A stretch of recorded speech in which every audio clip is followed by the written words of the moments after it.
The story begins in an icy environment where a huge blizzard was going on, and a large group of people was on a place named the Place of Extinction, which was actually the 8th floor of a tower.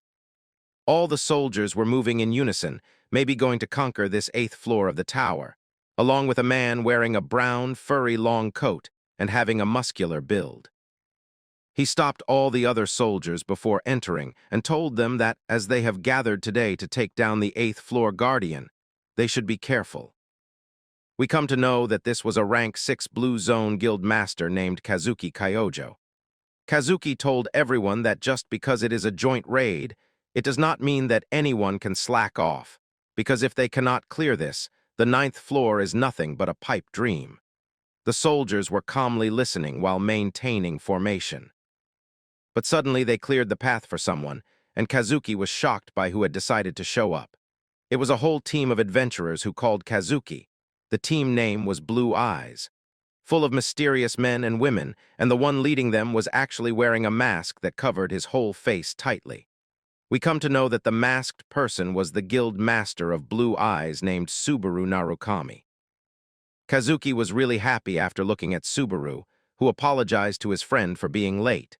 But Kazuki knew that Subaru was actually the first one there, and that his alliance was showing up this time. Kazuki told everyone that Subaru was going to be leading the charge, and everyone else from the Murray Alliance must be looking to pick up the scraps. Hearing of scraps, Subaru took out something from his cloak and gave it to Kazuki. It was a glowing red pendant type of thing.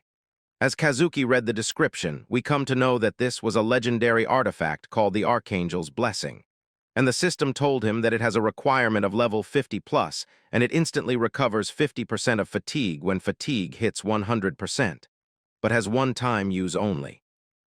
Kazuki was shocked by getting such an item, but Subaru told him that he intended for the raid to succeed no matter what. But just in case of something mishappening, he should have a backup plan.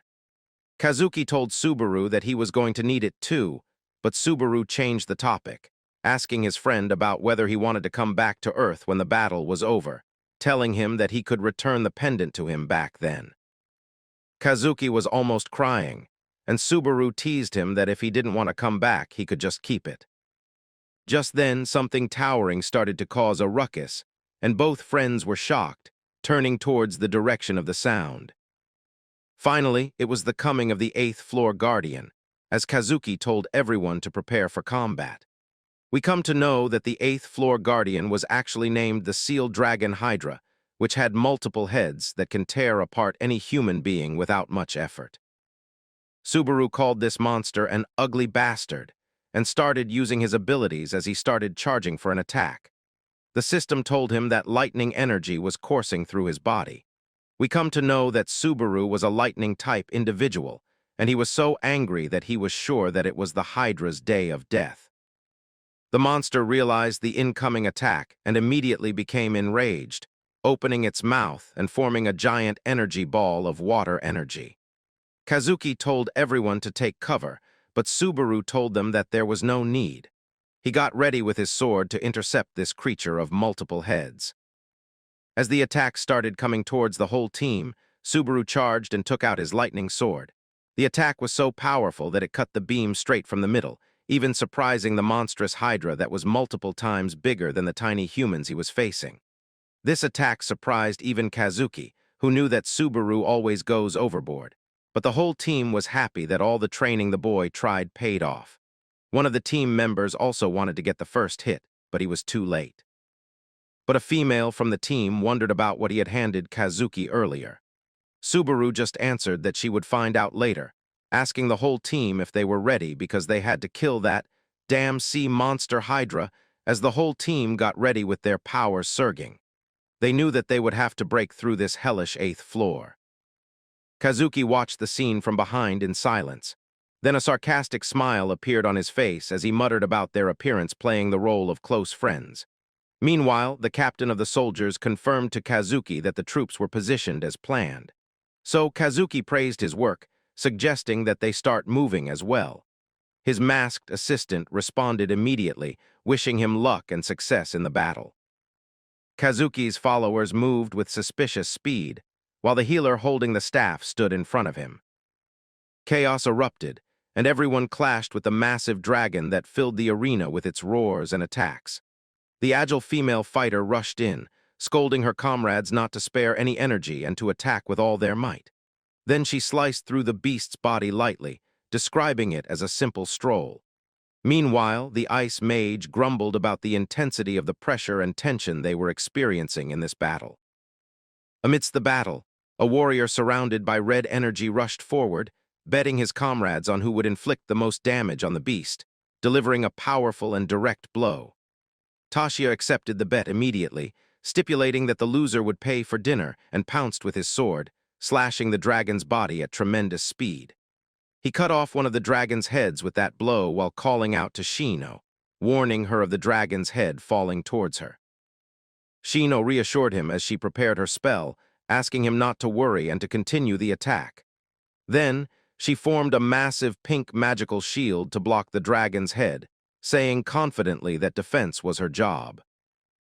At that decisive moment, Kazuki suddenly appeared behind Shino, whispering her name and asking coldly if she could block this too, which struck her with astonishment and shock. Without hesitation, Kazuki plunged his sword into her back, piercing through her chest, commenting with boredom on their overconfidence, which he considered their main problem. Subaru turned in shock to call her name in a trembling voice, unable to believe what he was seeing. Shino fell as a lifeless corpse drenched in her own blood at the feet of Kazuki, who stood with a terrifying smile.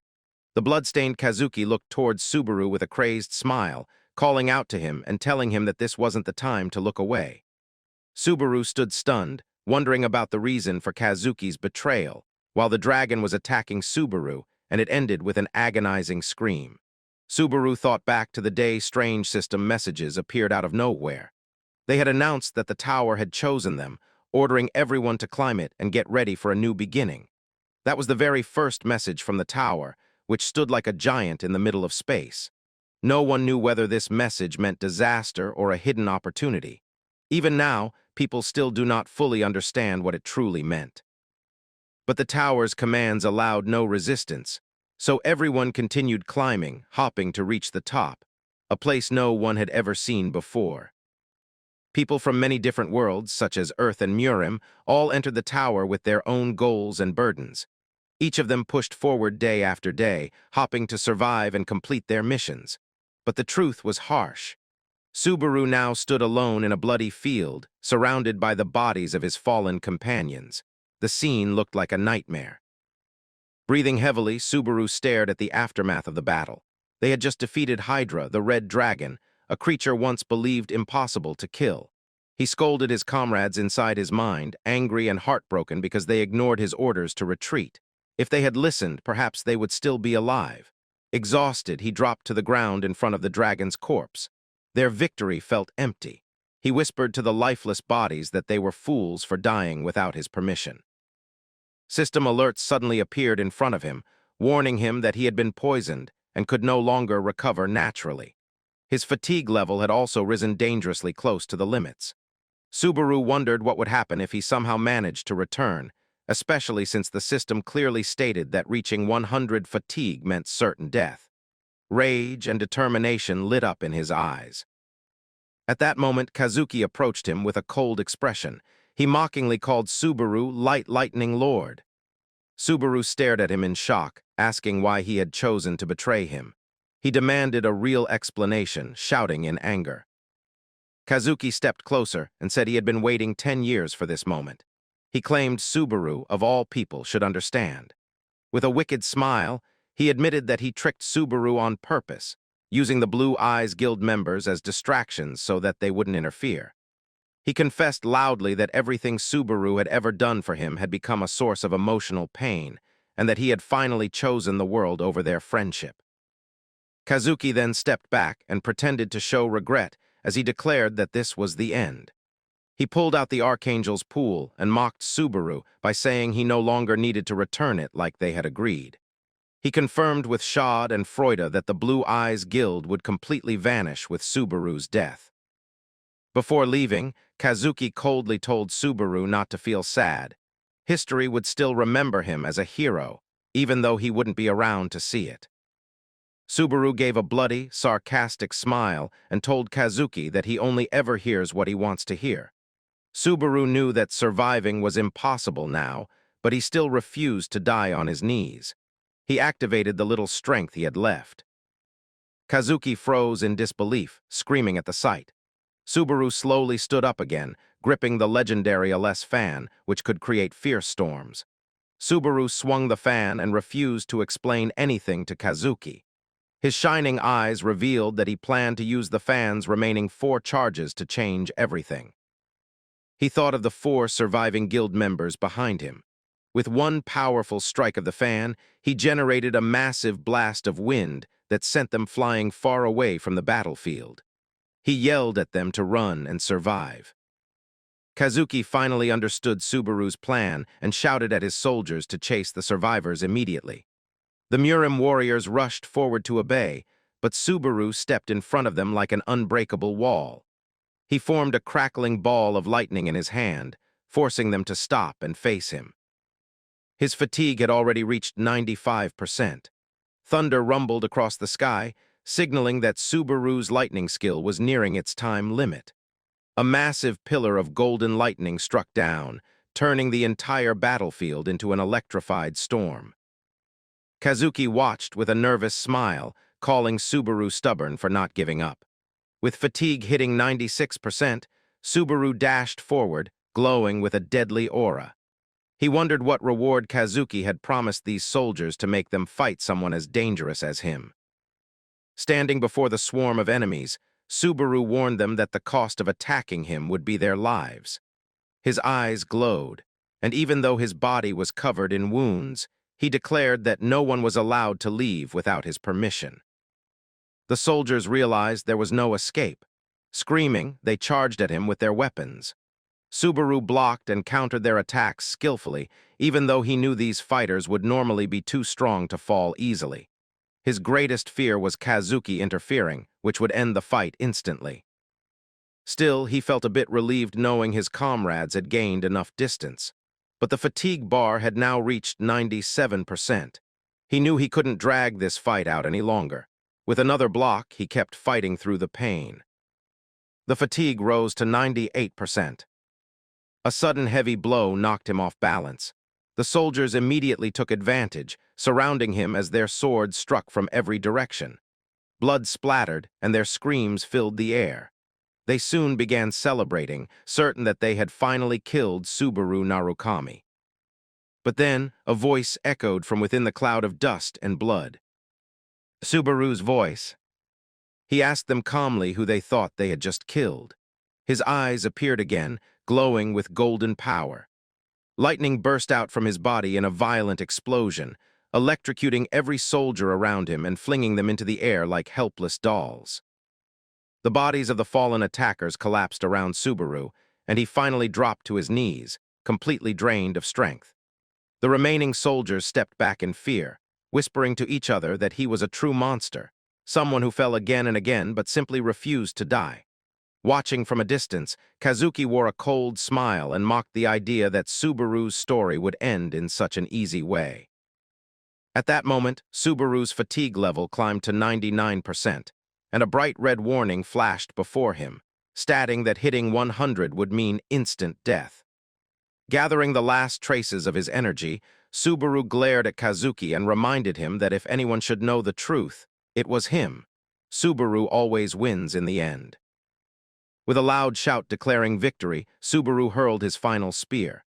The weapon, wrapped in fierce lightning, shot forward faster than the eye could follow. Kazuki held the Archangel's blessing artifact in his hand, certain it guaranteed his safety. He even began offering fake condolences to Subaru.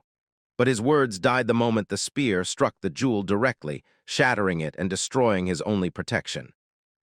Subaru's vision dimmed, but he felt satisfied. He didn't need to watch Kazuki die, he already knew he had hit his mark. As darkness swallowed him, Subaru wondered in confusion what awaited him now. Would he be trapped in this empty void forever? A horrible smell suddenly broke through the silence, followed by strange noises. Subaru forced his eyes open and was shocked to find himself stuffed inside a metal garbage bin in a dirty alleyway. He couldn't help but question whether this disgusting place was supposed to be hell. A blue status screen appeared in front of him, displaying a name he didn't recognize, Subaru Hase, Level 1. He stared at it in disbelief. Immediately afterward, fragments of memory returned. In those memories, a group of young men mocked him for being an earthling with weak stats. They looked down on him and laughed, telling him to at least try to be half as impressive as the legendary Subaru Narukami from 20 years earlier. Subaru froze. A voice in his mind told him he had died 2 decades ago. When he looked at a piece of broken glass nearby, he realized with shock that the face staring back at him wasn't his own. Overwhelmed by confusion, he wondered if this entire experience was just a nightmare. He stumbled out of the trash bin in panic, fell to the ground breathing heavily, and spotted a tablet device beside him. It was a player kit. Thinking it might help him understand what had happened, he quickly searched for information about the Blue Eyes Guild. The results said that a group called Blue Zone was now considered its successor, though people questioned why it was so weak despite claiming to follow Subaru Narukami's legacy. While browsing the news, he suddenly froze. He saw a statement issued by Guildmaster Kazuki, who was preparing for the upcoming tournament. Subaru muttered in disbelief. When he looked at the picture attached to the article, he saw Kazuki with an older face and an eye patch. The traitor had survived their final battle. A wave of memories washed over Subaru. He recalled a night long ago when he and Kazuki sat together on the roof of a building. Kazuki had confessed that he wanted to leave the Blue Eyes Guild, saying they had never truly been enemies. Subaru had been shocked by his sudden decision, especially when Kazuki asked him to inform the others on his behalf.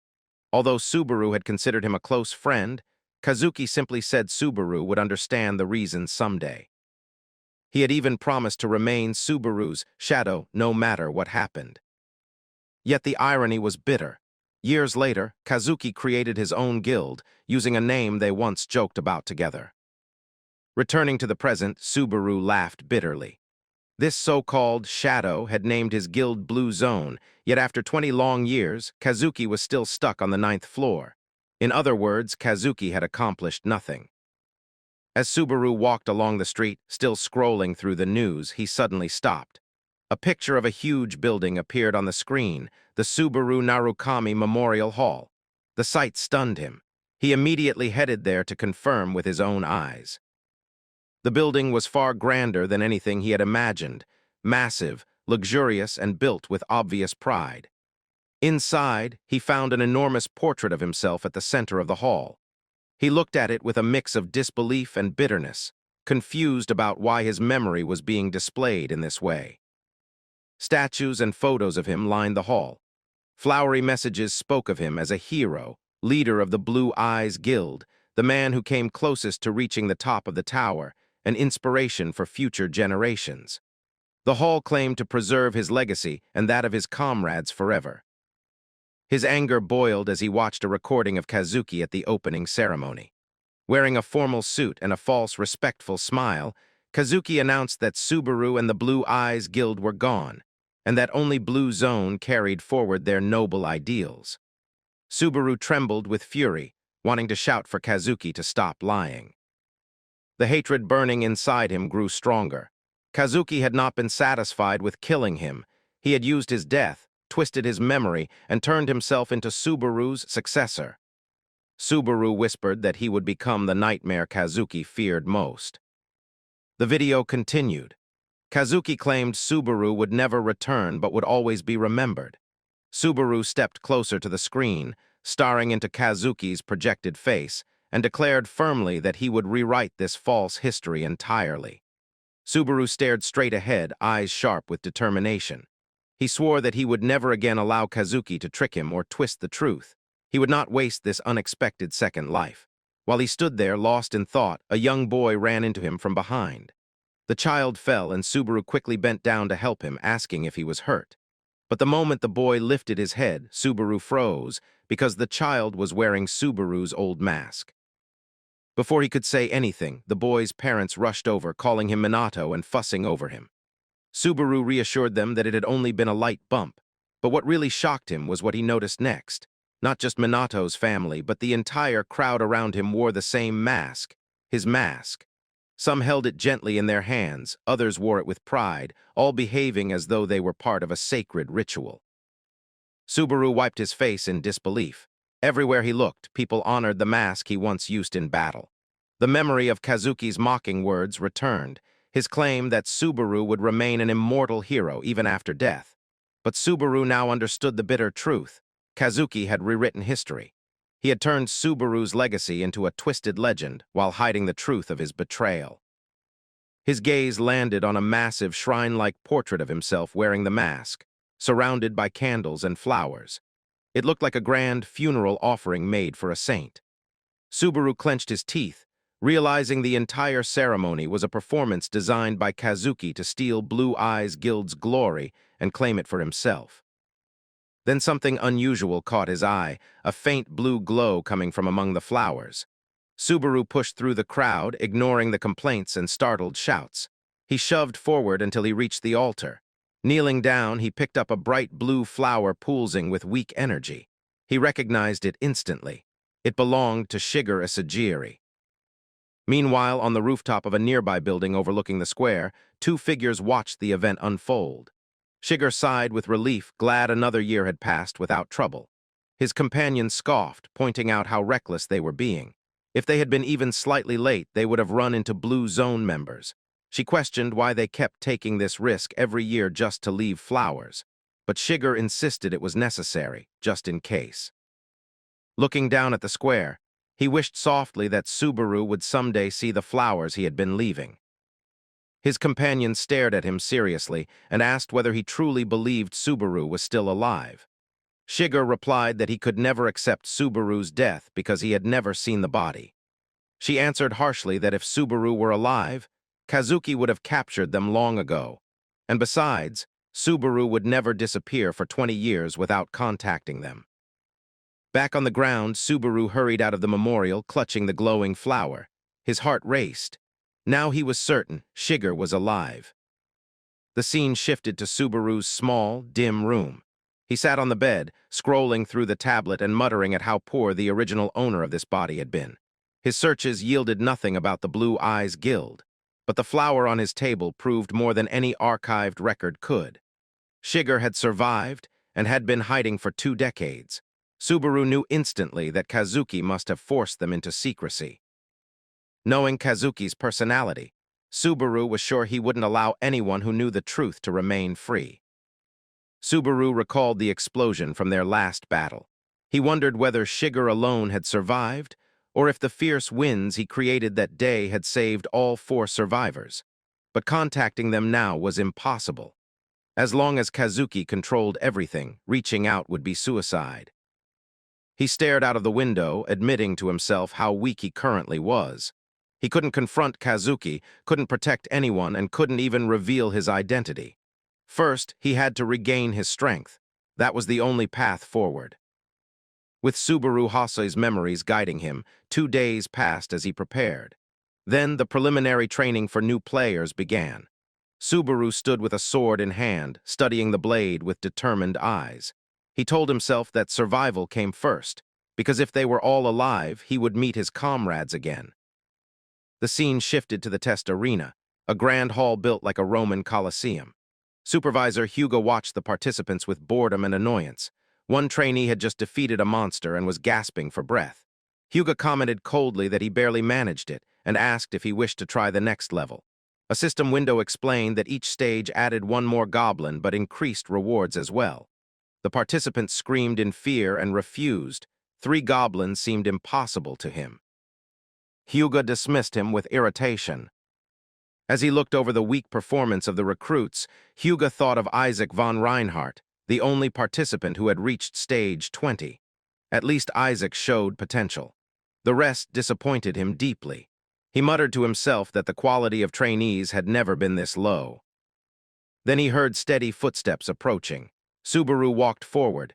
Hugo glanced at him and muttered about how heavy the name Subaru Hase felt, considering how unimpressive the young man looked. He questioned Subaru's chances of passing. Subaru simply nodded calmly. As soon as the system generated 2 goblins, Hugo began to announce the start of the test. But before he could finish, A tremendous gust swept past him. He snapped his head to the side in confusion. Something had moved faster than he could see. Subaru stood in the center of the arena, smiling with confidence as blood dripped around him. He knew that spending 2 days testing this body had been worth it. The body he now lived in possessed incredible hidden abilities. When the system asked if he wanted to proceed, Subaru agreed without hesitation. He wanted to finish quickly. Hyuga stared in disbelief as more goblins died instantly, their heads flying through the air. The arena was quickly filling with monster corpses. Hyuga analyzed Subaru's movements carefully and realized he wasn't just swinging wildly, he was predicting the goblins' attacks several steps ahead. This wasn't normal sword skill. Even Hyuga himself couldn't perform moves so precisely. He stared at Subaru's confident expression and whispered that such talent seemed impossible, unless this boy was the reincarnation of Subaru Narukami himself. Subaru continued slicing through goblins with terrifying speed, blood splashing in every direction. A system message appeared announcing that he had cleared stage 49 and asking if he wanted to face the final boss. Subaru wiped sweat from his forehead, his eyes glowing with excitement, and accepted. The ground cracked apart as a giant hand burst out, smashing the arena floor. Stones flew everywhere as the towering boss emerged. Hyuga screamed in panic, rushing forward to stop Subaru. He called him a fool and reminded him that he was not the real Subaru Narukami. If he continued, he would die. Subaru remained standing firmly at the center of the arena, surrounded by the fallen bodies of goblins, while the enormous Goblin King loomed before him with an aura filled with rage, as if the monster could sense every sacrifice made in the previous 49 stages. From the edge of the arena, Hyuga continued shouting desperately for Subaru to surrender before it was too late, insisting that facing the Goblin King at such a low level was nothing but reckless suicide. He kept reminding himself that no amount of talent or technique could bridge the vast difference in physical ability between a beginner and a creature of this scale. Subaru understood this reality very well. He knew that his current stats were far too low to pierce the monster's thick, hardened skin. Yet despite recognizing this, he refused to take a single step back. Instead, he let his sword slip from his hand and fall to the ground, a move that pushed Hyuga into near hysteria as he wondered if the young man had completely lost his mind by discarding his only weapon. The Goblin King immediately lunged forward with a crushing attack meant to flatten him, but the creature suddenly halted when it realized a thin needle had pierced its leg. Subaru knelt nearby with a calm expression, holding several sharp needles between his fingers, and asked the massive creature if it was surprised, his smile carrying a hint of mockery. He then muttered that they could make a simple bet on who would collapse first, warning the Goblin King that he would fill its entire body with more needles before it ever managed to reach him. With a faint glow of blue energy in his eyes, Subaru prepared to unleash the attack he had planned from the moment he stepped into the arena. The needles shot from his hand with the speed of lightning, striking the monster's eyes and face with precise accuracy, forcing a violent scream of pain from the Goblin King's throat. Blinded and enraged, the monster swung its massive axe wildly, smashing the ground in random patterns, while Subaru moved around it lightly and gracefully, avoiding each blow as if he were simply gliding through the air. When he landed, he took a brief moment to study his opponent and recalled old lessons about rotational force and throwing power. Lessons from Miss Reina, who had once scolded him endlessly for his poor technique, and explained that even a simple fountain pen could become a lethal weapon when thrown from its exact center of gravity. Applying those teachings perfectly, Subaru targeted the monster's weak points with unmatched precision, each needle landing where it mattered most. The Goblin King staggered violently, blood pouring from its neck and body, its form riddled with needles like a collapsing statue. Subaru stood confidently and told himself that strength came from rotational force, and that accuracy had no place for hesitation. He quietly admitted that these techniques were what Rhea had taught him long ago, and even he would never have mastered them to this degree without her guidance. Hyuga, watching everything unfold, felt his entire view of the exam collapsing. Only now did he understand that the reason the goblin corpses and leftover weapons had not disappeared was that the stage had not officially ended, something he had always taken for granted. Subaru, however, had noticed this from the start and used the poison needles dropped in earlier battles as hidden weapons. Sweat streamed down Huger's face as he realized Subaru was not relying only on fencing, but on a mix of prediction, technique, and resourcefulness far beyond what he had ever seen. He muttered to himself that calling Subaru a genius did not even begin to describe what he was witnessing. At last, as the Goblin King exhaled its final breath, its enormous body crashed to the ground with a thunderous impact that declared the battle over. Subaru walked forward calmly, retrieved his sword, and stood before the monster's lifeless form, telling it that he held no resentment before finishing it off. System messages appeared one after another, announcing the defeat of the boss and clearing of the 50th stage of the tutorial program for the first time in recorded history. Subaru wiped sweat from his forehead and muttered in disbelief about how cruel it was to place a monster of this level in what was supposed to be a beginner tutorial. More notifications followed, showing his level rising, his credits increasing, and a large number of achievement points being added. Then came the message he was most interested in. The tutorial shop had opened. When he checked his points and saw the number 2425, he froze for a moment, stunned by a total larger than anything he had ever seen in his previous life. Browsing through the store, he noticed that most normal tools cost between 5 and 200 points, meaning he had far more than enough to choose from. His eyes first settled on an unfamiliar demon sword priced at 1,000 points, a rare weapon forged by a failed magic blacksmith that boosted cutting power at the cost of consuming the user's health and soul. The idea was tempting, but Subaru reminded himself that his lightning skill already drained his life force, meaning combining the two would be extremely dangerous. He then examined the holy sword Miranda, worth 1,400 points, a weapon designed to reduce fatigue and lengthen combat duration. He considered it safer but not entirely ideal, and he found himself torn between the destructive potential of the demon sword and the dependable stability of the holy sword. As he continued scrolling, he discovered something unexpected further down the list, an F-rank skill called Wedge of Greed, priced at 1,400 points, with an effect that suppressed the side effects of any tool or skill used by the player. Subaru felt sweat forming on his forehead in amazement. He had never encountered a skill like this before. Its potential was enormous. It could cancel the demonic sword's curse and possibly reduce the toll of his own lightning ability. Realizing how valuable it was, he made his decision swiftly, choosing both Wedge of Greed and the unknown demon sword. After spending most of his points, he summoned the demon sword and tested it, finding the synergy between the weapon and the new skill exactly as he hoped. He preferred this flexible combination over depending on a single skill. Huger interrupted him with a mix of praise and confusion, stating that while Subaru's item compatibility seemed impressive, he himself could not understand why Subaru would buy such a strange, seemingly useless skill. Subaru sighed with obvious boredom and asked if Huger truly expected him to explain every tiny detail. Annoyed by the tone, Huger scolded him until Subaru quickly pretended to tremble apologetically, claiming he struggled with formal speech. Huger forced himself to calm down, assuming the boy's rudeness came from fatigue.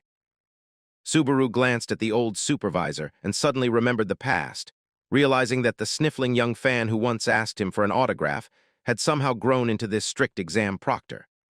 Back then, the young Huger had approached eagerly and asked if Subaru could write his name.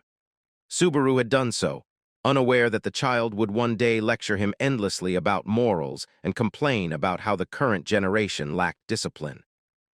Subaru, meanwhile, simply thought that times had changed, just like the amount of hair remaining on Huger's head. The more Huger lectured, the more Subaru ignored him. When asked again why he chose the skill, Subaru avoided the question entirely by claiming that exam confidentiality prevented him from answering. Huger shouted after him angrily, threatening to teach him manners personally. Attempting to regain composure, Huger then tried to recruit Subaru into the Chivalry Guild, only to be stunned when Subaru rejected the offer instantly and without hesitation. A system prompt appeared before Subaru asking whether he wished to move to the second floor. Huger tried to chase after him, shouting for him to stop, but Subaru paid him no attention at all and vanished from sight as soon as he accepted the prompt. Standing alone, Huger muttered his deep disappointment in the young man's behavior. Subaru soon arrived on the second floor, where his feet touched the familiar land of the City of Beginnings. The area was bustling with life, with vendors calling out to sell strange goods ranging from deep-sea rags from Runeterra to dried meats and Murim silk robes. Walking through the lively streets, Subaru felt the certainty of his return growing stronger. He acknowledged that he had been given a rare opportunity, a second chance no one normally received. With memories of his old comrades gathered around their campfires, he made a quiet promise to himself to take revenge for them, and for the horrific fate they had once met together. Subaru walked toward the training building with the intention of testing his new equipment, and he asked the old clerk at the reception for a private room. The man looked at him with dull eyes and lazily asked which floor he had come from. Subaru replied briefly that he had just climbed up, which made the man assume he was another beginner visiting the building for the first time. The employee pointed toward the corridor and suggested room 1, saying it would suit his level since it contained only a straw dummy. Subaru, however, asked for room 5, and the man stared at him as though he had misheard. He warned Subaru sincerely that choosing such a high-level room would be nothing but a waste of money, and advised him to stay in the first room instead. Subaru thanked him for the concern, but insisted on booking room 5 for 30 minutes. He paid 50 credits and headed down the hall, and the employee shouted after him that he wouldn't return any money if Subaru gave up halfway, calling him a wannabe hero under his breath. The training rooms increased in difficulty as the number rose. The first contained dummies, the second held denser materials, and the third housed heavy rocks. Naturally, other visitors looked at Subaru with disdain as he passed them on his way to the higher rooms. Subaru closed the iron door behind him and stood in the dim light, preparing to begin. He drew the unknown demon sword, which glowed faintly red the moment its system recognized him. A burst of massive crimson energy exploded outward, greedily draining his health and mana to boost his physical strength in a violent spike. The Wedge of Greed skill activated instantly, trying to resist the backlash and restore some of the lost health. But at level 1, it could not completely block the sword's recoil, and Subaru felt his fatigue rise. He understood immediately that the skill's current level was too weak to endure the weapon's appetite. The sword continued pulling life from his body with hunger, yet with every drop taken from him, his strength doubled in response. Subaru clenched his jaw, realizing he had reached the limit of what he could tolerate for now. But since this result matched his expectations, he did not hesitate to spend 10,000 credits to upgrade the Wedge of Greed. The skill rose to level 2, and the next upgrade demanded 20,000 credits.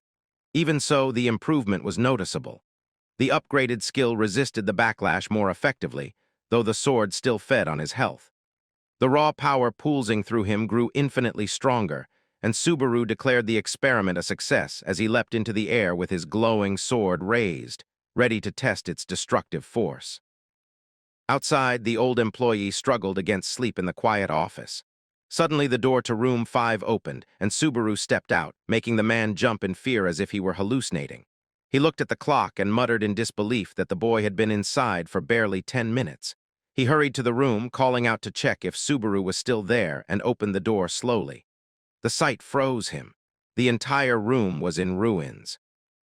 The walls were cracked, the floor gouged open, and even the massive training rock had been sliced perfectly in half. He stood trembling, unable to understand what had happened inside. Elsewhere, Subaru woke up in his hotel room, stretching and wondering how long he had slept since his body still felt slightly stiff. Later, he sat in the hotel lobby sipping coffee while thinking back on his experiment with the cursed sword. He realized that if the weapon had not been magical, its consequences would have been far worse, but the burden had dropped significantly thanks to the synergy with Wedge of Greed. He reviewed his status, seeing his modest level 10 and low physical statistics, and admitted that normally he would not even have been able to lift such a sword. Remembering the training, he noted with satisfaction how perfectly the sword and the skill worked together, and he imagined how powerful the combination would be once he mixed lightning into it. His confidence faded when he checked his remaining balance and found barely 50 credits left, far short of the 20,000 he needed to upgrade the skill again. He sighed miserably, wondering whether this body had been poor for its entire life. His thoughts were interrupted by a loud greeting echoing through the lobby. Subaru turned to see a young man wearing cat ears, broadcasting a live stream with excessive enthusiasm as he talked about his adventures on the second floor and his early days in the tower. Moments later, a donation of 1,000 credits flashed across the screen, sending the streamer into dramatic celebration. In his excitement, he spilled hot coffee on himself, but pretended to handle the accident kindly to impress his viewers. Subaru stared at him in disbelief, wondering if people had truly gone mad. Out of curiosity, he searched for information about the live streaming era and learned that 1 out of every 3 players relied on streaming to earn points. Realizing the man was essentially panhandling through performance, Subaru wondered if this was how players survived now. Before he could continue reading, a familiar voice called his name. Subaru turned to see an elegantly dressed young man approaching him, asking whether he had climbed up as well, commenting on the strange coincidence and questioning where he was staying. Subaru felt a strange sensation in his body, not annoyance, but an instinctive reaction, something that suggested the original owner of this body had a troubled relationship with this person. The man spoke with a cold arrogance, warning Subaru not to ignore him as if he were speaking to thin air. Subaru studied him and realized that the discomfort rising in him was not only irritation but something deeper, triggered fully when the man introduced himself as Isaac.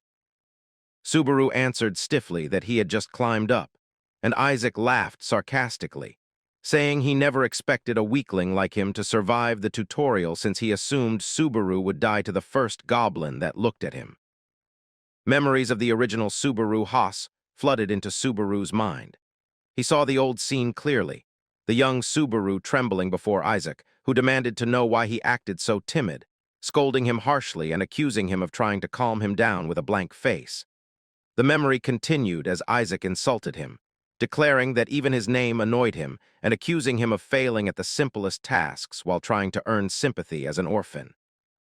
Subaru saw himself crying in the memory, trying desperately to explain that the credit given to him had not been enough, yet Isaac refused to listen. Isaac struck him violently, knocking him to the ground, and ordered him to stay silent, calling him trash. He mocked him further, saying the box Subaru hid in would become his home from now on, and he threatened him with darker consequences if he left it.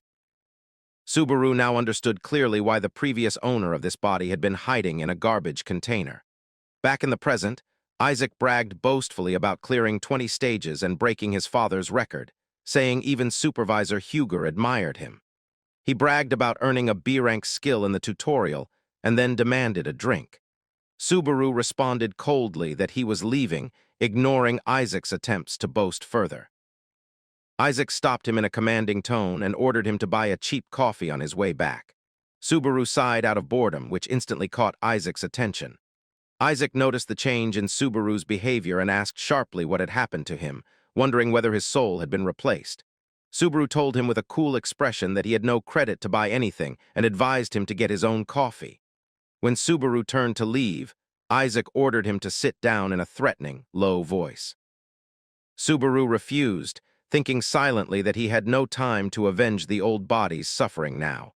But he warned Isaac not to obstruct him. Isaac grabbed Subaru's arm tightly and reminded him darkly of the consequences that awaited runaway trash.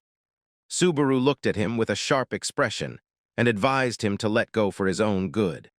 Subaru understood that picking a fight in such a crowded place would only put him at a disadvantage, so he held himself back. Isaac suddenly burst into exaggerated laughter, claiming that he had only been joking to scare him like he used to in the past, and released Subaru's arm while calling him a cowardly small fry who still hadn't changed. He kept mocking him, saying he could easily guess that Subaru must have passed the tutorial with great difficulty. Subaru watched him silently, aware that the body's reaction wasn't emotional but instinctual. Isaac stepped closer and asked with disdain if Subaru truly intended to fight him, reminding him boldly of his father's power and mentioning that he could make Subaru disappear without anyone knowing. He left with a condescending laugh, calling him friend as if it were a joke. Subaru remained still, anger boiling quietly as he repeated the word friend to himself with deep sarcasm. The scene shifted to explain the tower's growth system, revealing that there were two primary paths. The first was through tower trials inside virtual space, where players gained experience and rewards with relative safety, since losing only meant forfeiting progress and credits without risking their lives. The second path was real-world hunting, where players fought monsters outside safe zones or inside physical dungeons. Growth through hunting was much faster, but the danger was absolute, since death there meant true, permanent death with monsters devouring players without mercy. This was why most people avoided real hunting despite its overwhelming benefits. In the dim entrance of the orc nest, the dark walls seemed to breathe with the cries of unseen creatures. Subaru sat exhausted beside the corpse of a massive beast he had just killed, admitting to himself with a tired smile that safety always came with slowness, while danger offered speed. He pulled out his tablet to check the news and was surprised to find a live stream of someone impersonating him. The streamer wore a mask identical to Subaru's old one and greeted an audience of more than 80,000 people while announcing his challenge of the third floor. Subaru felt disgusted by how many imitators exploited his name and image. Suddenly, a mission appeared on the stream labeled "Narukami Subaru is a fool," offering 20,000 credits. The imposter accepted it with undeserved gratitude and overwhelming excitement. More absurd yet profitable missions followed, such as the Lonely Wallet and Idol of Baldness, all with shocking rewards. Subaru stared at the screen in disbelief. He compared the effortless income the pretender was earning with his own situation, where he had to risk his life against monsters for credits, and he looked again at the miserable balance of 50 credits he had left. He sighed and put the tablet away, accepting that he had no choice but to continue fighting. He wiped the blood off his sword and prepared for another round. As he faced a fresh wave of angry orcs, the area boss, the Orc General, appeared with a suffocating aura. Subaru stood confidently before the monster and its guards, remarking that they had no poisonous needles today, but that he had something even better. Activating the Wedge of Greed, he allowed the sword to drain his health and amplify his power, smiling in a wild yet controlled way as he declared he didn't have time to waste. He leapt high and crushed one of the orc's skulls under his foot, recovering some health and mental stamina. Then he launched forward with overwhelming speed, cutting through the enemies before jumping above the general and striking with a single decisive blow that eliminated the boss. A notification appeared confirming the dungeon's completion, and he stood in the ruined nest, victorious. Later, Subaru took out his old mask and looked at it with a serious expression, realizing that he would have to wear it again. Standing before the mirror, he put it on and understood clearly how streamers earned their money. If he was going to try this, he would do it properly and with his full strength. He prepared a stream titled Narukami Subaru, which immediately created a disturbance at the Suiton Entertainment Company headquarters. Inside the building, a female employee was watching the stream with visible irritation, only to suddenly scream in shock. Her colleague rushed to her, asking what had happened, and she pointed at the screen with disbelief. She cursed and ranted, unable to accept that someone had cleared a near-impossible mission that only 5 players had ever completed. Her colleague tried to calm her down, reminding her that foul language triggered fines under the self-censorship rules, then asked who this person was. She answered that the name displayed was Sububiki, which her colleague assumed must be another imposter or some new mix of imitators. She explained that with the original Subaru absent for so long, the strongest imitation naturally became the closest thing to authenticity. Elsewhere in the company, Hatsuka sat in her office complaining wearily about the countless copycats pretending to be Subaru Narukami. Her colleague wondered aloud if the streaming world had lost its value. Hatsuka immediately corrected him, saying this industry was their livelihood, even though most players found the effort required to climb the tower boring compared to watching streams. When asked why she herself had quit climbing the tower and settled for this job, she answered simply that she had grown bored of it. Her colleague teased her, and Hatsuka scolded him emotionally, pointing out that he too had quit climbing, and if she had time, she would search for actual talent instead of dealing with nonsense like this. He admitted calmly that he simply lacked the skill to continue. Hatsuka continued complaining, mentioning that he only entered the tower hopping to meet Subaru Narukami and lost all motivation when his idol disappeared. Then she suddenly gasped and pointed at the screen again. Her colleague hurried over, asking if she had found another strange streamer. She showed him a new broadcast from someone wearing Subaru's outfit. He called it terrible and ridiculous, asking why she was watching a meaningless second-floor stream with 0 viewers, saying it insulted her job as a talent scout. But Hatsuka stared intensely, whispering that whenever she saw someone wearing that mask, she couldn't stop herself from feeling a strange kind of hope. Without hesitation, she donated 1,000 credits, leaving her colleague kneeling in disbelief. Meanwhile, Subaru walked through the starter dungeon on the second floor, commenting that although the place was not difficult, it carried a tense atmosphere. He sensed a strange pressure as if someone were watching him closely despite being alone. He checked the few viewer comments. One person asked which floor he was on, and he answered that this was his first challenge. Another viewer named Love Money warned him that streaming was dangerous for beginners who did not know the dungeon paths well. Subaru continued walking cautiously until a one-eyed bat descended on him abruptly. He reacted quickly, countering the attack and defeating it with a single strike. A notification of its defeat appeared, adding 1 achievement point. Subaru turned back to the camera and asked the viewers coolly if there was any problem. Subaru continued walking through the dim dungeon corridor while the comments on his stream slowly increased. One viewer named White admired his quick reactions, while Love Money advised him not to get greedy and suggested he wait for a team. Subaru read the comments with indifference and thanked Love Money politely, though he added that such an option simply wasn't possible for him. He said confidently that he preferred challenging the dungeon alone, a statement that immediately provoked waves of mockery from viewers who predicted his inevitable death. Subaru ignored their sarcasm and focused instead on the monster emerging from the murky ground ahead of him. A mud nymph burst upward with a shriek, but Subaru dodged the attack smoothly and dispatched it with a single blow from his demonic sword.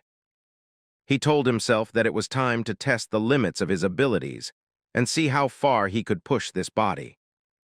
A notification appeared showing that he had gained 2 achievement points, and viewers expressed confusion about how quickly the monster had fallen. The dungeon suddenly echoed with screeching, and a swarm of bats along with several mud nymphs surged toward him. Subaru moved like a storm, slashing through enemies from both sides while the red glow of the demonic sword traced arcs of light in the darkness. Viewers fell silent with astonishment, trying to understand how someone on the second floor could move with such destructive speed. Successive messages appeared on Subaru's interface announcing more defeated monsters and accumulated points. Subaru stood steady among the corpses, gripping his sword, and it became clear to everyone watching that he wasn't another cheap imitator but someone worth paying attention to. In the pitch-black cave, Subaru began explaining how one could identify the number and distance of enemies by listening carefully to small, subtle sounds. His explanation was met with ridicule, and the viewers called him a liar pretending to be experienced when he was only a beginner. Subaru placed a hand on his mask, thinking that if the viewers understood who he truly was, they would not doubt the meaning behind his words. But they continued arguing that he was impersonating Narukami Subaru for fame, while he walked on with steady determination, reminding himself that the points he had collected were far too few and that he needed far more before leaving this dungeon. The viewers continued their sarcastic commentary, with one saying that a real man simply rushes forward, and others asking whether Subaru had done any research before entering such a dangerous area. Subaru suddenly stopped walking and lifted his gaze upward. The viewers froze in shock when the camera revealed the ceiling, completely covered with hundreds of one-eyed bats. Their red eyes lit up in unison, filling the chat with panic as viewers anticipated Subaru's guaranteed death. A new mission appeared from a viewer named My Only Stream, offering only 100 credits if Subaru defeated all the bats.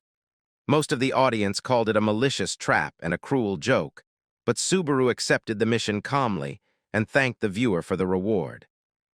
The scene shifted to the broadcasting company where Hatsuka's colleague slammed his desk in frustration after another failed attempt at reaching the 6th floor. He apologized hurriedly to Hatsuka for disturbing her, but she didn't respond immediately. Her focus was entirely locked onto her device. When her colleague asked what she was looking at and why she had become so quiet, she said something felt incorrect. The man misunderstood and began rambling excuses, insisting that the amount of money wasn't large and that he could pay it back, thinking she was upset about his gambling. Hatsuka shook her head in disbelief, saying she wasn't talking about that at all. Then she pointed at the screen and uttered the name Narukami Subaru.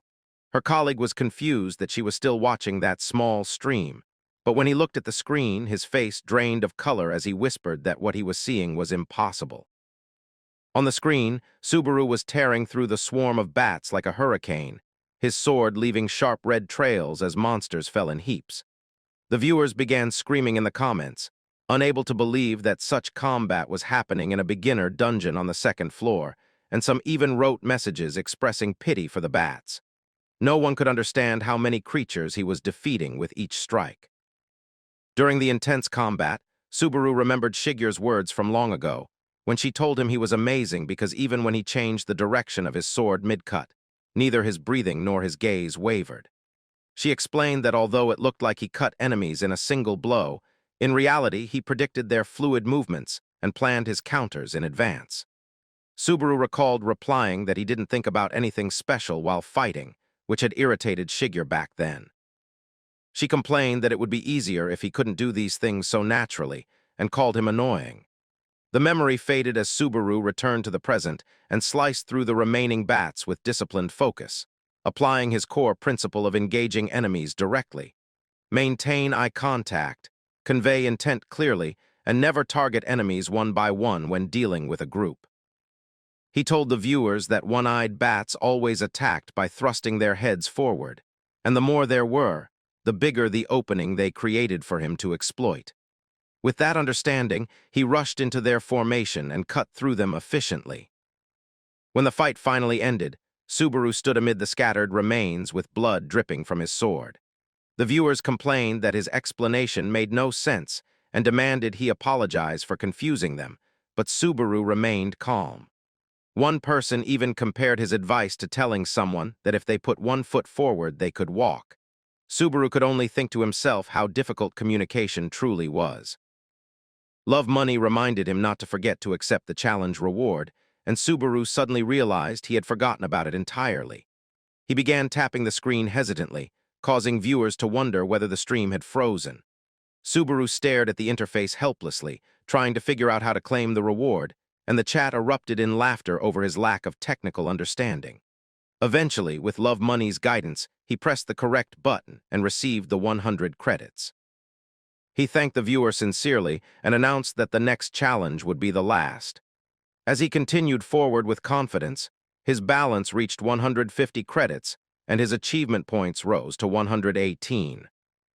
At the broadcasting office, Hatsuka suddenly screamed so loudly that her colleague jumped in fear and asked why she was shouting. Hatsuka pointed at her screen with disbelief, asking if he had ever seen anything like this before.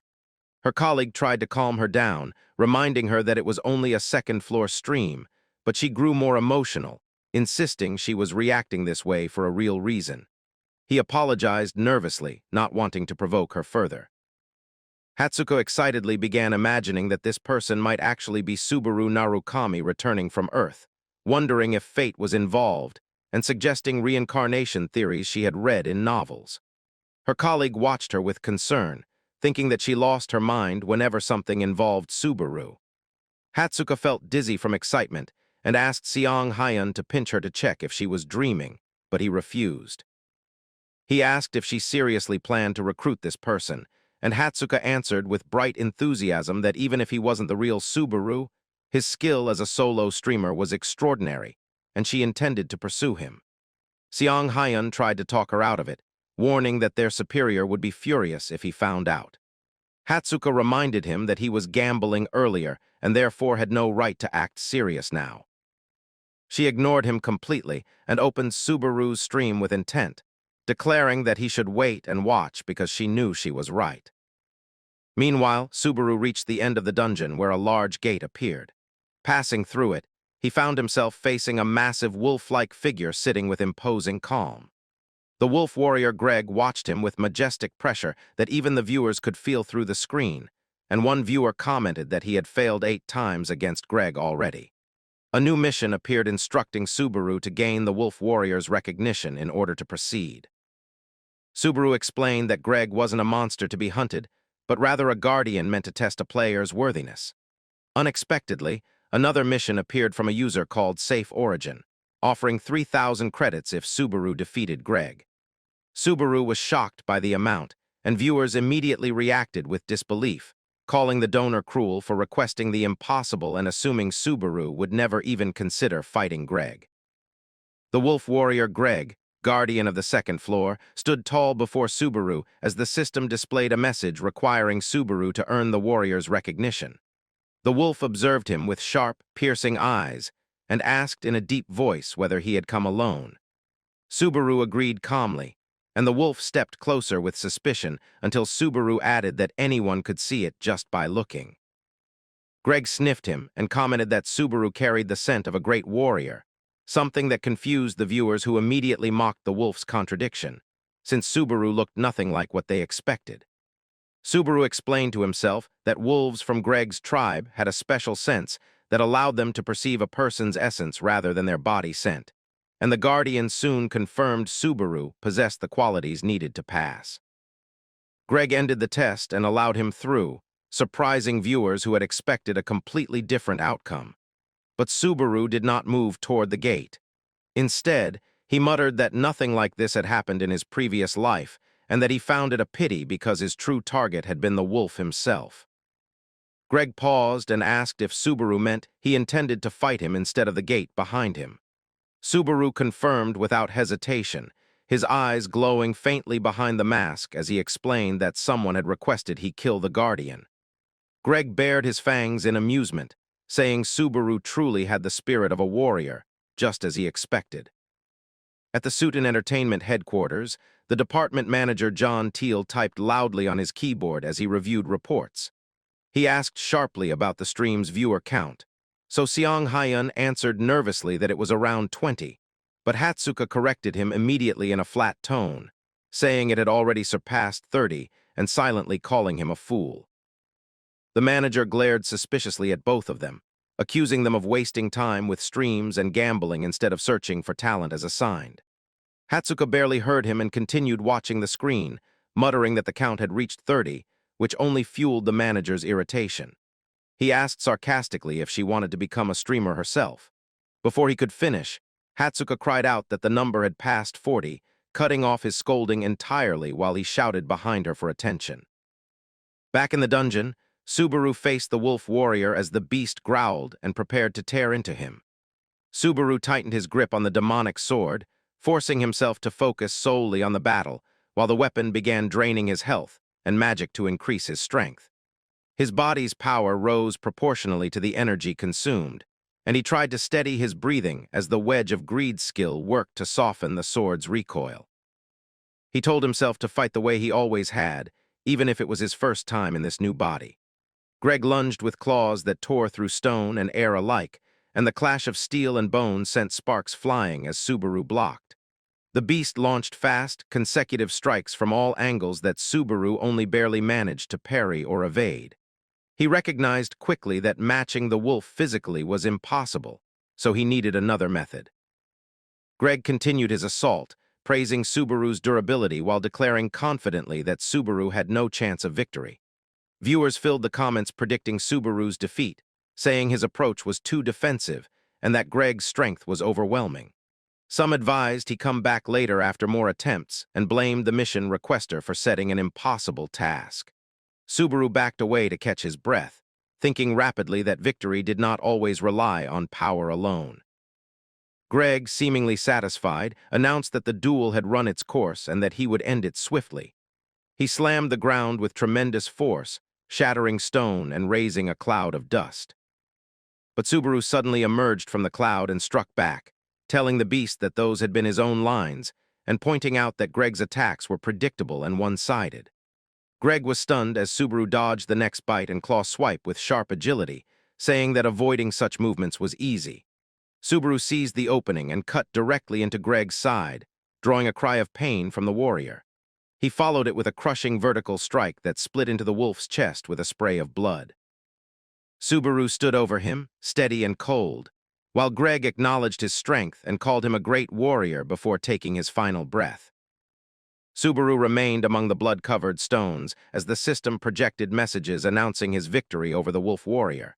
His level rose by 2, his strength and agility increased, and notifications followed for boosted focus and magic. He received 500 achievement points at once. The stream exploded with disbelief and amazement that someone alone had defeated such a monster. Subaru struggled to catch his breath and whispered a quiet acknowledgement of his win. The viewer count climbed to 56, while people praised the bold viewer who had dared to issue the impossible mission. A notification then appeared showing the completion of the challenge and the transfer of 3,000 credits from Safe Origin. Subaru checked the screen and promised himself he would use the unexpected amount well. His balance rose beyond 3,000, and his achievement points reached 600 as the massive gate opened slowly with a deep, echoing sound. He sensed a strange vibration in the atmosphere that even the viewers noticed. A large interface materialized before him, displaying a full array of elemental trial paths: ice, fire, earth, illusion, poison, metal, soul, and water. The viewers were stunned, remarking that even the highest recorded number was 16 and that the amount reflected a player's talent directly. Subaru ignored all of them and focused on the lightning test, and the system asked if he wished to choose it. Encouraged loudly by viewers, he answered confidently that of course he did. The system confirmed the selection, and Subaru stepped toward the bright light filling the gate. Meanwhile, at the office, Hatsuka jumped from her seat shouting with joy at Subaru's victory. She showed her phone to her colleagues proudly, pointing at the stream count that had already reached 60 and expressing her amazement at seeing 13 test options appear for him. John Teal watched her nervously, wiping sweat from his forehead, admitting quietly that defeating the wolf warrior, who had never been defeated before, was undeniably impressive. But he tried to reassure himself by saying Subaru was still only a beginner on the second floor, and that investing in him now would be unreasonable. Hatsuka refused to accept the hesitation. She made a bold proposal, shocking her coworkers. She declared that she and Seong Hyun would work for fixed salaries for 5 years if Subaru failed to obtain the lightning element, but if he succeeded, the manager would have to sign a contract with him on the spot. Seong Hyun panicked and shouted that he didn't agree to any of this and barely knew the streamer, pushing Hatsuka aside. The manager smirked, mocking the low probability of success, reminding them that the only person in history to ever obtain lightning was Subaru Narukami himself. Hatsuka answered with a sly and unwavering smile, saying they wouldn't know until the attempt was made. The manager accepted the bet coldly while Hatsuka forcibly covered her colleague's mouth to prevent him from interfering. Back in the test arena, the system announced the beginning of the lightning trial when Subaru suddenly sensed a dangerous shift in the atmosphere. Someone shouted a sharp warning and rushed in, pushing him aside just as a violent explosion erupted, scattering rocks and debris across the room. When the dust settled, a massive white creature stood flexing its huge muscles, and the stranger who had saved him scolded Subaru angrily for losing focus, asking if he had a death wish.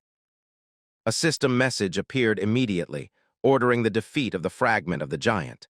Subaru knelt on the ground in disbelief, wondering how such a monster had appeared here. The giant growled loudly, confusing the viewers who couldn't understand why a creature from the Circle of Giants race was appearing in a lightning challenge. Subaru stared at the enormous figure, realizing with unease that this was a boss-class monster that should have appeared only in the second half of the trial, not at the very beginning. As the giant raised its enormous club to attack, Subaru wondered silently whether killing the wolf warrior Greg had altered the test structure and increased its difficulty. The giant slammed its weapon down, shaking the arena and sending stone fragments flying in all directions.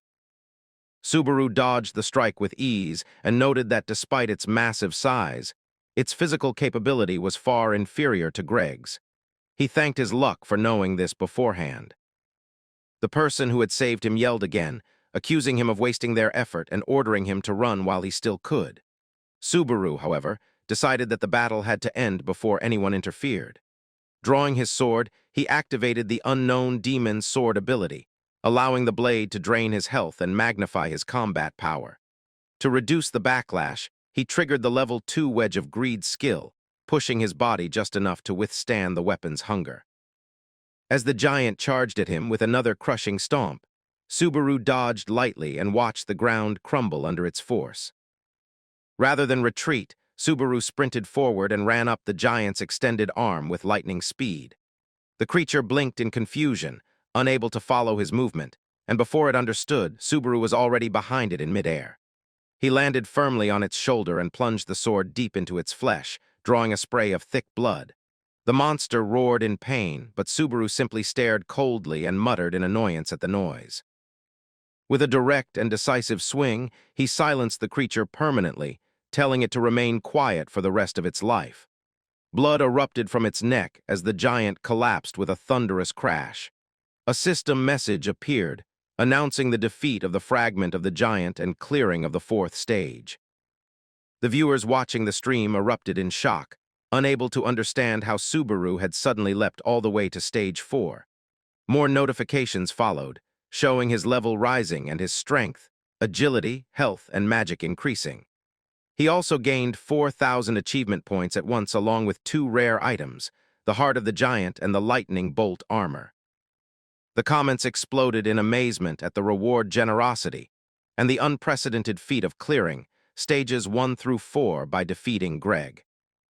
The person who had saved him ran back, panting heavily, and the viewers identified him as Falcon. Falcon stared at Subaru in disbelief and asked what exactly he was. Subaru sheathed his sword calmly and answered that Falcon could tell just by looking.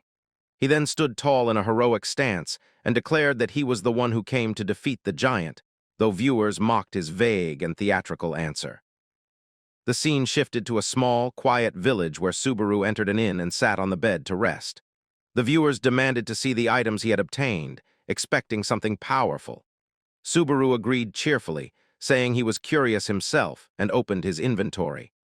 The first item was the Heart of the Giant, a rare ring that increased health by 2 points and enhanced recovery, a bonus he admired. The second was Lightning Bolt, a rare armor that boosted defense by 5, carried lightning energy, and even had an active skill capable of negating negative status effects once a day. Subaru wore the armor and appeared far more imposing with its sleek lightning design. Suddenly, a new mission popped up from a viewer named Narukami Koa, offering 5,000 credits for learning the lightning skill. Similar missions followed from viewers like I Am Bald, Mission Villain, and Safe Origin, all offering enormous sums of credits just to watch him use lightning. Subaru thanked them sincerely, promising that he would definitely show them lightning's power. Yet as he looked at the long list of expensive requests, he wondered why so many people were specifically waiting for him to use the lightning skill, and a vague sense of suspicion began forming quietly in his mind. Subaru began to understand that the original Subaru Narukami had been far more influential than he had imagined. Before he could think deeper about it, a knock on the door interrupted his thoughts, and he allowed the visitor to enter. The viewers immediately noticed from the comments that someone seemed to be eavesdropping. The door opened, revealing Falcon accompanied by a handsome knight clad in polished armor. Falcon introduced the knight with respect, apologizing for the delay and explaining that this was Lord Pellis, commander of the village knights. Falcon spoke about the frequent giant raids in recent days, explaining that the knights had been on constant alert with full armament to protect the villagers. They asked the residents not to leave their homes unless absolutely necessary. Pellis discussed security measures with his assistant, and Falcon mentioned how strange it was to meet a new traveler during a crisis like this. Pellis then turned to Subaru and thanked him on behalf of the village, saying he had heard about Subaru's help while the knights had been away. Subaru replied modestly, saying he had only done what anyone would have done. As Subaru looked closely at Pellis, he recognized him as the knight who stood like a wall protecting this village.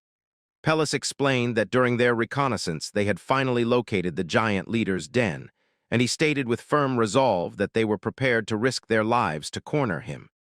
He then bowed his head before Subaru and asked for his help, swallowing his pride as commander for the sake of the villagers. Subaru watched silently as livestream comments filled with urgent warnings, with viewers calling Pellis by name, some asking others to stop spoiling what would happen next. Subaru remembered the original story clearly and realized the painful truth that Pellis was destined to die in the next stage. Knowing this inevitable fate, Subaru asked Pellis to lift his head, looking at him with a mixture of pity and determination. He agreed to help, and Pellis's face reflected relief and renewed confidence. At that moment, a system notification appeared announcing the beginning of the fifth stage, survival. The small army marched toward the rugged mountains while Subaru walked among them, occasionally checking his tablet. With the growing number of viewers, the comments were flowing too quickly to track, and he realized how difficult communicating with the audience had become under these conditions. Suddenly, Pellis raised a hand, ordering everyone to stop. He pointed into the distance and whispered that the enemy was there. The giant leader slept against a hill, his tattooed body and thick beard making him appear even more fearsome. Pellis quickly formed a strategy, suggesting he would draw the leader's attention while Subaru struck from behind, using the advantage of surprise. Subaru, however, stopped him, having sensed something strange in the air. His eyes widened as he realized the awful truth and murmured that the leader was not alone. The ground suddenly split open, and more giants rose from hidden spots, surrounding the leader like guardians or perhaps predators waiting for prey. It was a carefully planned trap. The horizon filled with an army of pale-faced giants wearing unsettling smiles as they encircled the knights from every side. Pellis froze in disbelief, stunned at the scale of the ambush, just as one of the giants grabbed a knight and crushed him effortlessly. Screams of horror echoed, while another giant devoured a knight with an expression of chilling calm. Blood splattered over the rocky ground as chaos swallowed the formation. Knights cried for help, their voices breaking under fear, while confusion overtook their ranks. One officer shouted a desperate order to retreat toward the mountain's base, but panic had already taken control. The disciplined line shattered instantly, and the knights scattered in terror as the giant army closed in around them. The giants charged forward in a savage sweep, tearing through the knights, bodies one after another. One knight fell screaming as a giant seized him, while his younger brother begged the monster to stop, only to be restrained by others who knew rushing in would only lead to another death. The younger soldier cried out desperately for his older brother as he was crushed beneath the giant's feet, turning the battlefield into a horrifying scene of blood and scattered limbs. Amid the chaos, Commander Pellis shouted orders for immediate retreat, insisting that this was a strict military command with no room for argument. He urged his men to live, reminding them of their families and promising that this was not the end, that they would regroup and return. The surviving knights fled toward the forest, running for their lives. Pellis turned to his aide, Falcon, entrusting him with guiding the retreat and protecting the remaining soldiers. Pellis then faced Subaru, who still stood unmoving in the carnage, and demanded that he escape as well, pleading with him to survive so he could help rebuild their force and face the giants another day. But Subaru drew his red glowing sword and cut him off coldly, saying that such a line should belong to him instead. He walked forward with steady steps toward the army of giants, moving against the flow of fleeing men, leaving Pellis frozen in disbelief at what this stranger intended to do. Subaru stopped briefly to address Pellis seriously, explaining that he couldn't fight freely with Pellis nearby, and that the knight had only two choices: leave immediately or die beside him. Pellis initially rejected the idea, shouting that he would never abandon someone and flee alone. Subaru's voice turned sharper as he told him not to make him repeat himself. Finally, Pellis relented with a trembling voice, promising to gather the others and begging Subaru to hold on until they returned. He sprinted away, shouting that he owed Subaru his life.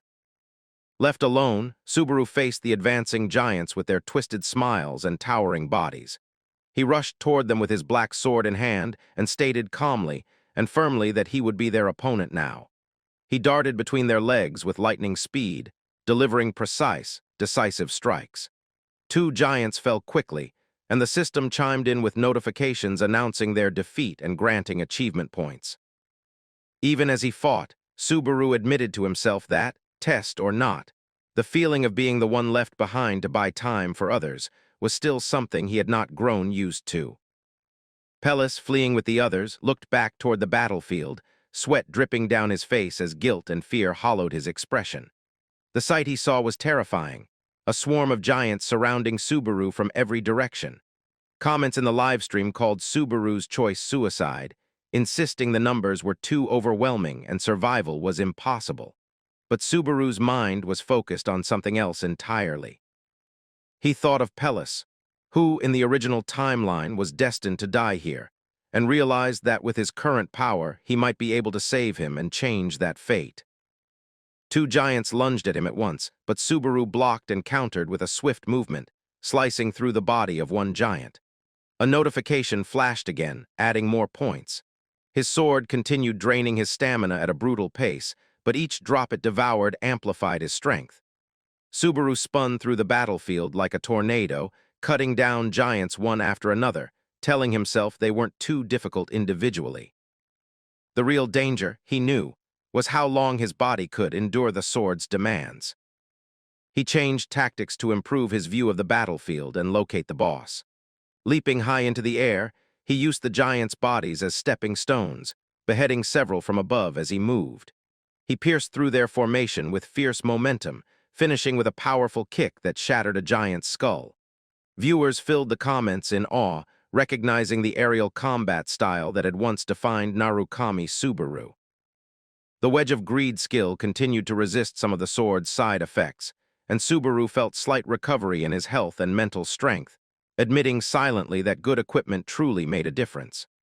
Still, with an endless army of giants surrounding him, he identified his single objective. He had to defeat the boss before his body collapsed entirely. The giant leader appeared with a terrifying grin, eyes burning with savagery, raising his massive weapon with the intent to crush everything. He towered over Subaru, yet Subaru ran straight toward him with complete confidence. He understood clearly that if he failed to finish the fight in one instant, he would die here. Gathering all the strength he had left, Subaru activated the active skill of the lightning bolt armor, a shield of lightning, and prayed the move would work. Thunder roared violently as a colossal bolt of golden lightning struck the battlefield, illuminating the sky. The explosion of electricity paralyzed the surrounding giants, giving Subaru the moment he needed. He leapt from above and closed in on the boss, who roared in pain and rage. Subaru drove the cursed sword deep into the giant's neck and continued pushing the attack forward despite feeling his life force being torn from him at a reckless speed. Finally, the giant boss collapsed with a trembling crash. A system message appeared announcing the defeat of the giant seed and the clearing of the fifth survival stage, describing it as an extraordinary achievement. More notifications followed, stating that Subaru's level rose by 2 and his strength, agility, vitality, and magic increased. The stream exploded with astonishment as viewers asked if anyone had ever defeated this boss. The answer came back immediately. No one had. The stage wasn't designed to be cleared this way at all. Subaru looked down at his exhausted body and sighed, wishing he could have ended the fight with a single stylish blow like in comics, but reality proved much harsher. As the clouds above began to clear, the remaining giants staggered in confusion after their leader's death. Subaru landed heavily on the ground, panting. The Wedge of Greed had failed to fully block the sword's recoil, and the side effects were taking a painful toll. Then he realized something terrifying. The monsters hadn't disappeared. The rules stated that they remained until the test timer ended. The giants slowly regained their senses and turned their murderous gazes back on him. The very loophole Subaru had taken advantage of earlier had now turned against him. His strength was completely drained, and the giants surrounded him with their monstrous grins, closing in for the kill while he was too weak to defend himself. Just as one of the giants raised its massive fist to crush him, a devastating black and golden lightning bolt descended from the sky and struck Subaru directly, followed by an enormous explosion of energy. The scene drifted far from the battlefield to a quiet wooden cabin tucked deep inside a peaceful forest. A woman sat outside on a worn chair, letting the soft sunlight warm her face.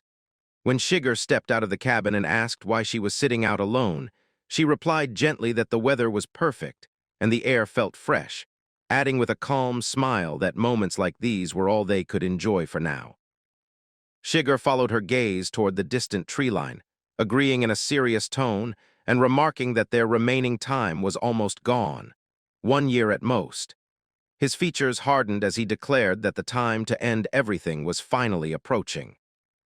Noticing Riena's focus fixed on her device rather than their conversation, Shiger sighed and pointed out that she always did this whenever things turned serious. Curious, he asked what she was looking at so intently, and she wordlessly held up her screen. She showed him a picture of a masked figure and told him this person had begun calling himself Narukami Subaru. Shiger's eyes widened instantly, and he burst out his name in shock, but Riina cut him off with a cold, steady voice, insisting that the person in the image was obviously not the Subaru they once knew. Riina played the livestream for him, explaining that the masked man was merely a streamer using the name while attempting the second-floor test. Shiger stared at the screen, stunned, as the fighter's movements stirred something painfully familiar. Riina reminded him firmly that if Subaru had truly survived that day, Kazuki would have been erased from the tower long ago.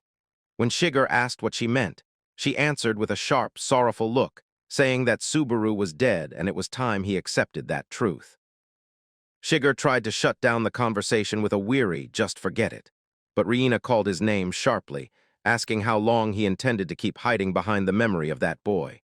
He replied coldly by asking why she even bothered watching the stream if she believed Subaru was gone. Riina answered flatly that she was just passing time, nothing more. But suddenly her eyes widened, freezing her in place. Shiger, startled by her reaction, looked at the screen himself and was struck silent as disbelief washed over him. Back at the battlefield, a deafening blast of golden lightning tore through the ground, sending giants flying like broken toys. As the dust thinned, Subaru appeared at the center of the devastation, wrapped in crackling electrical light. A system notification floated before him, announcing that he had obtained the Thunder skill. His eyes burned red beneath the mask as he received 2,000 achievement points and the options to continue the trial or transfer out, leaving the viewers in stunned silence. Subaru muttered in confusion, realizing this location wasn't supposed to be where the Thunder skill was learned. While the viewers speculated wildly, insisting that defeating the giant boss must have been the hidden condition, Subaru opened the description of the A+ rank Thunder skill, nodding grimly that it consumed both health and magic. And as the remaining giants started to reorganize themselves, he quietly thanked whatever luck had kept him alive up to this moment. Mission notifications and enormous donations poured in thousands of credits from excited followers. Subaru thanked everyone sincerely, and seeing his balance rise past 20,000, he decided he owed them at least a display of gratitude, so he prepared to fight again. The remaining giants roared and charged. Subaru wanted to show them something meaningful, so he spent 20,000 credits in a single breath to upgrade Wedge of Greed. The system declared that level 3 could now resist the violent backlash of thunder. Subaru wanted to flood his whole body with lightning, but caution won. He compressed all the energy into his right arm alone. With that, he shot forward like living lightning. The unknown demon sword in his hand erupted with destructive sparks as he ran toward the giants. Raising the blade high, Subaru declared that it was time to let loose a little, just like the old days, and slammed the sword down with brutal force. A massive rift of red and electric energy carved through the ground and split the giant formation apart. When the wave ended, Subaru stood panting heavily, sweat falling as he cursed his poor planning. He should have saved a little stamina for the trip back. Corpses of giants lay scattered everywhere. Subaru felt his body sway, leaning on the embedded sword for support, drained completely. Suddenly, the sound of armored footsteps echoed. A group of knights sprinted toward him, and Pellis, who had run all the way back, saw Subaru collapsing. Pellis cried out desperately, calling him the savior as he rushed forward. Subaru's vision blurred, and just before he hit the ground, he mumbled with a tired, sarcastic breath that Pellis was a fool for really returning. His consciousness slipped away just as Pellis caught him in his arms.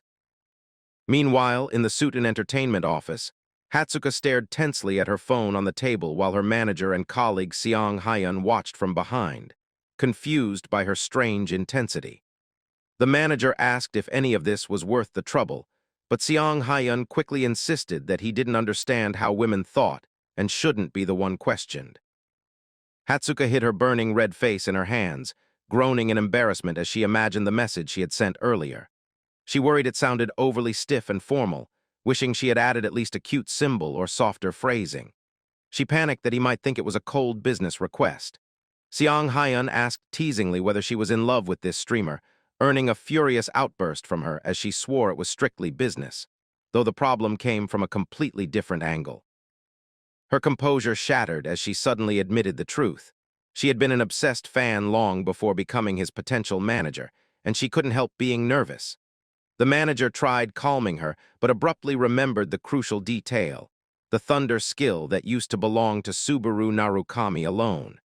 Hatsuka confirmed excitedly that the title was now shared by more than one person. Seong Hyun sighed with relief that their salaries were safe for now thanks to this discovery. The manager stroked his chin, deep in thought, murmuring that no wonder no one else had ever acquired that skill, and agreeing that this new candidate was worth close monitoring. Just then, Hatsuka's phone chimed, and she let out a joyful scream, announcing that Subaru Narukami had read their email. But the joy died instantly. Her expression froze, her body stiffened, and she went completely silent when she realized he had read the message but had not replied. She sat frozen like a stone statue while her colleagues exchanged sympathetic looks at the sight of her despair. Inside a high-tech studio filled with glowing monitors and advanced equipment, Hawkeye prepared to begin his next broadcast.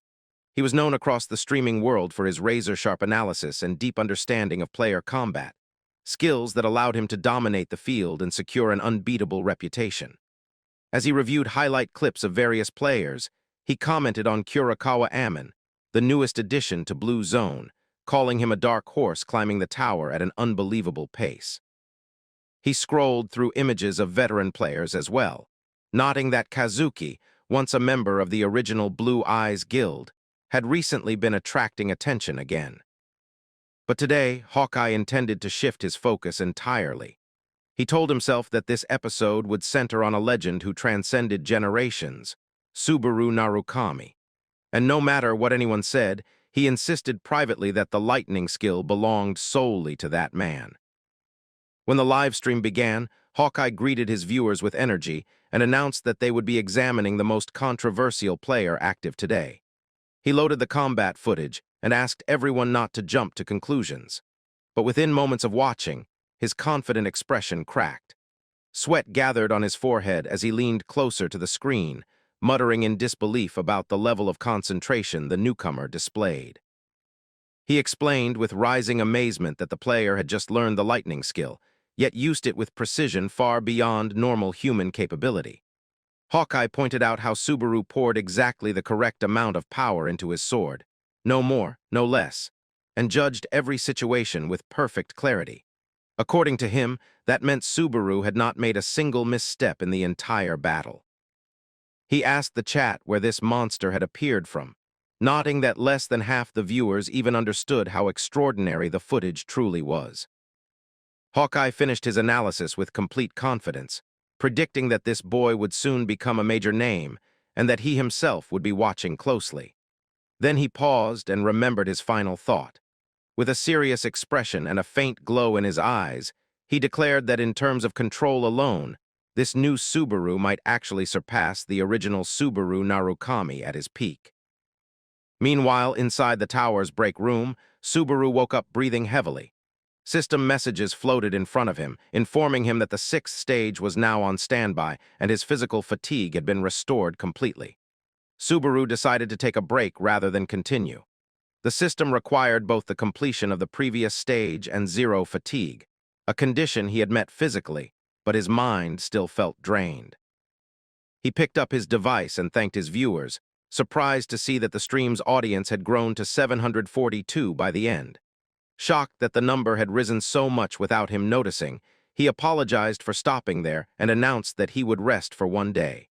The next stream, he promised, would resume the day after tomorrow. A system message confirmed the end of the broadcast, and Subaru left the room. He walked into the waiting area while checking his notifications, and one message in particular caught his eye. It was from someone named Hatetsuka, a manager from Suiten Entertainment, thanking him for his time and asking him to check his messages.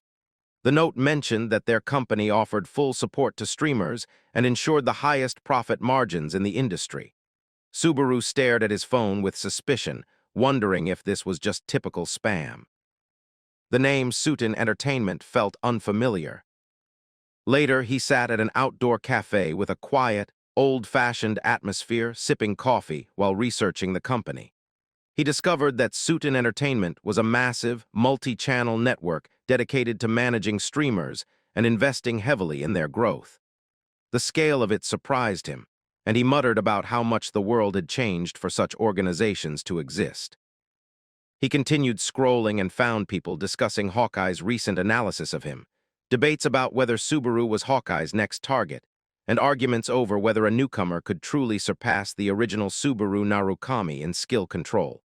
Others tried discrediting Hawkeye entirely, accusing him of bias because of his ties to Suiten. Subaru noted this new fact and blushed faintly as he murmured that the analyst certainly had a good eye. Outside the cafe, Isaac stood fuming as he read part of that same analysis, the one claiming the new Subaru might surpass Subaru Narukami's prime. His expression twisted with contempt as he muttered that Subaru was nothing but a rookie barely reaching the second floor. Rage boiled inside him. He cursed Hawkeye and swore he'd rip out those eyes once he cleared this stage. Still seething, Isaac pushed open the cafe door and grumbled about his terrible day, only for his gaze to fall on Subaru sitting casually at a table. Isaac smiled in bitter amusement, wondering if the universe was mocking him since Subaru seemed to appear everywhere he went. He walked past Subaru's table and slammed into it on purpose, knocking the hot coffee across Subaru's clothes. Subaru jerked up from the sudden burn, while Isaac feigned innocence and claimed it was an accident.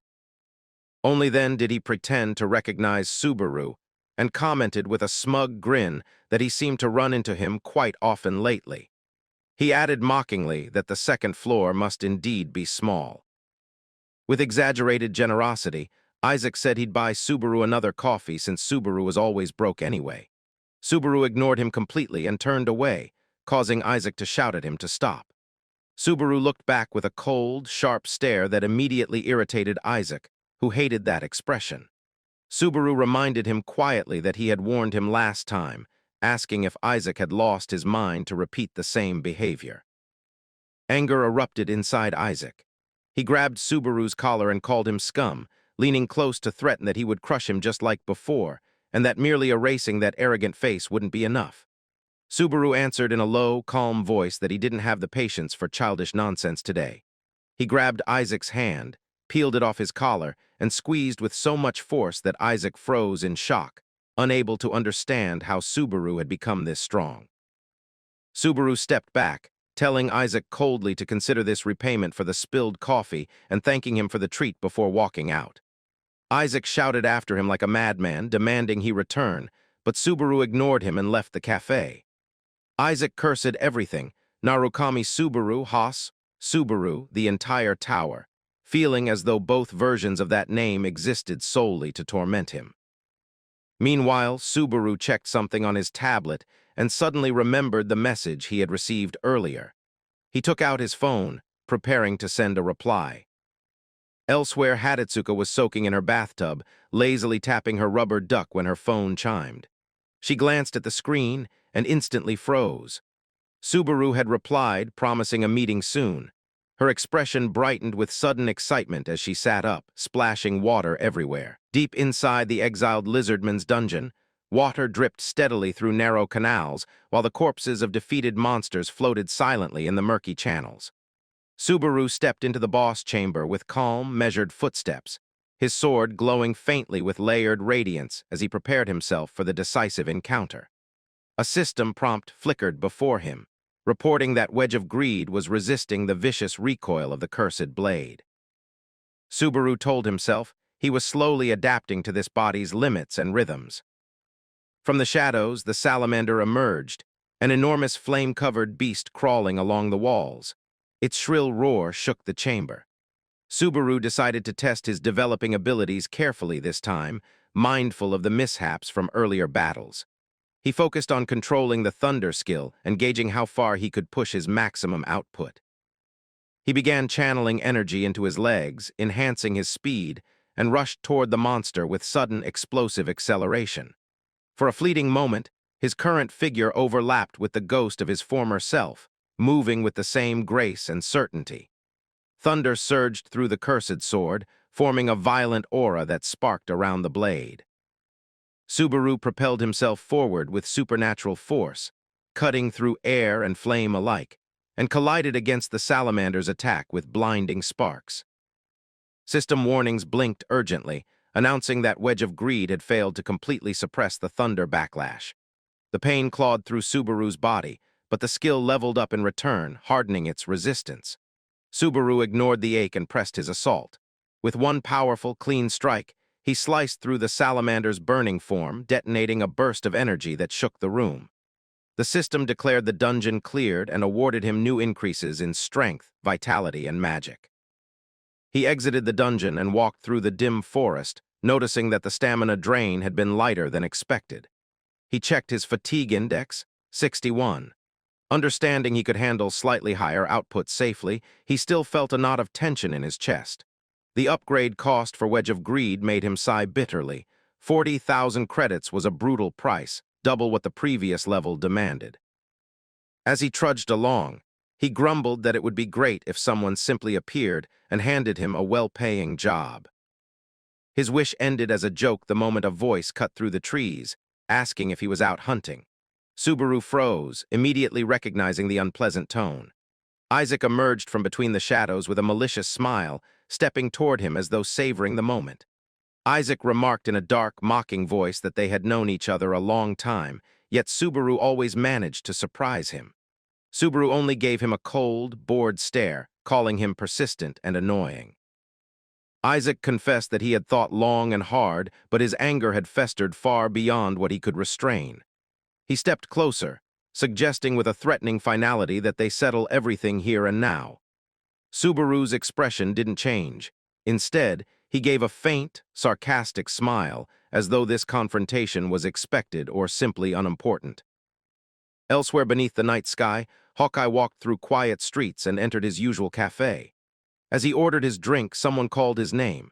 He turned to see Suiton Entertainment's manager seated nearby, claiming he had finally tracked him down. The two sat together, exchanging polite greetings. Hawkeye asked how the management work was going, and the manager answered calmly that steady, gradual growth was the healthiest kind. Then he turned the question back to Hawkeye, inquiring how his own live streams were doing. Hawkeye explained that his viewership remained stable since the major faces in the field rarely changed. Knowing this wasn't merely a casual visit, Hawkeye set aside his coffee and asked what the real purpose of the meeting was. The manager leaned forward and brought up Narukami Subaru, the rookie from Hawkeye's recent analysis. He wanted to know whether Hawkeye had been sincere in his praise. Hawkeye answered without hesitation, saying that the newcomer possessed raw talent even greater than the original Subaru Narukami's in terms of control. But he added sharply that whether such a player could actually climb the tower to similar heights was an entirely different question. The manager smiled, pleased with the clear and balanced assessment. He then revealed his goal, recruiting this rookie to their agency. Hawkeye laughed, praising his manager's intuition, though he pointed out that Subaru's view count and fame were still far too small for a company as large as Suiton. The manager placed his cup down and told him that Hawkeye's own conviction was enough to give him certainty. He then revealed his plan, a collaboration between Hawkeye and Subaru to boost Subaru's visibility. Back in the forest, Isaac confronted Subaru with renewed hostility. He mocked Subaru's survival in the dungeon, claiming it was nothing more than luck, and suggesting Subaru must have fled the moment he got hurt. He warned him not to delude himself into thinking he was the legendary Narukami Subaru or that he could learn the thunder skill. His voice sharpened with hatred as he cursed Narukami Subaru's name, gripping Subaru's shoulder tightly. Isaac said bitterly that if the real Subaru was dead, he should remain quietly in his grave. His eyes burned red with hostility as he muttered that every person named Subaru had a talent for driving him insane. Subaru exhaled softly, almost sorrowfully, thinking of the cruel irony that the age following his death had become filled with impostors and imitators. Still, he wanted clarity. He asked Isaac directly why his hatred ran so deep. Was it really just because of the name Subaru? The idea seemed ridiculous to him, given how beloved the name had become. Isaac's fury detonated. He shouted in Subaru's face, demanding whether he dared say that while knowing who his father was. Subaru blinked with cold disinterest and asked what that had to do with anything, criticizing Isaac's habit of dragging his father into every conversation. Isaac snapped back that his father was Reinhardt. The name struck Subaru immediately. Reinhardt, the ninth-floor high-ranker, the one-strike swordsman. His mind flashed back to the day the tower shook with shocking news. Earthling Subaru Narukami had defeated Reinhardt in a duel using only a single strike, ending the fight in less than 30 seconds. He remembered Reinhardt covered in blood, screaming in refusal as he fell into the crater left by Subaru's attack. Reality returned sharply as Isaac screamed in rage, calling Subaru a bastard and warning him not to speak his father's name lightly. Subaru finally understood. Isaac wasn't driven by personal hatred toward him, but by a broken legacy. His father's humiliation had carved hatred into his heart. Subaru looked at him with a cold, angry sharpness and asked whether Isaac had any idea what Subaru had suffered because of such a petty grudge. Isaac's fury exploded. He commanded Subaru to shut up, refusing to hear another word, and flames erupted around his body as he prepared to strike. He released his fiery power with a roar, saying there was no need for further conversation, and ordered Subaru to hurry up and die.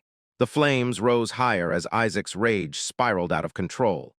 He shouted hysterically that he hated Narukami Subaru to the point of feeling sick. His voice cracked with malice as he continued complaining that Subaru was nothing special, yet somehow drew all the attention and strutted around arrogantly, poisoning even the guild leaders with the same attitude. With a twisted smile framed by fire, Isaac added that Shad and Freude, those he called arrogant, were now rotting in hell, which he claimed was the justice they deserved. He hurled a massive fireball toward Subaru, declaring that receiving the Subaru name had been the last of his luck. The explosion shook the entire forest, engulfing the area in smoke and fire. Isaac covered his face with one hand, pretending to regret his own carelessness, lamenting dramatically that he had accidentally overdone it and killed his friend in such a horrible manner. Staring at his charred hand, Isaac muttered coldly that his next target would be that masked streamer. But then a voice echoed through the flames, asking calmly which masked one he was referring to. Isaac froze. The fire parted like a curtain, revealing Subaru walking out unharmed, holding the mask in one hand and staring at him coldly, asking whether he meant this mask. Isaac's eyes stretched wide, horrified at the sight before him, whispering that it was impossible. He screamed in panic, unable to understand how Subaru could take a direct hit from such a powerful attack without even being scorched. Before Isaac could recover, Subaru moved like a flash and rammed a brutal punch into his face, asking mockingly if the sensation was uncomfortable and calling him a brat throwing a tantrum. Subaru didn't stop. He followed with another crushing blow to Isaac's torso, forcing a groan from deep inside him. Then he slammed Isaac into the ground so hard that Isaac cried out in agony. Isaac staggered, coughing blood, unable to comprehend how someone he viewed as weak could inflict such damage. Subaru stood over him and offered a riddle, asking who exactly was standing before him. He lifted the mask and asked whether Isaac saw the bullet Subaru or the masked streamer Narukami Subaru. Then his eyes glowed sharply, and he added a third option, the Narukami Subaru with blue eyes. Isaac forced himself upright, coughing violently, refusing to fall for such tricks. He claimed Subaru had just confessed to being the streamer. His energy flared again as he scoffed at the thunder skill, declaring it wasn't impressive if someone like Subaru could learn it. Fiery claws formed at his hand as he asked with contempt whether Subaru really thought he could win. He boasted arrogantly that if someone as weak as Subaru had acquired that legendary skill, then he must have already surpassed the original Narukami Subaru. He launched forward with blazing fire, screaming triumphantly that he would prove it. but Subaru vanished and reappeared in a flash of lightning. A single sword arc cut through the air, and Isaac didn't even comprehend what happened until he saw his severed hand falling. Shock distorted his face as Subaru stepped closer. Subaru told him coldly that his answer was wrong and expressed genuine surprise that Isaac could spew nonsense so far removed from reality. A creeping terror climbed Isaac's spine. He looked up at Subaru, finally realizing something was terribly wrong. Subaru's earlier words echoed, about Isaac's petty hatred, about Subaru's suffering caused by such a childish grudge. Subaru placed the blade against Isaac's neck and with burning fury warned him never to speak lightly of his comrades again. Isaac's eyes bulged with fear as his trembling voice muttered the truth he could no longer deny, that the person standing before him was the legendary blue-eyed Narukami. Subaru cut off his realization with icy finality, declaring that playtime was over. In one swift, decisive motion, Subaru ended the fight. Isaac stumbled, blood erupting from the wound, while Subaru told him that this was more than enough thanks for lending him the body. Then Subaru turned and walked away from the blazing ruin, leaving Isaac's defeated form behind. Far from the scorched forest, inside a peaceful cafe, an employee watched Subaru from across the room with cautious curiosity. She wondered quietly whether he was simply an overzealous fan of Narukami Subaru, but scolded herself for such thoughts. She noticed he seemed to be streaming at the moment. Meanwhile, Subaru was deep in thought about his streamer strategy. He reminded himself that hiding his real face was a massive advantage. It prevented enemies from identifying him. Hatsuko approached hesitantly, apologizing for being late. Her cheeks burned red as she introduced herself as the person he had contacted, adding nervously that she was Hatsuka, the manager assigned to him. Subaru shook her hand calmly and introduced himself as Narukami Subaru, making her nearly burst with excitement as she insisted the honor was hers. She stared at his masked face, marveling at how startlingly similar he was to the legendary Subaru, wondering if he had returned from the dead, or if this boy was simply a very convincing imposter. Her thoughts spiraled until Subaru suddenly asked loudly whether something was wrong, startling her so much she nearly jumped. She remembered her boss scolding her repeatedly, reminding her to leave a strong, trustworthy first impression and never behave irresponsibly. Realizing she had likely ruined that already, she tensed. Subaru then asked if she had been a fan of the old Narukami Subaru. Hatsuka immediately, and explosively, declared that she was an extremely devoted one. Subaru tried calming her down, explaining that he wasn't the real hero and gently pointing out she looked much younger anyway. But she shocked him by saying she was also a fan of him. She excitedly explained that she had followed him since he had 0 viewers, had been his very first watcher when he defeated the Bat, passed Greg's trial, and chose the lightning path, all things she remembered in vivid detail. Subaru was stunned. She recalled moments he himself had nearly forgotten. He smiled beneath the mask, impressed that she had been watching even then. With shining eyes, Hatsuka clenched her fist and said this was destiny. For that reason, she had run straight to the company and begged to be assigned as his manager. Regaining control, she adopted a more serious posture and pulled out the contract she had prepared, summarizing its terms. Their team would handle ads and edit clips to strengthen the Narukami brand. Subaru asked what his side required. She answered simply that he only needed to keep streaming as he was, that alone was valuable enough. Subaru wondered aloud whether the streaming job was really this easy. Hatsuko explained that he was special. He was the first to wield the lightning skill, and everyone at Suiten, even her department head, saw him as a top priority. While reading the contract, Subaru asked her about her opinion of the terms. Hatsuka panicked, thinking he was questioning her competence. She stammered that everyone else was more reliable and professional than her, but Subaru clarified he hadn't meant that. He studied the faint aura around her, wondering if it was normal for a business manager to possess such a high-level skill. Hatsuka, meanwhile, was dying internally, convinced she had completely failed. Subaru realized what that aura meant. As his fame grew, the enemies he would face would only get more dangerous. There would be no time for rest. He had to stay ahead.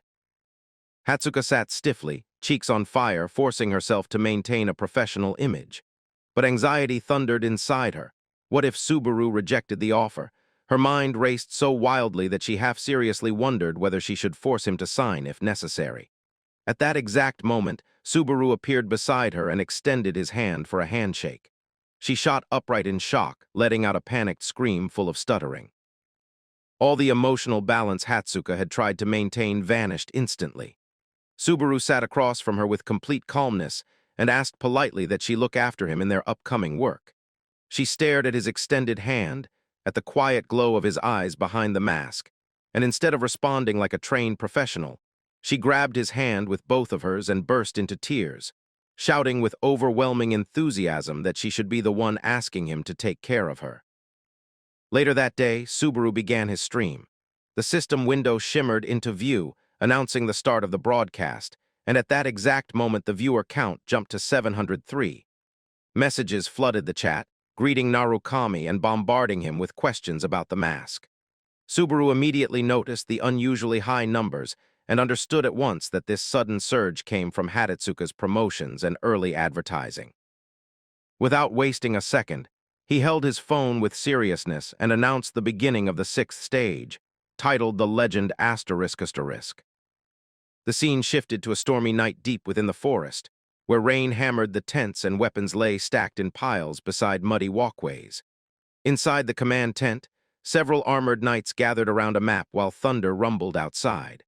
Commander Pellis asked sharply where their savior was. One knight voiced his doubts openly, saying it was impossible to trust someone who wasn't even a knight, and even harder to believe that an unknown outsider could defeat the giant leader alone. He continued speculating that unless Pellis had seen the battle himself, the monster Subaru killed might not have been the real leader at all. Pellis's expression darkened at those words, and he scolded his men harshly for disrespecting the person who had saved their lives. At that moment, the tent flap lifted and Subaru entered, accompanied by Pellis's aide, who announced with a bright smile that the savior had awakened. Pellis hurried towards Subaru, greeting him gratefully and saying that thanks to his efforts, he could now walk without any support. But the other knights stared at Subaru with quiet hostility, whispering among themselves that he didn't look particularly strong and that the mask only made him more suspicious. Subaru caught their expressions instantly and confronted them with a cold tone, saying it seemed they either refused to believe he had slain the monster or simply could not accept the truth. He remembered how Hatetsuka had adjusted his microphone settings so that only viewers could hear his voice, an incredibly useful trick in boring or irritating conversations. Even with that advantage, the knights' tone irritated him, and he commented sharply on their lack of respect toward someone who had saved their entire order. The chat erupted with laughter and mocking remarks about the knights, urging Subaru not to tolerate their arrogance. Then an older knight stepped forward, a man with a gray beard and a dignified presence. His name was Dale. He extended his hand to Subaru and thanked him sincerely, but Subaru felt the extreme pressure hidden beneath the handshake. Dale spoke with a heavy voice, explaining that although he had tried to protect the village, everything had been trampled and crushed. Subaru blinked in surprise at the word trampled, and Dale answered with a grim expression that it had been done by that man. Subaru looked into his eyes with seriousness and asked if there existed someone more dangerous than the giant leader he had already defeated. Dale answered simply and confidently, yes. He then began describing an ancient legend. The true giants, the ones who once battled the gods, had long been sealed away. The giants that roamed these lands were only faint remnants, shadows of their former selves. But the new leader who appeared after Subaru's victory was different. His strength neared that of the legendary giants, and Dale admitted with horror that he never imagined any of those beings still existed. The chat exploded with panic, viewers asking if this level of power belonged to something around the 8th floor, and how anyone was supposed to fight it. Subaru declared with firm resolve that they had no choice but to defeat the creature. Dale gave him a tight, sarcastic smile, commenting on his excessive confidence. Another knight added sharply that although they were forced to request help, what they were asking Subaru to do was impossible. He insisted that anyone who hadn't seen that monster with their own eyes would never understand. Pellis suddenly cut through the tension with a loud declaration. He spoke of an ancient legend involving Millennium Mountain. At its peak, he said, a fragment of lightning was hidden, something powerful enough to fight the giants, and he believed Subaru was the only person capable of finding it. The scene shifted to a memory: burning houses, screaming civilians, and fire swallowing everything in sight. Amid the destruction stood a long-haired giant, radiating a terrifying aura as he addressed someone named Vidal. Knights tried desperately to stop him, but he grabbed one of them without hesitation and crushed him in his hand. In a cold voice, he declared that he would send his son Vidal to rest among the flowing human blood.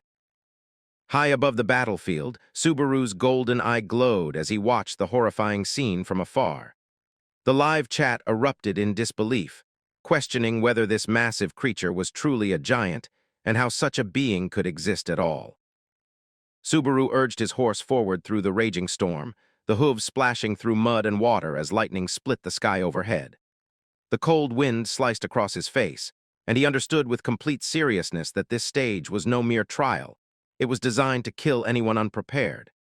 Pellis' voice echoed in his memory, reminding him that the giants would arrive in 3 days, and if he failed to find the lightning by then, he should run for his life without hesitation.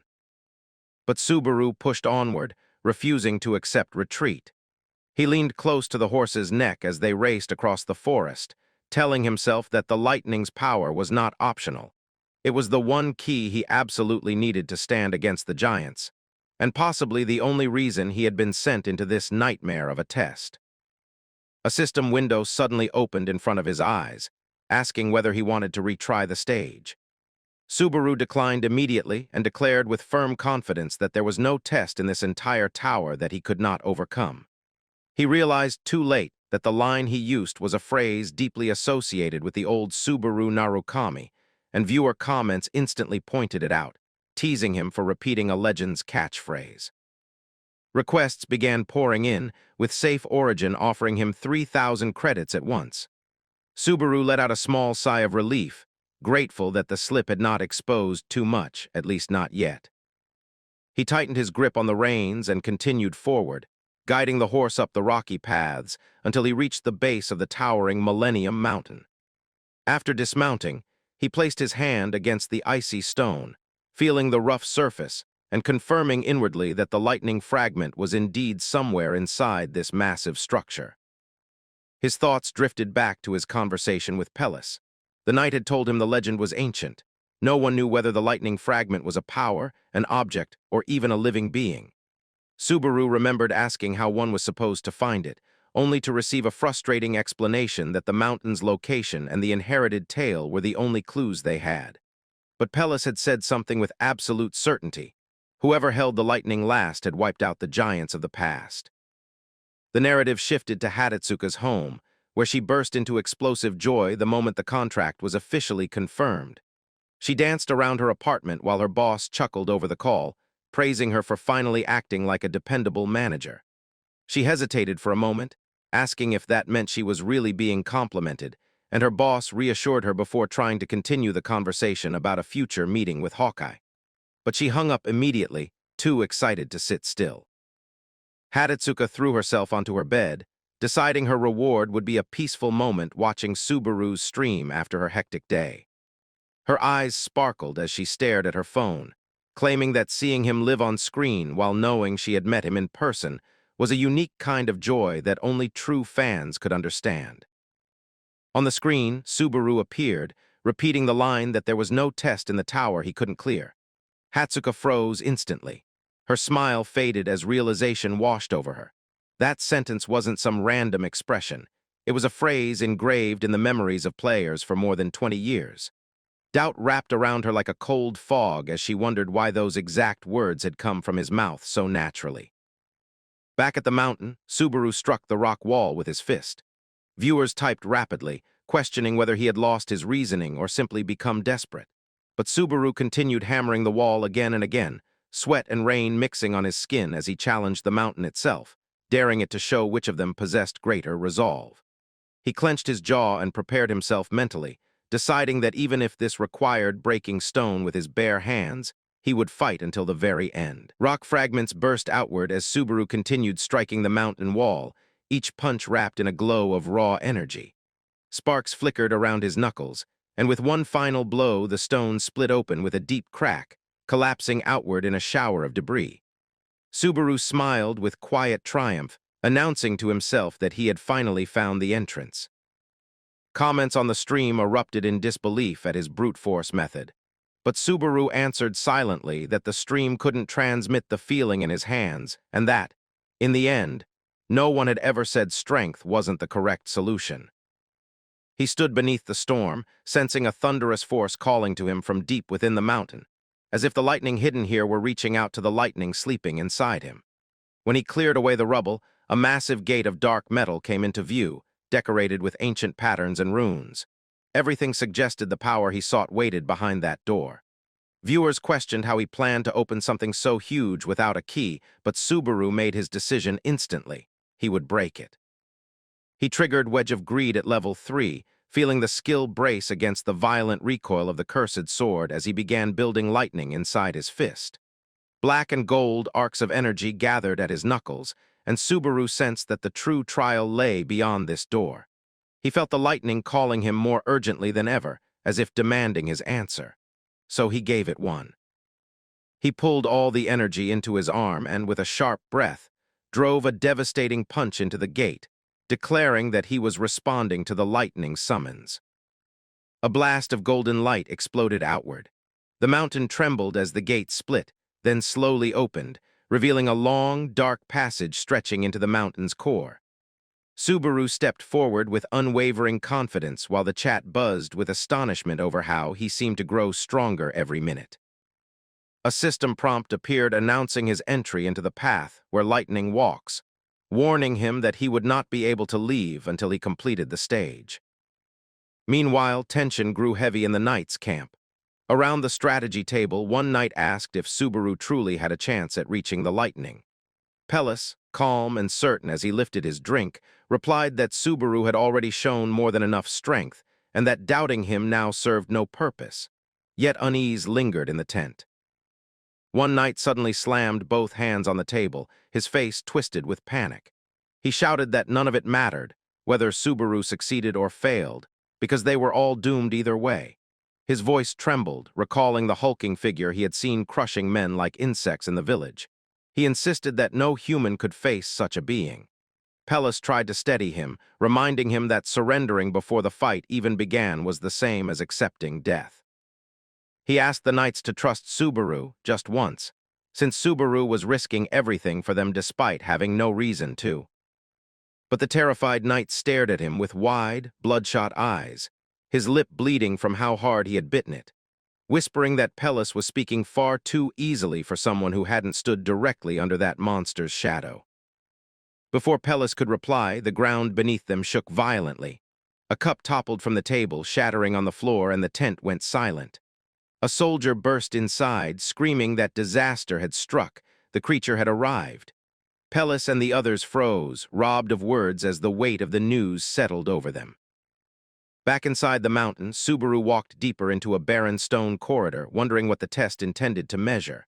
Viewers remarked on how strange the environment was. There were no monsters, no traps, not even a single obstacle.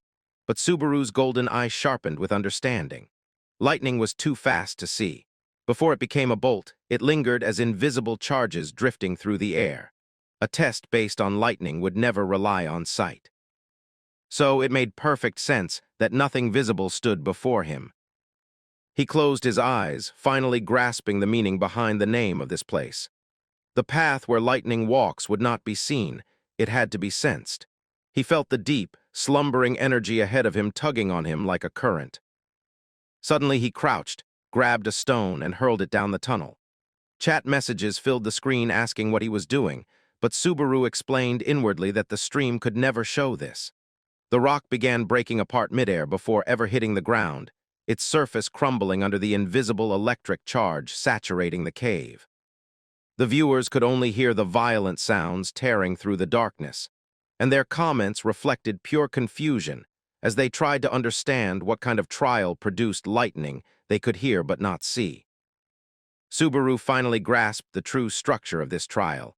Even knowing how unforgiving it was, he muttered that he had no option but to continue, calling the designer of this stage someone with absolutely terrible taste.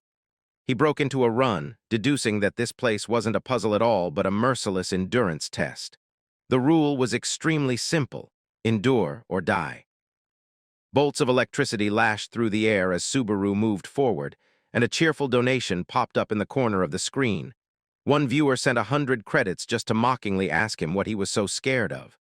More contributions followed as the storm intensified.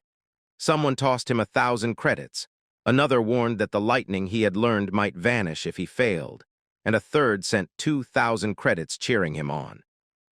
Even as the air crackled and his skin tingled painfully, Subaru still remembered to thank every supporter, his gaze fierce with determination while he ran through the invisible storm. Far away, in a quiet wooden cabin warmed by a boiling pot, Shigyur lounged on the sofa trying to rest. Riina suddenly entered the room, making him jolt upright and shove his device out of sight. She eyed him with a sly grin, claiming he must be hiding something suspicious. Shigyur stammered frantically that nothing was going on and his eyes were simply tired. She didn't believe a word of it.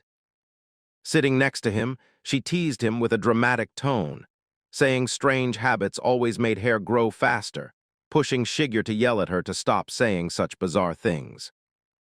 Riina tore off a piece of bread and casually mentioned that she had stopped watching the stream because he told her to, but admitted she still couldn't resist checking sometimes. When Shigyur asked nervously what she wanted, she turned toward him and asked whether her presence was preventing him from relaxing. Before he could think of a reply, Subaru's voice leaked loudly from the device he had tried to hide, declaring that he would endure the test and do his best. Shigyur shot up in panic and shouted at her again, begging her not to say such things at that exact moment. Riina covered her ears, complaining that his yelling almost burst her eardrum, while Shigyur fumbled to switch his device to silent mode. She stared at him suspiciously, remarking that he was acting far more strangely than usual and calling him a complete weirdo before standing up abruptly. When she announced in boredom that this entire situation was annoying and moved to leave, Shigyur nearly leapt after her, scrambling to keep her inside. He offered her more bread, suggested she stay and rest, and even insisted she make herself comfortable, anything to divert attention from the stream he was hiding. But Riina closed the door behind her, and Shigyur collapsed back into the sofa with a shaky sigh of relief, mumbling that he had almost been exposed. He lifted the tablet again, revealing Subaru's live stream still running, and muttered that if Riina ever found out he had been watching it, she would never let him hear the end of it. He didn't even want to imagine that chaos. Shigyur looked sadly at the screen as Subaru explained the deadliness of the test, and a faint smile touched his lips as he realized how similar this streamer sounded to the real Subaru he had known long ago. Only one thing felt different to him. The old Subaru had never been this desperate about collecting credits. Shigyur laughed weakly at the absurdity of it all, until a cold hand gripped his shoulder. He turned slowly, dread rising inside him, and found Riina standing behind him with a terrifying smile. She asked in a low voice if he truly believed she hadn't noticed. Her expression twisted into a demonic glare as she declared that trying to fool her was 1,000 years too early for him. Deep inside Millennium Mountain, the system prompted Subaru with a new message, ordering him to carve the path of lightning. Sweat streamed down his face as he stood alone in the heart of the storm. Bolts crashed into his body one after another, circling him like enraged serpents while the progress bar crept forward at a painfully slow pace, barely reaching 2.3%. He lifted his hand, which was already glowing with compressed lightning, and sensed a strangely nostalgic stir in his chest. He knew this sensation well. He had walked beside lightning through countless battles in his previous life. But this time was different. Every step he attempted forward made the air denser, the pain sharper, and the electric bombardment more violent. His vision flickered behind the mask as the bar crawled to 3.22%, reminding him mercilessly that this trial was far from over. Meanwhile, comments flooded the stream. Viewers screamed at him to run, begged him to speed up, questioned why he insisted on walking as if he were choosing to suffer. Subaru ignored all of it. His body was covered in wounds, and every nerve felt as though it was being carved open. But he accepted that reading chat was impossible from this point forward. He extended his arm into the electrified void, reminding himself that reaching the end was nothing more than a baseline for him. His real aim was higher, far beyond simply clearing the stage. If lightning demanded everything from him, he intended to take something even greater in return. Far away, in the polished silence of a luxury office, Hawkeye leaned forward toward his screens. Several monitors displayed Subaru's stream from different angles, and he recalled his earlier discussion with President John about collaborating with this rising newcomer. He also remembered how unusual it was for John to personally oversee anything anymore. John had reminded him of a rule he'd repeated for years. In broadcasting, effort is only half the battle. Status and recognition make up the rest. Hawkeye had interrupted him proudly, explaining that a player's background, the era they belong to, the names and powers surrounding them, determines true popularity. John had agreed but quickly pointed out that Narukami Subaru's streams didn't resemble ordinary beginner broadcasts. They looked far closer to the personal combat journals of seasoned veterans. John emphasized that the boy didn't need fancy editing or a dramatic persona. Hawkeye simply needed to provide his usual analytical commentary like he always did. The president suggested that this newcomer might be an opportunity that couldn't be replaced, urging Hawkeye to grab the passing comet while he could. Hawkeye's eyes had glittered with ambition as he remembered his own insecurities, those moments when he retreated, not because he lacked talent, but because he doubted whether he could ever compete with the geniuses climbing the tower. He remembered staring at the night sky, yearning to stand among the shining legends above, wondering if he would ever be counted among them. And returning to the present, he suddenly shrieked in disbelief, nearly knocking over his chair. Sweat ran down his temples as he stared at the screen, unable to accept the madness Subaru was committing. Inside the cave, Subaru's scream echoed through the corridor as lightning struck him with brutal force. The entire environment roared violently, turning the path into a torture chamber of light and sound.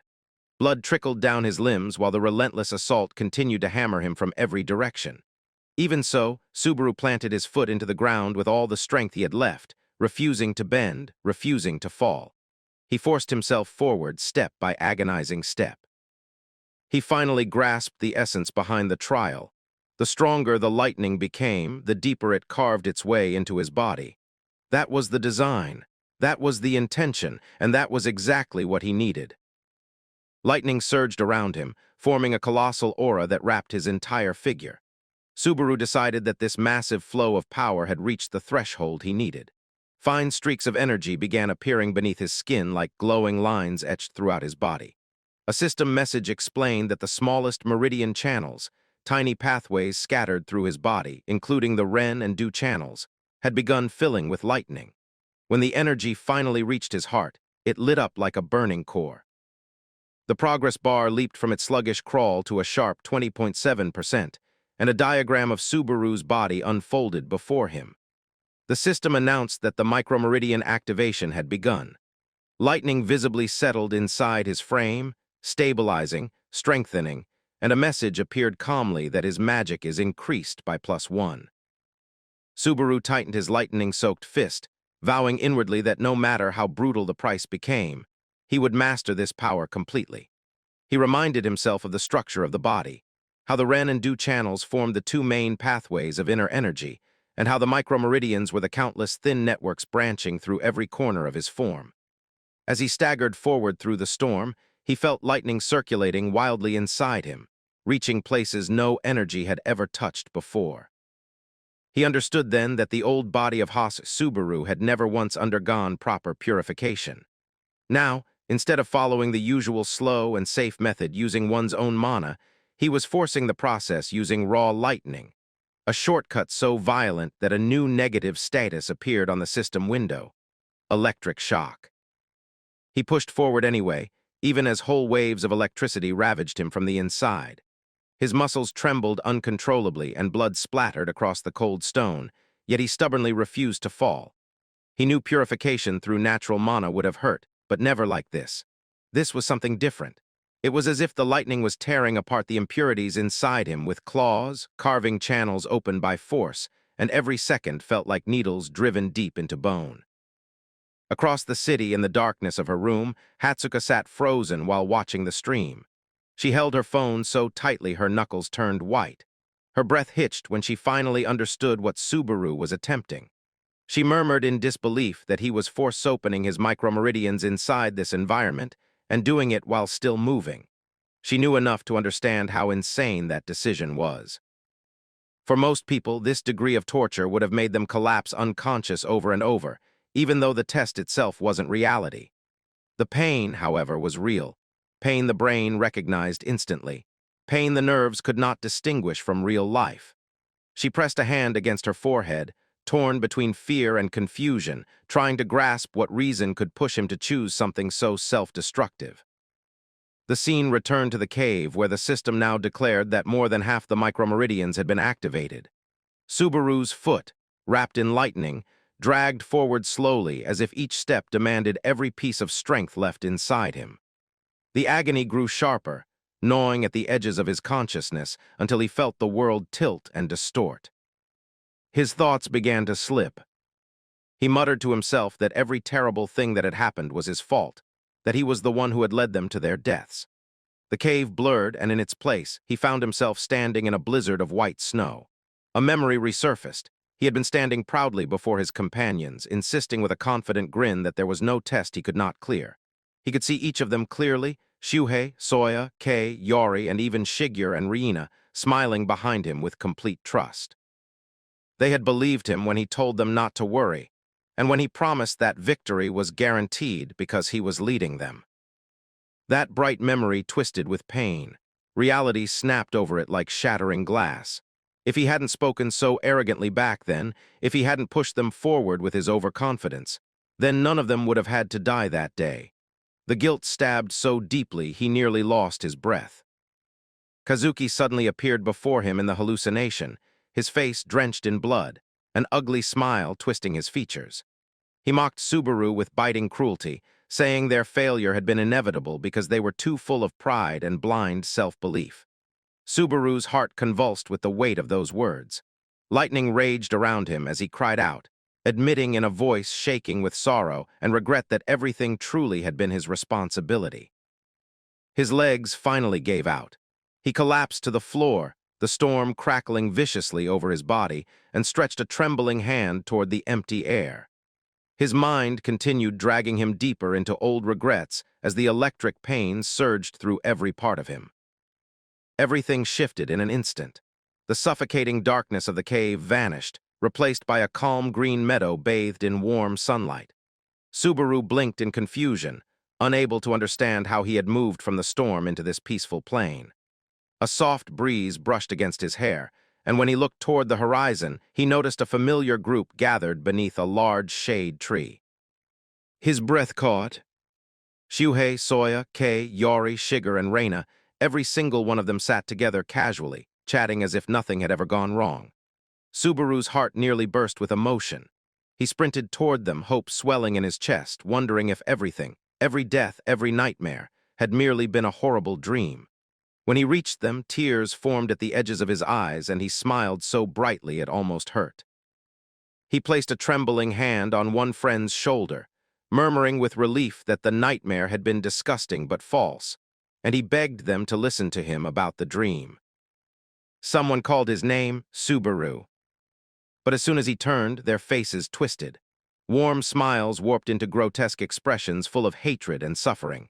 Their voices rose in a harsh chorus accusing him directly of leading them to destruction. One voice trembled with anger, shouting that they never wanted to die. Subaru staggered backward, whispering their names in disbelief as terror crawled up his spine. Shino stepped forward, her body torn as if she had crawled out of her own death. She fixed him with a resentful stare and berated him bitterly, reminding him of all the bold promises he had sworn before the tragedy. She demanded to know why he hadn't protected them. Subaru's lips trembled as he whispered her name, horrified by the sight of her remaining eye bulging with pain. The peaceful meadow melted away into utter hell. Corpses and tattered spirits surrounded him, screaming and crying out. Flames rose all around as their voices clawed into him, begging him to save them, begging not to die. Subaru's mind crumbled under the weight of their grief and blame. He screamed in despair, reaching desperately toward their fatting figures, begging them to come back, begging them not to leave him behind. His voice echoed endlessly, swallowed by a void that didn't care for his suffering. He collapsed to his knees, broken and drowning in guilt. Then the hallucination shattered. Subaru found himself back in the electrified cave, coughing blood as he gasped for breath. The storm still raged around him. His entire body quaked, and only then did he understand how close he had come to losing his mind entirely. The system window blinked before him, stating that micromeridian purification had reached 97.87%, and that lightning had now fully settled inside him, increasing his magic again. He gritted his teeth and cursed whoever had created such a deranged trial. Slowly, he pushed himself upright. The swirling electric currents lit his body in bright gold, and despite everything, he let out a bitter laugh, thanking the hallucination in a twisted way for reminding him why he refused to die. Yellow sparks danced across his arms, and in the flickering light, he momentarily saw Kazuki's phantom smirking back at him, an illusion that felt far too real. Far away, chaos devoured the village. Giants and monsters surged into the arena, crushing buildings and sending villagers fleeing in panic while the knights struggled to hold their positions. A colossal giant, towering above the ruins with monstrous features and bulging muscles, stepped forward like a walking catastrophe. Even the bravest knights trembled at the sight, unable to believe this creature was the true boss. Fear seeped into them, and whispers spread that the masked warrior must have abandoned them and run away. Amid that despair, one knight whispered shakily to his companion that their savior would return. He had to return. They clung to that sliver of hope.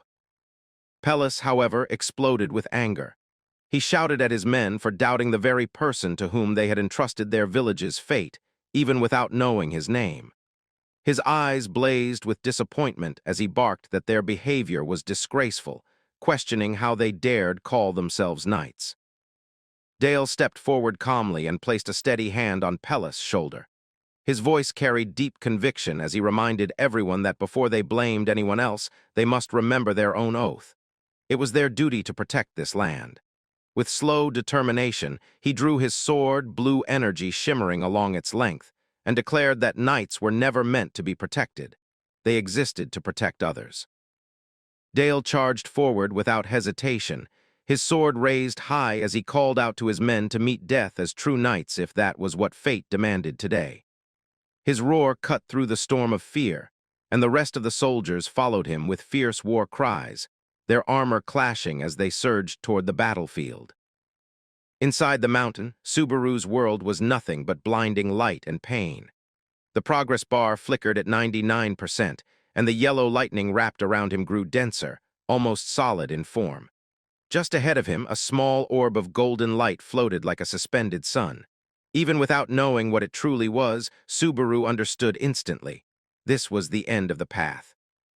His fatigue index spiked to 97.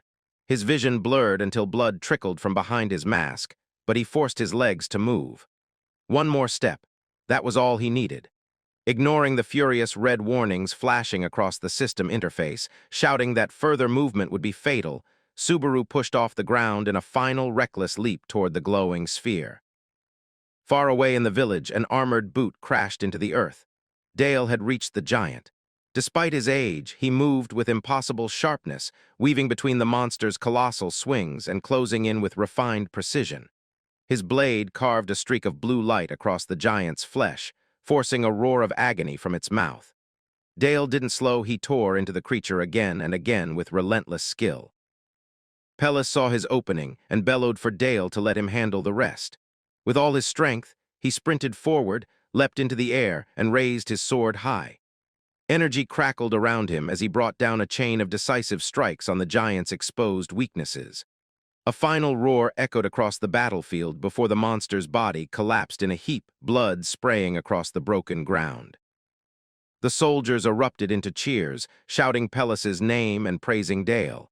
Some rushed to the fallen monster, stabbing its corpse to release the hatred and terror that had built up inside them. At last, they believed the nightmare was over. Pellis exhaled deeply, staring at the dead giant and thinking they had finally survived the danger Dale warned them about. But Dale's voice cut sharply through the relief. He denied it outright, his expression twisted with dread. Pellis turned to him in disbelief, only for Dale to repeat firmly that this was not the real target. Behind them, the soldiers were laughing and celebrating, convinced the rest of the mission would be easy. One soldier spoke confidently about eliminating the remaining small giants. And then a giant hand dropped from the sky. The soldier, the ground, the celebration, everything beneath the descending palm was crushed in an instant. Blood splashed outward in a gruesome burst as the earth cratered beneath the impact. Pellis and Dale both froze where they stood, shock locking their bodies in place. Only when Dale's voice finally tore free did the others understand. Trembling, he stared up at the monstrous silhouette towering above them, declaring that this was the true giant. Pellis's voice cracked as he screamed to the others that the power level of this creature was unlike anything they had encountered before. Meanwhile, deep within the lightning path, Subaru reached the very limit of human endurance. The progress bar trembled at 99.99%. He extended his hand into the raging golden storm and closed his fingers around the orb of energy. Lightning surged through his bones as he clenched it tightly. His eyes burned with fury as he swore inwardly that those who wronged him would apologize in hell. The system chimed, progress complete, 100%. The golden energy erupted violently, swallowing the entire chamber in blinding radiance as Subaru groaned through his exhaustion. He muttered weakly that the ordeal was finally over. A cascade of system messages filled the air. Micromeridian purification completed. Magic amplification increased. Skill activation speed improved. All core stats rose by 2. Subaru scowled at the messages through heavy breaths, complaining to himself that one more blast and he would have died for sure, irritated that the system had kept quiet until the very end. His legs gave out. Subaru collapsed onto his back on the fractured ground, drained of all strength, while the final notification echoed through the glowing chamber that the 6th stage, the legend is cleared successfully. In the offices of Suit and Entertainment, the manager sat rigidly before the screen, watching the live broadcast with knitted brows. Subaru's health bar was dropping violently, and the manager muttered under his breath that the boy was pushing himself far beyond any sane limit. With a frustrated tap of his finger against the desk, he sighed and concluded regretfully that Subaru clearly wasn't suited for the streaming world. His phone rang sharply. On the other end, Hawkeye burst in with breathless excitement, demanding if the manager had just seen Narukami's stream, and calling it absolute insanity. The manager asked him to slow down and explain the reason behind such enthusiasm, only for Hawkeye to proclaim with unwavering certainty that a true star was emerging. Leaning comfortably back, Hawkeye explained that Subaru wasn't just going to succeed as a broadcaster. He would thrive as a player at the same time. Hawkeye admitted that even the original Narukami Subaru had always been more of a warrior than a content creator, and that the viewers seemed to gravitate toward this version, a successor who resembled the original legend more than anyone else. The manager listened in disbelief as Hawkeye declared that they were witnessing something rare. The birth of a new Narukami Subaru, not a copy, but a successor forged in real time before the eyes of the whole tower. Back on the stream, Subaru finally managed to push himself upright. Messages flooded the chat, viewers astonished that he survived and recovered so quickly. Subaru rubbed his aching head and cursed the exhaustion eating through his limbs. When he checked his status window, his fatigue had already dropped to 81, and he exhaled with relief because the higher his stats rose, the faster his recovery seemed to become. Even the last brutal hit hadn't ruined the outcome. Mission completion notifications scrolled upward, adding bits of money from viewers until Subaru's total balance reached 20,420 credits. He nodded, thinking it wasn't bad, until he opened the skill shop and saw the next upgrade for Wedge of Greed demanded 40,000 credits. What he had wasn't even half of that. But if he defeated the giant waiting outside, that amount might become reachable. Subaru turned toward the golden sphere resting in his palm. This was the weapon he earned. As he inspected it, its identity window revealed itself. The lightning spear, a legendary relic forged from a primordial bolt, a weapon capable of one devastating attack before vanishing. Subaru stared at it in disbelief, shocked that something with such rarity could appear at this level. It didn't resemble a spear now, but he knew high-grade equipment often altered its form depending on circumstances. Viewers in the chat asked curiously how he knew so much about top-tier loot. Subaru ignored them, tightening his grip on the shimmering orb. He made up his mind and began walking toward the exit, stating in a firm voice that it was time to end the threat outside.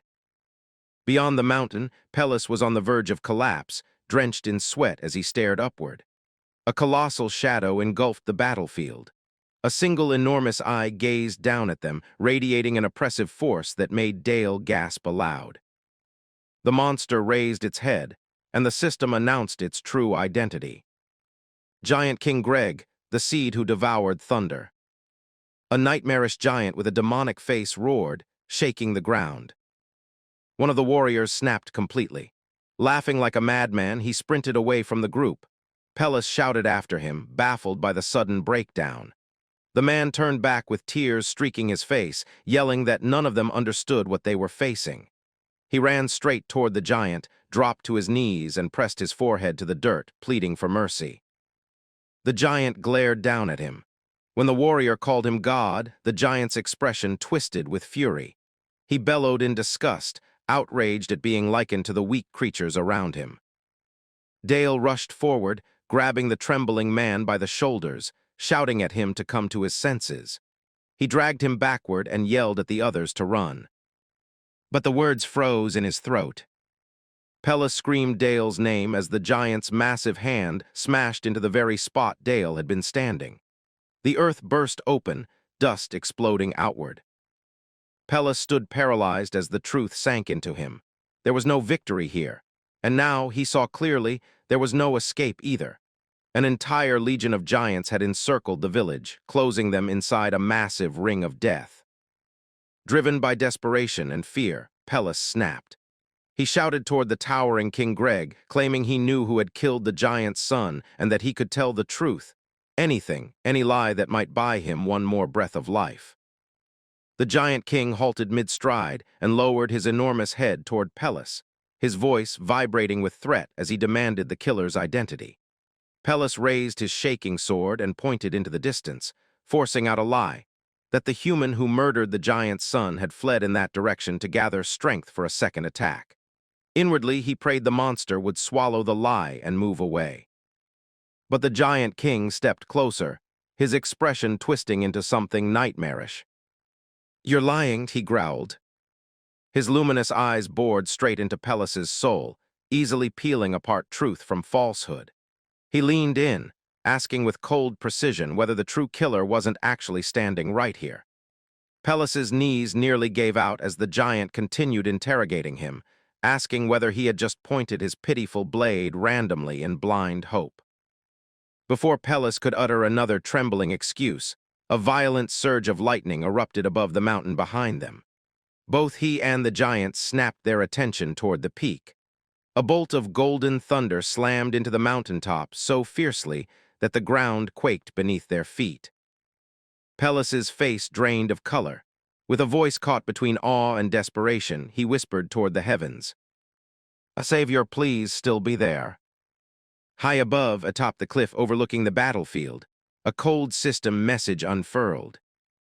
"A seventh stage, lightning start." Subaru stood on the precipice, gazing down at the chaos below. He told himself quietly that this was the final wall he had to break. The live chat exploded in astonishment as the viewers caught sight of the colossal monster, insisting this could not possibly still be a second-floor test and urging him to run. But Subaru already knew the truth. Running wasn't even a consideration. The only path forward was through the giant. He clenched the glowing orb in his hand, acknowledging that a direct clash was suicide. Against something of that scale, he had only one chance, one strike, one clean hit before the monster could react. He raised his arm and activated the lightning spear. Sparks whipped around him violently as the golden ray surged upward, splitting the gray clouds. Energy gathered slowly but with unbearable intensity. At just 10% activation, Subaru's fatigue spiked to 84, and his muscles convulsed as though tearing apart from within. Even with Wedge of Greed level 3 absorbing some of the blowback, the system reported failure after failure as the power continued building. At 33%, the pressure doubled, and his fatigue rose to 88, blood trickling from both his palm and beneath the mask. Subaru clenched his teeth, realizing grimly that his mastery was far too low to wield a relic of this magnitude safely. Yet with the spear crossing 50%, he no longer had the luxury of turning back. The viewers spammed concerned messages, calling this torment a loop of misery ever since he picked up lightning. But Subaru shut out the chat entirely. He had no room in his mind for anything but surviving the next few seconds. Below, the giant king noticed the growing beacon overhead. Even the viewers joked that someone would have to be blind not to see such a ridiculous pillar of light. Subaru silently agreed. After channeling this much energy, hiding was impossible. At 78.5% activation, the giant rotated slowly, glaring up at the mountain peak. His monstrous eye locked directly onto Subaru. A deep, venomous whisper left his lips. "You are the one who killed my son."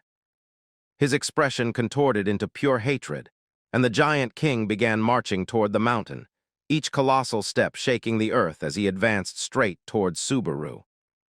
The giant started attacking Subaru. As he screamed and lunged towards the boy, he activated the lightning spear, which was 88% initialized. Black lightning surged throughout Subaru's body, and even when he was in pain, he was still holding on, knowing that he had only one shot, and still, the odds were 50-50. Even the chat wondered about how Subaru was going to land the hit.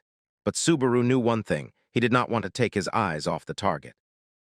Then we see the vision of Subaru's old friend, Soya, who told him to not look away, and to keep his eyes on the target no matter what happens, because that is where the throwing of a spear begins.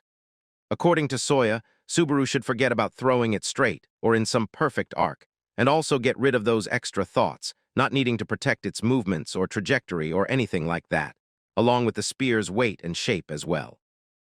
Because, according to his friend, Subaru was not like other spear users, and he was Subaru Narukami, the legend who can do anything once he sets his mind on it.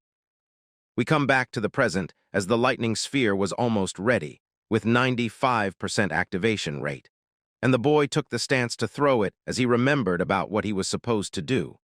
Soya told him that he should not throw it like a normal spear anyway, and he should fire it instead to hit the target as close as possible. As the super giant was getting closer and closer to the top of the cliff, the chat wondered about what Subaru was doing, telling him to launch the spear already, or he would be dead. But Subaru was waiting for just a little more to fully charge the sphere and for the giant to come super close. As soon as the giant got onto the cliff and got ready with a ferocious punch with killing intent in his mind, the creature jumped into the air and got ready to pounce onto the boy. But as he was crashing down, Subaru charged a lightning sphere with black and yellow lightning, which ferociously made a thunder sound as the lightning sphere was completed. Finally, the boy fired it like a weapon instead of a spear, knowing that there is only one shot at it, and no matter what, it would have to hit. The clash between the super giant and Subaru was jaw-dropping, while he decided to finish it off in a single blow. Finally, throwing the weapon, which caused mass destruction as an explosion happened, with dust and debris falling all around. While we see that the giant was exploding as lightning pierced his whole body and he burned away like paper due to the intensity of the explosion, while finally remembering his giant son in his last moments. As the scene shifts, we see that the dust and debris was finally cleared, and Subaru was left standing even when he was fatally injured. The chat was not able to believe that this insane stunt was pulled off by Subaru, knowing that their life was worth it just to see this. And as the thunder-devouring giant was defeated, it was announced that Stage 7 Thunder had been cleared. Subaru received an increase of strength and agility by 2 points, and vitality by 3 points, with focus and magic also increasing by 1 point. 5,000 achievement points were acquired, along with a shiny item, which was glowing just like the yellow thunder. This item was called the Heart of Thunder, and even Subaru wondered about what it was. But slowly, the Heart of Thunder started glowing so intensely that the boy had to cover his eyes, and it was as if the stone teleported him somewhere. And as Subaru opened his eyes, he wondered about where he was. He saw multiple giant figures who were looking at Subaru and wondered about what was going on. Because no matter how many times he tried to scream, his voice was not coming out and his body was not moving. Nothing was an option rather than kneeling down, while multiple giant creatures started watching Subaru, and he got multiple notifications about them watching him. Subaru was sure that these figures were trying to tell him something, but he did not know about how to access it. He clenched the Thunderstone into his fists once again and teleported back into the stage, standing near the cliff. The system notification popped up, telling Subaru that the main scenario of Thunder will now begin, and now he can use the Heart of Thunder to search the village for clues. Meanwhile, we see that Subaru was in a trance-like state, while the chat wondered about why the boy was still sitting there when everything was over. Suddenly, Subaru realized that he had blacked out again and faked it that he thought that it was a cutscene, apologizing to the chat about it. But the chat was smart, realizing that Subaru had passed out due to intense fights once again. The boy decided to ignore the chat and grab the credits while multiple notifications popped up, telling him that many people have given him credits. And finally, all the total credits owned by him were above 40,000. The chat wanted him to go back to the village and show them the Heart of Thunder. But the boy was a bit tired, so he decided to stop live streaming. And even when the chat was sad, Subaru did not care and ended the stream. As the scene shifts, we come inside a hotel on the second floor, where Subaru was talking with Hatsuka, who complimented him for doing a great work on that trial. But Subaru wondered if this kind of stream style was really okay. And Hatsuka assured him that it was absolutely perfect because the previous day, Subaru's peak viewer count had passed 3,000, and he did not even notice. Subaru realized that he was too focused on the trial to check the numbers. But the manager immediately told him that it was not a bad thing, because passing 3,000 viewers as a rookie streamer is incredible. And his timing of ending the stream was perfect, too.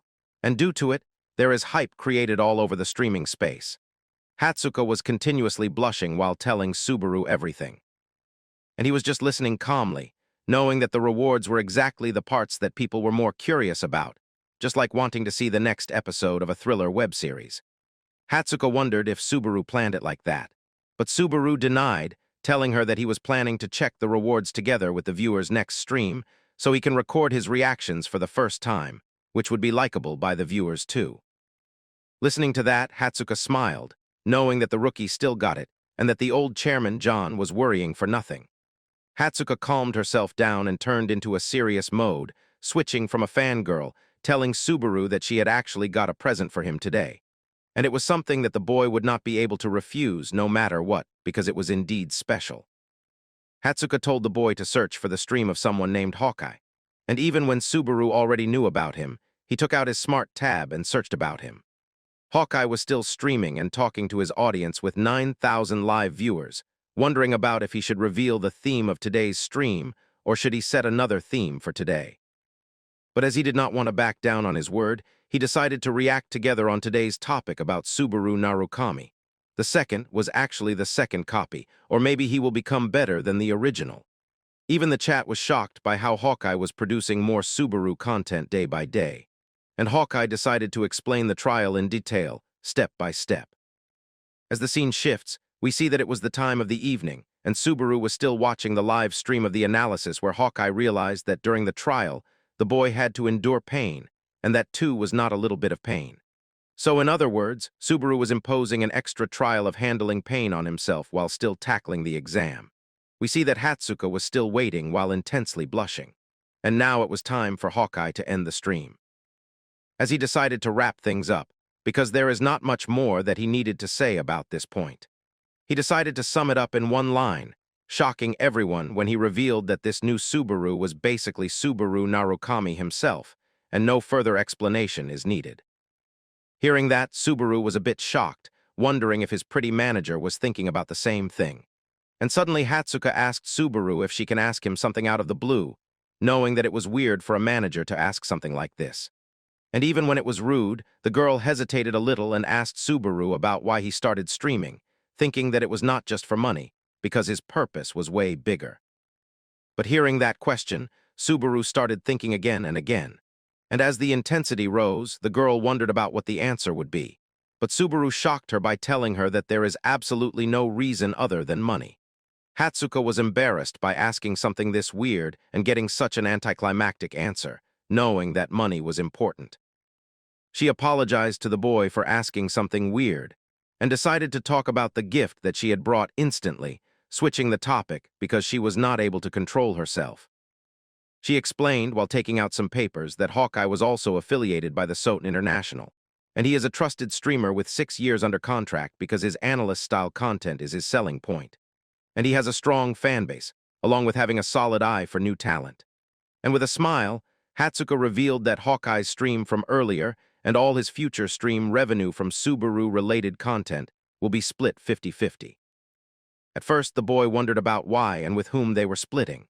Hatsuko gave the obvious answer that the split would be with Subaru himself, because it was derivative content using his material, so it included ads, donations, archives, live streams, and everything. Subaru was shocked, telling the lady that since signing with the agency, it had been one good thing after another coming his way. The lady started blushing intensely, and she was not having a professional talk at all. But Subaru ignored her, telling her that it is just an unexpected bonus. But now listening to this, Hatsuko wondered if, as a token of goodwill, the boy would like to collab with Hawkeye for a stream. This question shocked Subaru. And the scene shifts as we see that the boy was inside his room, now taking off his mask and wondering about if he needed the mask when meeting people off-stream, and if he needed to emphasize the money thing to his manager. But Subaru was now in a dilemma, knowing that the more new relationships he built, the harder it becomes to know how much he should hide and whom he should trust. But for now, the boy decided to keep it aside. Opening the system window, increasing the level of the Wedge of Desire skill to level 4. And now the skill was of a rank, but the next level increase required 80,000 credits, and the boy wondered about why it still needed 80,000 credits for upgrading, knowing that his balance was low. As he saw the credits he had left, 120 of them, knowing that money should still be his top priority because he needed to upgrade the skill. But the collab with Hawkeye was happening the day after tomorrow, and the boy knew that he should be able to earn a decent amount till then. And Shigeru and Reika would be able to hear about the boy too. As the scene shifts, we come to the room of Hatsuko, who is blushing intensely as she imagined the handsome boy with even more handsomeness. As she relieved the conversation that the boy had with her, she was slamming her pillow non-stop, thinking that behind the stylish mask there was an incredible secret hidden. Saying multiple dialogues about if she dug any deeper, she would end up hurting herself. The girl was completely going crazy, fantasizing Subaru and her together. Mumbling to herself about how she was the biggest fan and she will not invade the privacy. She even imagined that Subaru told her that ever since meeting her, it had been one good thing after another. And this was the nail in the coffin as the girl immediately punched the pillow and tore it off with her energy.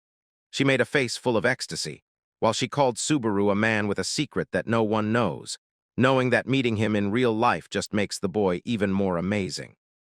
As the scene shifts to the night, we see that it was the full moon and an ancient-looking building was standing there. We come to know that this was the 7th floor of the tower, named Navira, and inside was someone training with a personal gym while he watched TV. It was the Hawkeye stream which was streaming, and he also listened that Hawkeye told that the new Subaru Narukami was actually equal to the old one, and the man did not like it, wondering about who the fake Subaru even was in reality. Another man who looked like the muscular man's butler told him that a streamer who goes by the name Hawkeye boasts an average viewership of 8,000, and even he was supporting the new Subaru on stream. The man who was exercising was Kurakawa from the Blue Zone Guild, and we come to know that even Kurakawa tried being a streamer himself, but it did not work. And the butler told Kurakawa that more than Hawkeye, they should focus on the new Subaru Narukami that was mentioned in that stream. Kurakawa called the boy fake, who supposedly learned thunder, and that was also a rumor. But as he looked at the stream, he was sweating, knowing that this new Subaru was actually impressive. Even Kurakawa remembered Soya from the Blue Eyes Guild, who was a spearman that once told him to not take his eyes off the target if he wants to throw properly. The butler remembered about how Kurakawa remembered these casual remarks, but he explained that he had worked hard to absorb everything about the Blue Eyes Guild because they were players who stood at the top. And not only Subaru, but every single member of the team was the strongest, and there were suspicious circumstances surrounding their deaths. As the scene shifts to the TV, we see that Hawkeye was continuously telling everyone that this new Subaru was Subaru Narukami himself, and this was annoying Kurakawa to the bone, wondering about how the streamer was talking about them so casually. The butler thought that this was the problem with the streamers, because they are not easily scared of anything, and they take pride in creating buzz if they even get a hint of it.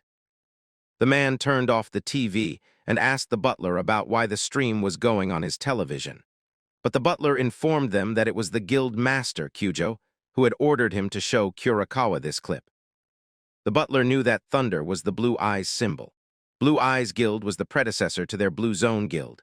So the guild leader had obtained intel that the streamer Subaru was obsessed with money, and they wanted to buy him off. As a crate appeared, and the butler took out a cloth that was hiding the contents inside. They were a hell lot of gold bars, as the man told Kurakawa that they have secured ample funds to bring Subaru in their guild. And even Kurakawa was shocked, wondering if this much money was there in the guild at the first place. As the scene shifts, we see that the second-floor trial was commencing once again, where we see that the warrior, Pallius, was ordering the soldiers around to gather all the injured people in one place, and to prioritize treating the critical ones first. And once they are healed, the medicines are to be supplied to the lightly wounded. But as the soldier noticed footsteps, he turned around and was happy to see that Subaru was finally back and fully awake. Pallius was wondering about how Subaru was feeling, because he had collapsed right in front of the village. So they were really worried, and the warrior wondered what he should have done if the boy had not woken up. Subaru informed him that he was still a little dizzy, but was in a working condition now. Subaru wondered if he and his friend could talk at the hotel later, because there are some things that the boy wanted to ask Pallius. The warrior got ready to answer everything and said his goodbyes to the boy. Even Subaru was impressed by how earnest the warrior actually was. And the people in the chat started teasing about how this action tower was becoming a BL novel instead. But then Subaru was sitting down on his bed once again, deciding to check the rewards first. As he took out the Heart of Thunder, which was untradeable with unique rank, that gave Thunder resistance of 30% and Thunder attack power of 20%, with status abnormality of fire resistance. As the boy looked at the Heart of Thunder, he realized that there was no way that this was possible, because the stats of this artifact were perfect for the Thunder users.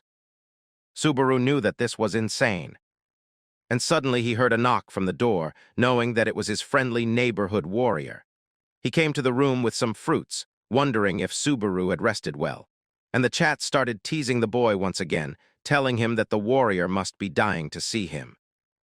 As the scene shifts, both the boy and Pallius were sitting together on a table.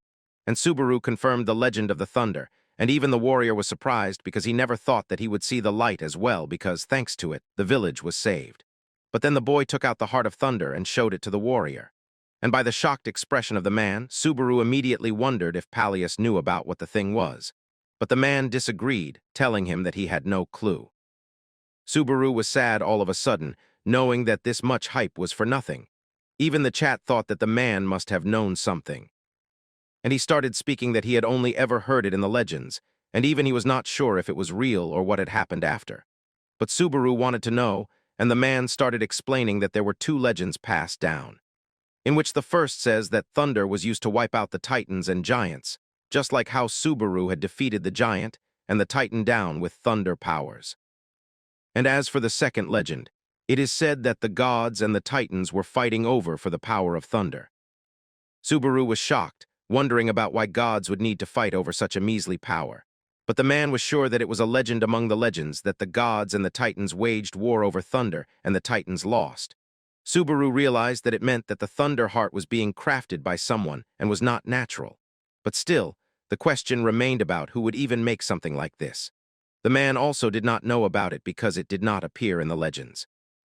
But with this artifact's status effects, it was pretty obvious that anyone who made it did it for the purpose of helping humans in wielding the thunder power.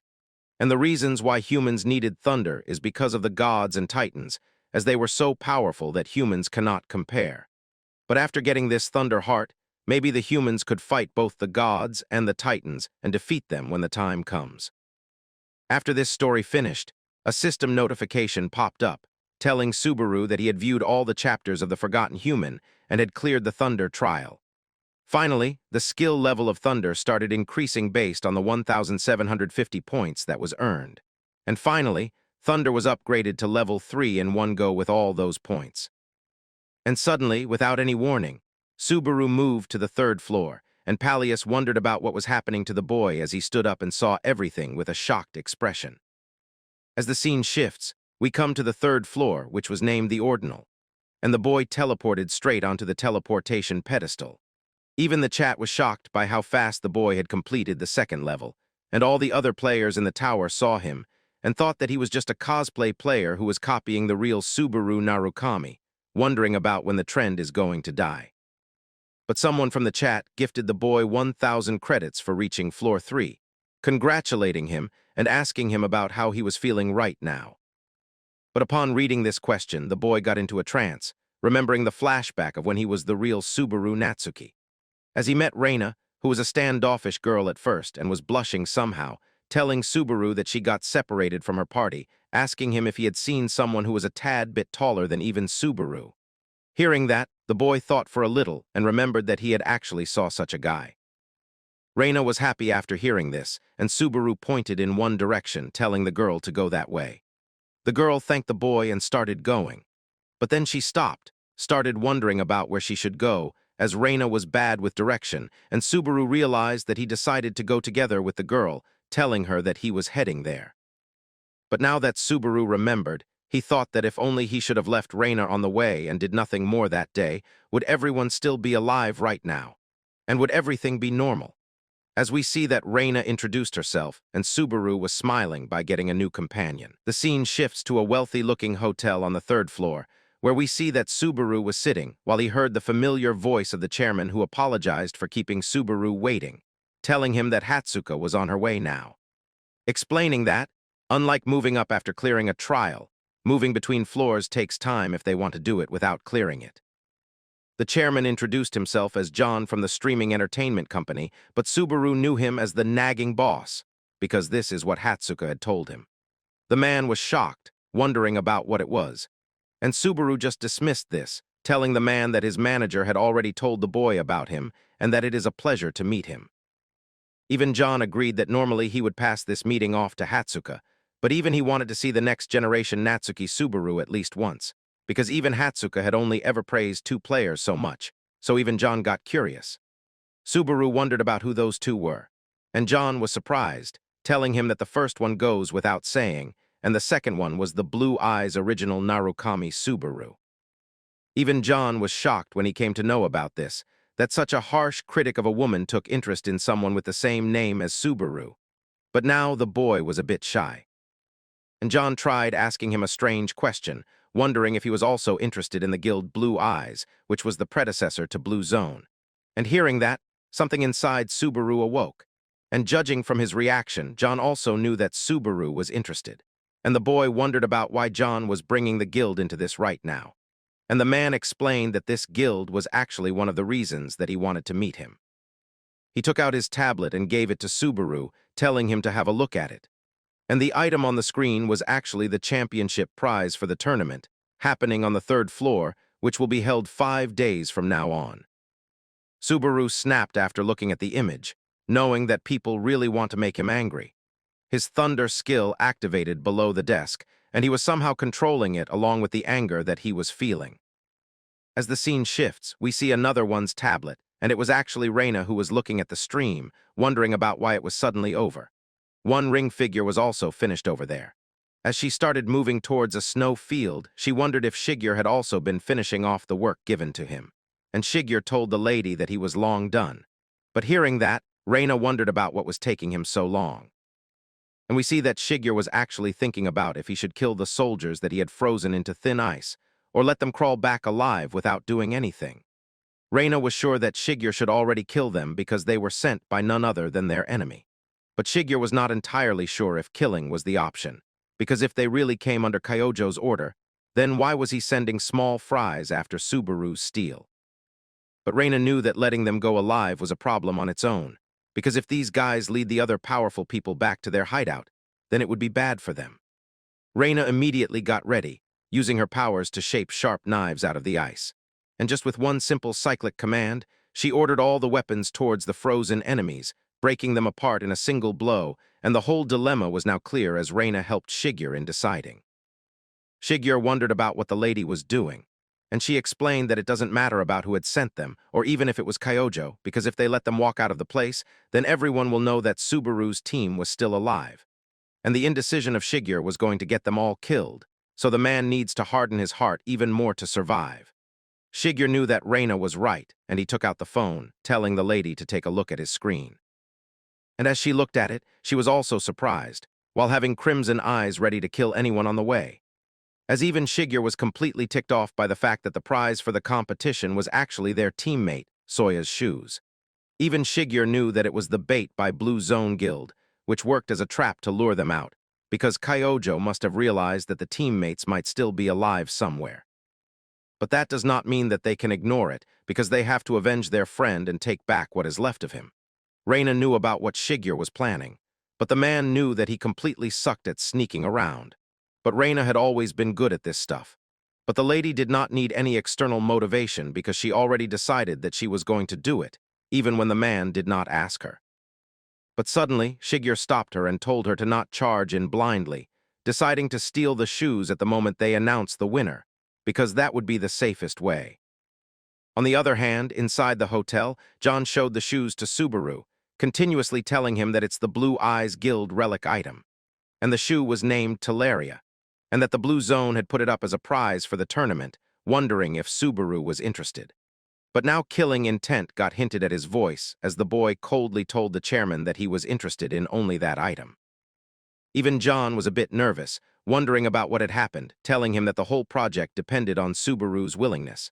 The boy wondered about what the project was, and John explained that since his stream uses the name of Subaru Narukami, the girl had figured a storyline about hunting Blue Eyes relics, which would make for a killer attraction. Hence, they decided to talk to Subaru to take part in this tournament. But on the other hand, behind the mask, Subaru was seething with rage, not able to comprehend about why Kyojo was using Soya's relic as a damn circus drop. But on the other hand, John wondered if something was the matter, and if there's anything on his mind. But Subaru only told him one thing, that he was going to do it and take part in the tournament. Getting up immediately from the hotel, excusing himself, while John thanked him for his time, telling him that he will always be cheering for the boy from behind the screen. But there's no way that the boy heard that, because he would not let anyone else have his teammate's stuff without going over his dead body. We come back to the room of Subaru. As he was lying down thinking about what type of events they will have in the tournament, hoping that they should be individual events. But he knew that now was not the time to be picky, because he needed to get the relic as soon as he can. But suddenly he heard knocking on his door, and it was none other than Hatsuka calling the boy up. And as he got up, he wondered if he should wear the mask or not. As the scene shifts, we see that the door opened, and Hatsuka was looking as pretty as she can. But she was shocked to see that the boy was wearing the mask again, wondering if he wears it even in his own room. Subaru did not hesitate and called out to Hatsuka immediately, and the lady wondered if Subaru really wanted her to come inside, blushing intensely from such an embarrassing moment. But for Subaru, it was Normal who wondered about if Hatsuka really wanted to talk in the hallway, telling her that it was fine with him too. But now the lady knew how rude she sounded and entered the room. As the scene shifts, we see that Hatsuka was nervously sitting onto a stool while Subaru still sat on his bed. And as the girl looked around, she realized that it was a pretty plain room, and Subaru did not have anything else. But certainly the girl noticed that Subaru was staring at her intensely. But on the other hand, we see that the boy was scanning the intense and bottomless mana that the girl had, knowing that there is no way someone like her is just a manager. But the girl wondered if something was wrong, and if she had something on her face. But Subaru straight up told her that, as the girl was not saying anything, Subaru was wondering about the tournament, and for that Hatsuka told him that she would bring. This made the girl fluster even more as she took out some papers flimsily and started explaining that the tournament he would be participating in was a battle royal, a simple format where people fight for a single prize, which would eventually turn into a solo match. And the boy was kind of relieved after listening to this. Hatsuka also doubled down that since there was only one prize, there is no other way. For the stage, they've got a simulated trial field, and the participant must be a floor 3 player to enter. And the entry fee was 3,000 credits with no player cap in ranking. Hatsuka also sent data from the past battle royals to Subaru's tablet so that he can skim through it and get the idea. And as the boy looked at the tablet, he realized that all the videos and photos sent as reference were of Narukami Subaru. And even the boy was shocked that Hatsuka had so much material which all was about him, and thanked the lady a little bit awkwardly for her troubles. Hatsuka smiled, telling the boy that she was just doing her job. But suddenly she blushed once again, wondering if the chief had told Subaru about something. Subaru wondered about what it was, and Hatsuka informed him that they have got a message from Blue Zone. Upon hearing this name, anger resurfaced into Subaru's mind once again, while he remembered Kyojo and clenched his fists in anger, wondering about what message it was. Hatsuka explained that Blue Zone wanted to meet Subaru in person, and since they had no way to contact the boy, they had emailed the entertainment office instead. And Subaru was not able to believe that Kyojo was already trying to make a move. Even Hatsuka realized that the Blue Zone was probably intending to meet Subaru and negotiate because they can offer higher compensation than the entertainment company, along with better benefits and various other conditions. But Subaru did not waste a single second, telling the lady to just ignore them. At first she was sad, but then she processed about what the boy said and immediately started laughing. And Subaru explained that he was not going to join Blue Zone or any other adventurous guild ever. And hearing that, Hatsuka stood up and started dancing in her beautiful dress, feeling relieved after what she had heard. She explained that she was so torn on whether she should tell Subaru about the offer or not, but she was happy with the answer that the boy had gave her. And now Hatsuka told the boy to take his time and rest until the collab starts, so that he can be recovered. Subaru wondered about why Hatsuka was celebrating like it was her own win, wondering about why a regular employee was being so invested in her job, knowing that Hatsuka was definitely not just an ordinary person. Meanwhile, we see that the lady was screaming in her mind from joy upon the denial of Subaru. And as the scene shifts, we come to a large ground where both John and Hawkeye were standing. It was a huge stadium-like place. And John started looking at his tablet, telling Hawkeye today's project was the original versus the new Narukami Subaru talent comparison test. And Hawkeye wondered about how cool the idea was and if it would work. Even John was surprised by Hawkeye's presence of mind as he charged straight ahead with his ideas. But according to him, Hawkeye should be a bit careful because if the plan failed, then he will also receive the backlash from the audience. But Hawkeye did not even flinch, telling John that whatever happens happens and results are results, so he had to be truthful in order to earn the viewer's trust. But a bit of confidence was also seen in him, as he asked John if he had ever lost a battle before. But John laughed and told Hawkeye to not act all high and mighty because in the end, everything depends on Subaru. Hawkeye calmed himself down while John was called out by Hatsuka, who came to the ground along with Subaru, waving her hands towards the chief. And while looking at Subaru, Hawkeye realized that his chance to become a star shining in the sky was finally there. Meanwhile, Subaru's thoughts were completely different, wondering about how Hawkeye was able to rent this whole thing and how much he earned as a streamer to afford this. But Hawkeye suddenly kept his hand forward, getting ready to handshake, introducing himself as Hawkeye, the friendly neighborhood streamer. Subaru also introduced himself and shook the man's hands, and Hawkeye complimented Subaru that by meeting him, it felt like he was meeting the original one, and he cannot believe that he got to meet a trending guy so soon. But Subaru kept a low profile, telling Hawkeye that he was still a newbie streamer and was nothing compared to him. But John told both the streamers to save the bantering for when they would be live, because streamers should get friendly like that on stream to engage the audience. Hawkeye decided to continue their talk during the broadcast, and he finally started a live stream. And just as Hawkeye was giving his intro, a flood of people started joining. And within a few minutes, 12,000 plus viewers were watching the stream. Even Hawkeye was now nervous because he knew that the collab announcement had hyped up the community, but 12,000 from the get-go was a bit too much. But Hawkeye told everyone that today was the moment that everyone has been waiting for, because he had brought the guy who was most sought after, who was none other than Narukami Subaru. We see that the live viewers were already 14,000 plus, and as Subaru said hi to everyone, everyone started chatting like crazy, wondering if no one had saw the real face of Subaru before. Hawkeye told them that he had not seen the face of the boy, and even the manager has not, and chat teased Subaru for being ugly, and that is why he was not revealing his face. But now Subaru started interacting with 17,000 viewers, telling everyone that it is not like that, and he is also pretty good looking. But now people started giving the boy credits, telling him to show his face. And Hawkeye was looking at everything going so fast, wondering about how his stream had never been this hyped. and just as Subaru arrived, he became a walking sensation. Subaru apologized that he was not going to reveal the face. And Hawkeye noticed that the boy knows how to work the crowd. Someone asked the boy about his girlfriend, and he straight up told them that he had no friends, and a girlfriend was still the matter of the distant future.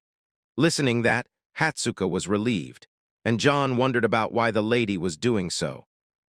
Now in front of 19,000 viewers, Hawkeye told everyone to stop teasing Subaru and to get to the main event. As Hawkeye tapped onto his tablet, the trial started commencing, and the floodlights of the stadium turned on. And what was revealed was shocking and exciting at the same time because a lot of robots have been waiting on the seeds with multiple kinds of weapons in their hands. Hawkeye started explaining about why he had picked this trial specifically for Subaru. And there were reasons like the robots being perfect for measuring control, and secondly because he will get to prove his claim right there. A giant screen turned on, which was a leaderboard where multiple names have been written. The first place belongs to the original Subaru, along with the second belonging to Haley, third to Kyojo, and fourth to a Sajiri. A person gifted 100 credits and asked Subaru if he can really beat the score at the first place. And Subaru told them that if he didn't believe that he could, then he would never have agreed in the first place. Now the robots finally got activated as their eyes turned red, and they started attacking the boy while jumping from all the directions. But still, Subaru was just standing still, knowing about what to do, but not moving yet. Now the leaderboard had the number of robots that Subaru had to defeat, with the OG Narukami having the score of 43. And even the chat wondered about how this Subaru was going to perform with such a high number of kills as the goal, and if he was really going to beat the record in one try. The chat wondered about what was going to happen while getting excited. And Subaru, on the other hand, was looking at the leaderboard at his previous record that he set. People also started sending him credits, telling him to kill 43 in one run for 10,000 credits, or otherwise show his face on camera if he fails. At first, Subaru hesitated and told him that he was not able to do so. But then multiple people started sending credits, which approximately resulted in 10,000 more. And looking at that, Subaru immediately agreed because he needed credits as much as he can get. So he immediately promised to show his face. And even the chat pointed out this hypocrisy, but Subaru did not even care.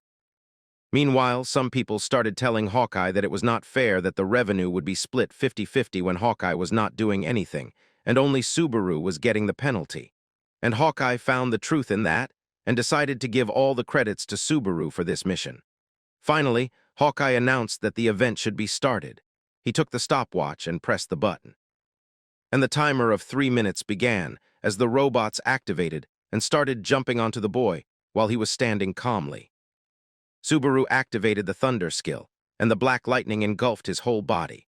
And as the robots started jumping, Subaru bounced at one of them and grabbed the robot by his hand, sending electricity impulses onto his brain and smashing it with only a single blow. Even the chat was surprised, wondering about how Subaru defeated a high-level robot with only one hit, without even using his demonic blade. And even Hawkeye was thrilled by this intense start, not able to believe that he was seeing the legendary Thunder skill live. Now it was time for Subaru to take out his demonic sword as he started targeting multiple robots in one go, hacking and slashing like a maniac while performing his Thunder skill with the expertise of his past life. As only 2 minutes and 40 seconds remain, multiple robots were already killed, and chat knew that Subaru was really fast as a flash. But now the robots were getting harder to defeat as their AI was getting trained against Subaru. The boy was standing in the middle of destroyed parts, and multiple robots came rushing towards him with various weapons. And as 2 minutes remained, Subaru started his killing spree once again, hacking and slashing the robots like he was smearing butter with his blade, cutting it without any hesitation. The chat was witnessing the iconic scene of the original Subaru being recreated, wondering if the robots were tamed animals and Subaru was the circus master, because aerial combat was the specialty of the original Subaru Narukami. Meanwhile, the boy was still airborne and was still charging his demonic sword, getting ready for his third wave of robots, and he knew that time was slipping by very fast. So he plunged his sword straight onto the ground, and the black lightning reached multiple robots in one go. We see that only 1 minute and 22 seconds remain and 26 robots have been defeated. The chat was witnessing this insane moment, not able to believe their eyes. And the chat was completely divided. some thinking that the boy was going to take the second place, and some that maybe he will also defeat Subaru in his own game. Meanwhile, Hatsuka was living a pure fangirl moment, and Hawkeye was not able to believe his eyes. But then suddenly he noticed something, but decided to not interrupt Subaru while in the middle of challenge. Now only 13 seconds remained, and 41 robots have been killed. And Subaru was still going on, defeating the robots again and again without even a hint of exhaustion. The robots were lethal and were definitely trying to kill the boy this time. But as only 5 seconds remained, 42 robots were killed. And the boy knew that he needed one more, looking at a robot with a giant sword, targeting it and smashing it in one hit with the demonic sword before the time ran out. And the kill count stopped at 43. Finally notifying everyone that the trial had ended, and the record has been upgraded with both Subarus at the first place, and more than 38,000 people witnessed it live with the chat having mixed reactions of disappointment, excitement, and neutral. Some people thought that maybe this Subaru have gotten one more and grabbed the first rank, leaving the OG Subaru to the second place. But the boy did not care, and Hawkeye came running towards him, not able to believe that this Subaru had tied with the original Narukami Subaru, making the match a draw. Even Hawkeye was nervous, asking the chat about what they felt, and people started giving credits to the boy, celebrating and congratulating him for it. People wondered if this was a collab or if only Subaru was carrying everything over. But suddenly we see that Reinhardt had gifted Hawkeye 10,000 credits, and it was shocking for Hawkeye as he became nervous, but even the chat wondered if this was the real swordsman Reinhardt. As Hawkeye thanked the man for 10,000 credits, Subaru remembered the one swordsman, Reinhardt, and wondered about what he was doing in this live stream. Now Reinhardt was continuously giving them credits and told them about how he watched their streams and how Subaru inspires him. But the boy was getting a bad feeling about it, because his son Isaac was already being done for by none other than the boy himself. Reinhardt gave another 1,000 credits, wanting Subaru to do a collab with him, and the chat was shocked, wondering about if Subaru was getting such an offer so early. As Subaru looked at his manager and John, both told him that he should accept no matter what. But anticlimactically, Subaru rejected the collab and told Reinhardt that he got to focus on the trials for now. This almost gave Hawkeye a heart attack along with the manager and the chairman, while the chat wondered about if Subaru was having thunder in his head, which was giving him shocks. But the boy did not care, apologizing to Hawkeye for using too much energy, wondering if he could wrap this event up right now. He did not even wait for an answer and started going away while Hawkeye tried to stop him. And even John wondered about why Subaru had turned him down, because this was a massive chance to boost his streamer career. And even Hatsuka was shocked by it. But Subaru wondered if that was even that big of a deal. John explained that collabing with rankers, and especially a high ranker, basically never happens. But for Subaru, it was simple, because if being a ranker matters so much, then he will just become one himself and will not rely on anyone else. This logic made sense to Subaru so much. But the manager and the chairman wondered about what the boy was blabbering about. On the other hand, Hawkeye entered the stream and told Subaru that he had an amazing performance on the event, promising that when the revenue comes to him, he will be sending the boy his cut. But as Hawkeye had noticed something, he wondered if he should ask this to Subaru. And without waiting for an answer, Hawkeye wondered about why Subaru felt different while fighting earlier, like how he was not in the top condition. Hawkeye wondered if Subaru was hurt or something. And the boy was not able to believe that Hawkeye noticed it, living up to his reputation. It is then that Subaru started explaining with a neutral expression that whether the boy won or lost would have screwed him. Hawkeye wondered about how it was so, and Subaru continued that the highlight of the stream was whether he can surpass the original Subaru or not, because that's where the growth lies. But if the boy had won today, then he would only get a temporary boost, and people will not watch him anymore with the same lenses, and the hype around the rivalry would plummet. And if Subaru had lost, then people would say that he is no match for the real one anyway. So why watch him? So in this test, Subaru needed a result where both characters were on equal grounds, and hence he decided to do a draw instead because it was the only optimal outcome. And Hawkeye immediately realized that if this Subaru wanted, then he would have overtaken the original without fail. But Subaru wanted to keep it as a mystery, turning around and telling everyone that they cannot change the result now, as it was already written, and it will all depend on how people will interpret it. Subaru was acting like a cool man going away from the event hall while everyone kept looking at him. Guys, we are so close to 100,000 subscribers, and I know you all are awesome. And you all can do it in no time, so please hit the subscribe button right now. And now enjoy the story further. As the scene shifts, we get inside a red office where a burly man was slamming the table in half, which was kept in front of him. We see that it was none other than Reinhardt, the one-sword slasher, who was not able to believe that this Subaru was such an insolent brat. We come to know that Reinhardt was ranked 121 and was also the Golden Lion Guildmaster. We see that his tablet was thrown away as Hawkeye has ended the live stream. His butler immediately came towards him, wondering if something was the matter. But Reinhardt was already angry and was getting even more annoyed, telling the butler that this Subaru Narukami that he had mentioned is getting on Reinhardt's nerves because he had turned down the offer, which was given to him personally by Reinhardt himself. The butler started appeasing the man, telling him that it was audacious about how someone can reject the proposal from such a big man. Reinhardt had planned to crush Subaru in front of everyone and shut down those annoying rumors about him surpassing the original. But it is all ruined now due to the cancelled collab. And even when Reinhardt did not care about the credits he wasted, what was irking him was that some rookie nobody dared to scratch his pride.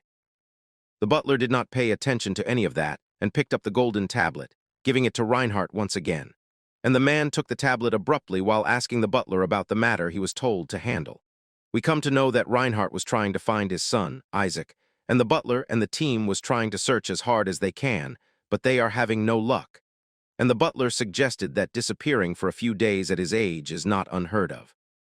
But before he can even finish the sentence, the man grabbed the neck of the butler by his psychic powers, making him dangle up near the ceiling while he choked for breath. As Reinhardt asked him if he was going to mock the man as well, the butler was not even able to say sorry while he was crying and choking.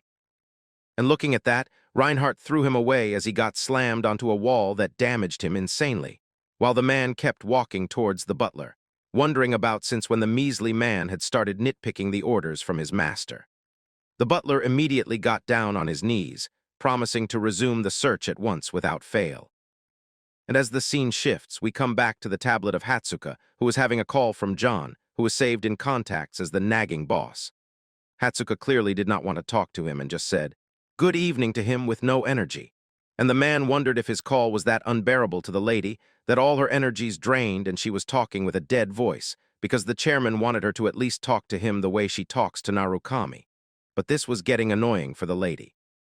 And while John was still belaboring, Hatsuka cut him off, wondering if he called for the collab proposal with Reinhardt. The nail was directly in the coffin as the man had also called for that, thinking that Subaru cannot afford to blow a chance away like this. But Hatsuka knew that they can do nothing, even when the man knew that Subaru was still a streamer, and it was a huge chance that he should not let go, and the man wanted Hatsuka to try convincing him again as his manager. But the girl knew that Subaru was the man who cares more about climbing the tower than doing collabs, and that's the right mindset for a player. We see that John was cooking his meal while talking, not able to believe that Hatsuka only gets fired up when she is always arguing with him.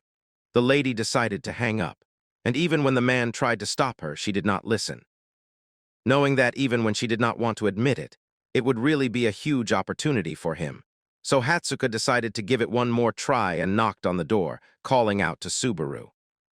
And instantly he answered, even surprising Hatsuka as she blurted.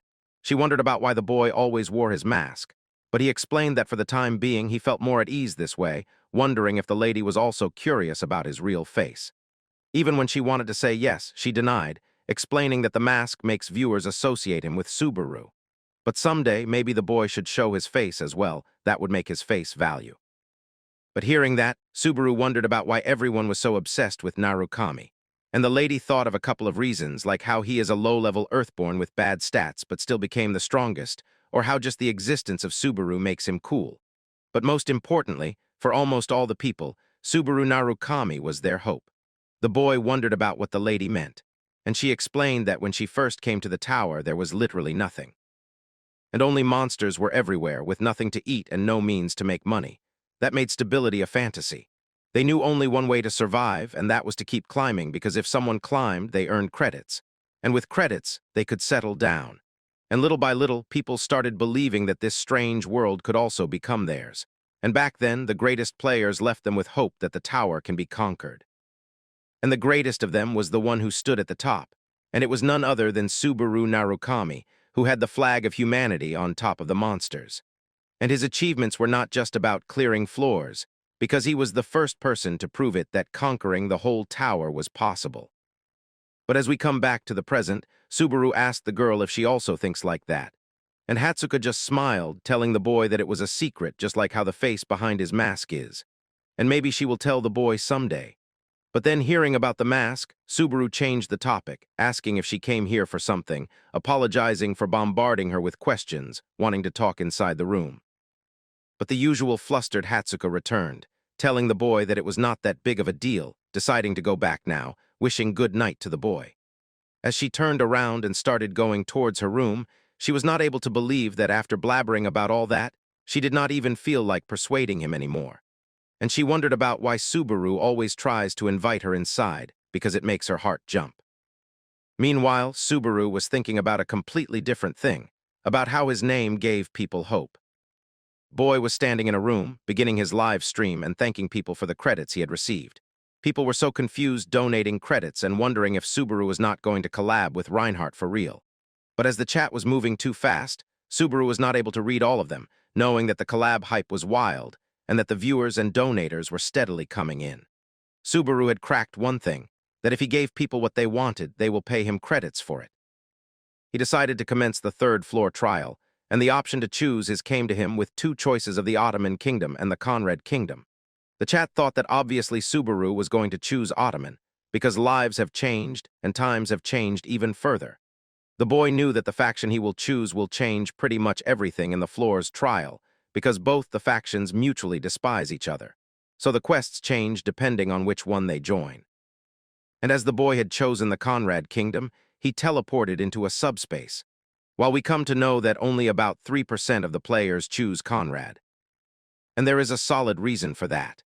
As we come to the third floor, we are inside the Conrad Kingdom mercenary rest area where Subaru entered nonchalantly and started going inside, while a man who is clearly looking like a bully was getting happy by the look of a newbie, because he was bored, and now he thought that it would be good for him. The man started walking towards Subaru and slammed his shoulder onto the boy's, but to his surprise, he was the one who was thrown back due to the power that the boy possessed. And Subaru started going away. The man realized that the boy is strong, but he still had to look competent, so he called out to Subaru to tell him to watch where he was going. But Subaru turned around and told the man to just back off because he was the one with the problem, because Subaru knew that the man had bumped into him on purpose. Hearing that, the bully got offended.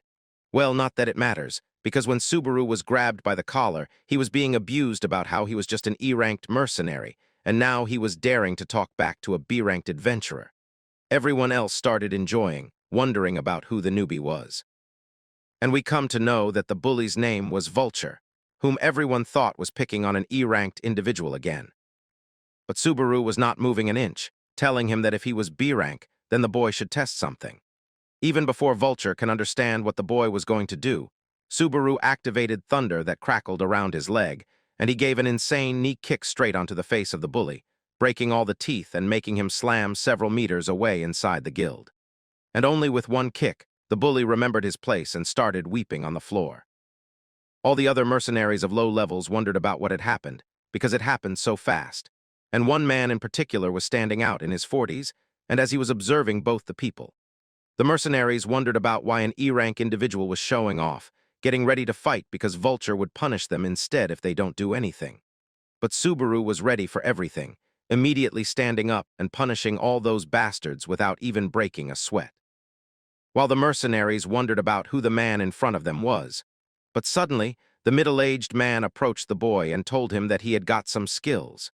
He introduced himself as Raymond, telling the boy that he was an A-ranked examiner, wondering if Subaru would come with him. Raymond was shocked, wondering why he had not seen someone like Subaru before, and about what jobs the boy had cleared so far. But Subaru played it safe, telling Raymond that low-ranked mercenaries could only take limited jobs, so he was not having good earnings. Even the proximity chat was getting a bit bored, knowing that currently only a conversation was going on, wondering if Subaru had only caused a scene just to speedrun jobs. Subaru knew that for the third-floor trial, he would have to take on mercenary jobs and earn 10,000 attribute points.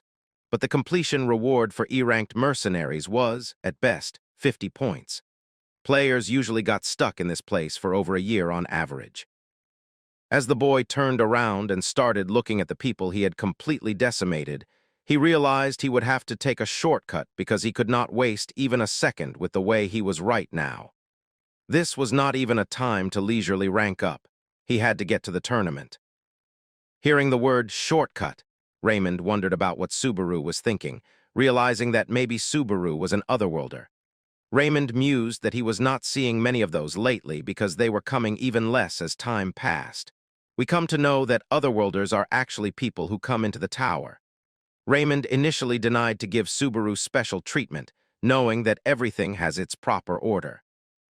But Subaru knew that there was definitely a way to shorten that order. Raymond, dismissing the thought, told the boy that there was no point in giving special benefits to an otherworlder who would eventually leave, because it would not solve their long-standing problem. But Subaru knew there was only one way to clear the third-floor trial all at once. Subaru then spoke up that he would make Raymond's dream come true. Raymond wondered at first about what Subaru meant. Hearing that the boy mentioned a place called the Cave of Thunder, Raymond warned that it would fall into the Conrad Empire's territory. Subaru simply replied that he would conquer it personally. The old man was shocked, wondering what the otherworlder was saying because it was impossible to conquer that place even with high-level individuals.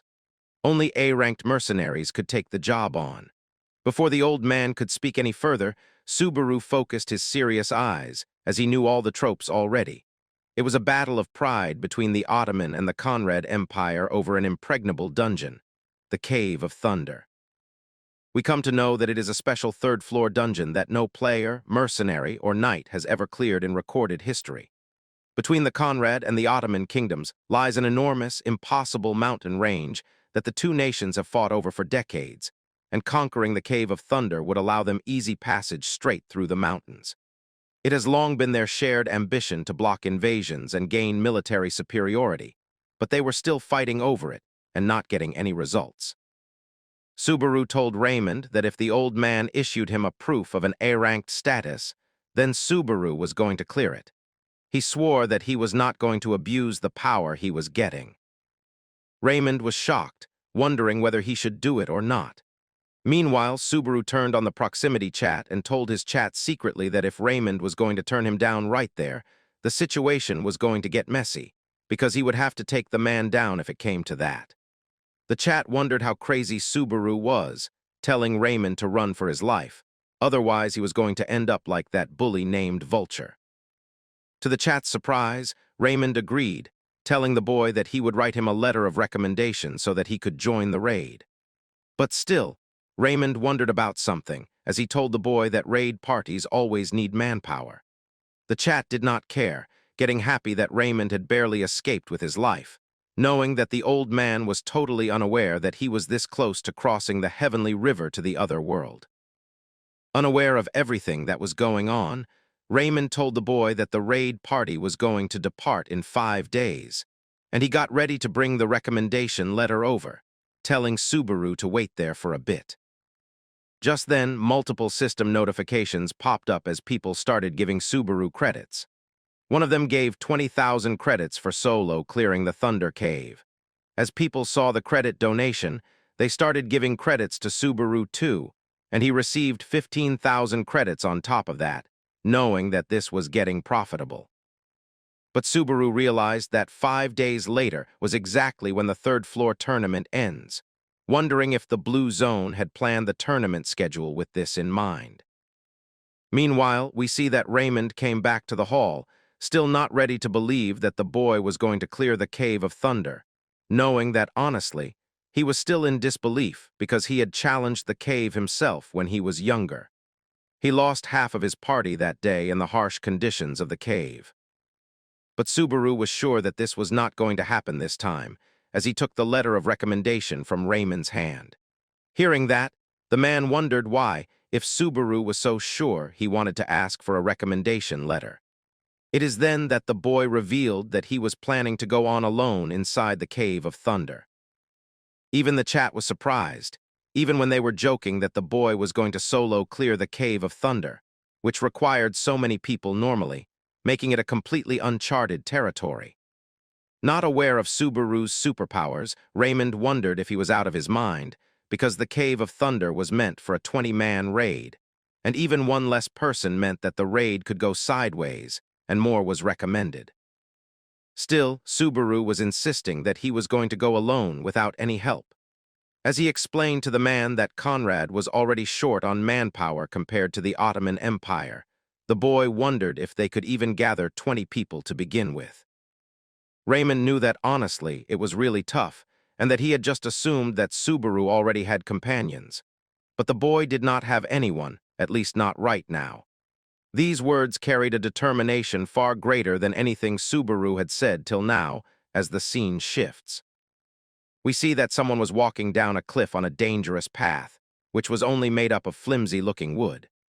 The human looked at her tablet, thinking that it was impressive, wondering if Subaru was going to clear it by himself. We see that it was none other than Reina, who noticed that this Subaru was actually like the original Subaru Narukami, and if only this was not a live stream, then she would have believed him 100%. Subaru told the chat that he was not doing any other trials because he was not interested in any of them. This shocked even Reina while Subaru announced that he was going to take a break from streaming, and the chat was going wild, wondering why it was always so abrupt. Even Reina was shocked while Subaru thanked everyone for tuning in. We see that Narukami Subaru has ended the live stream, and now no broadcast was live. Just when Reina had thought that the live stream would keep her busy until she reached floor 3, the live stream ended, and now she had no way to pass the time.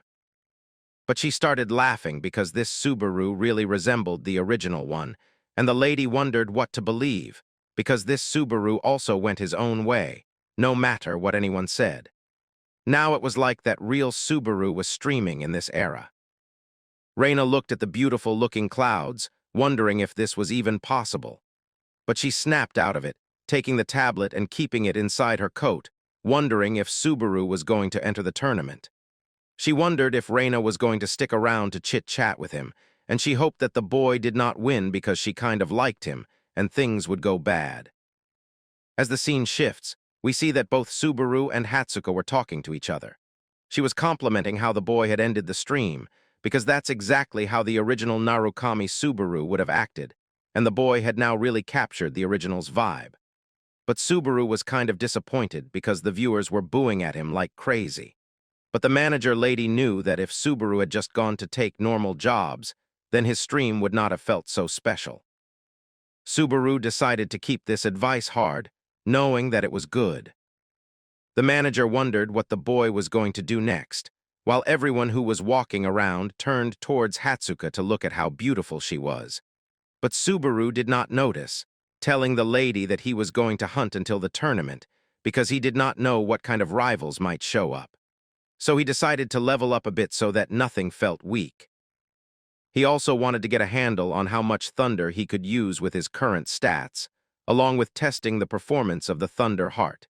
He knew that he had to practice because one thing was for sure: Subaru was never going to hand Soria's keepsake over to anyone. But as the scene shifts, we see that it was reality where a Blue Zone Guild player named Jinzaki was having a weird face, wearing somewhat professional clothing. As he told someone on his communication device to not screw with him, because normally, if people are called by Blue Zone, then they wag their tail and come running towards the office. But now someone had dared to make Jinzaki come to their office instead, just to see the boy. The brat did not care if the rookie had unlocked the useless thunder power, or whatever, thinking that it was not that big of a deal, wondering why the hell Jinzaki would have to dance to the tune of some nobody on the 3rd floor. The brat took out his tablet and called someone, telling him that he had arrived, and a hand called out to him. We see that it was Director John, and looking at him smiling, Jinzaki was getting annoyed for no apparent reason. But just then he sat down, and the director offered him some drinks while asking if he was the Blue Zone's Jinzaki, knowing that he had something to discuss with one of their streamers. But Jinzaki was annoyed, wondering where the guy was who was actually contacted. John just had a smirk on his face while he told the brat that Subaru was not there because he was out on other business. Jinzaki started insulting Subaru, telling him that he was awfully arrogant for a rookie, because for him, some other business was more important than Blue Zone. But John just smiled, telling the brat that, as it was a private matter, they were not going to answer that. But more importantly, John knew that they have already conveyed the wishes of the boy to the guild, and that is why he was not present there. But Jinzaki insisted that he planned to speak to the boy directly regarding that matter. John was kind of getting annoyed, but still managed to pull off a fake smile, telling the brat that, unfortunately, it was difficult for anyone to meet him right now. Now Jinzaki started getting angry, thinking that John was a pushover, telling him that just because the people at the company want to keep the boy with him, John was not letting Jinzaki meet Subaru. But deep inside, he knew that if he went back to the guild without seeing Narukami, then he was the one who was getting disciplined for this.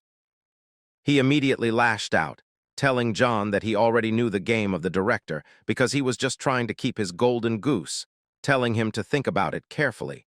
Because, according to him, Subaru would be way better off joining a major guild instead of just streaming.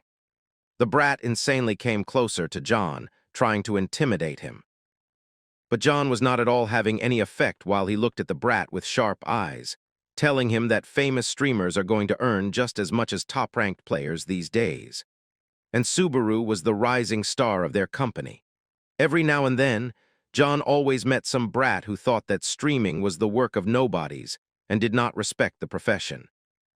Offended by how he was targeted, Jinzaki wondered if the director was trying to make the Blue Zone Guild his enemies. But John stopped the brat, telling him to hear him out till the end, like the professional he was trying to be. John explained that he prioritized his streamer's own wishes above all else, and since Narukami's decision had already been conveyed, the company was fully going to support it, no matter who else came to them. Jinzaki played it under the rug, telling John that for a grown man, he was painfully out of the world because Blue Zone was not going to stay quiet about this. But the director played the Uno reverse, telling the brat that he was the one who didn't get it and was full of himself. And there are people in this world who cannot be swayed by forces or threats. Now the director started aura farming, as he started raising his power level, and told the brat in a serious tone that if he was done talking, then he should get lost. This intimidated Jinzaki so much that he backed off, wondering why a measly director was overwhelming with mana just now. Jinzaki told him that whatever he was doing was going to be pretty expensive once Blue Zone found out about it, but the man wondered about what he did. John just waved his hand, and even Jinzaki wondered if what he felt was his imagination. As he was going away, he tried to be the powerful dog in his society, telling the aura farmer, John, that he was definitely going to regret what went down today.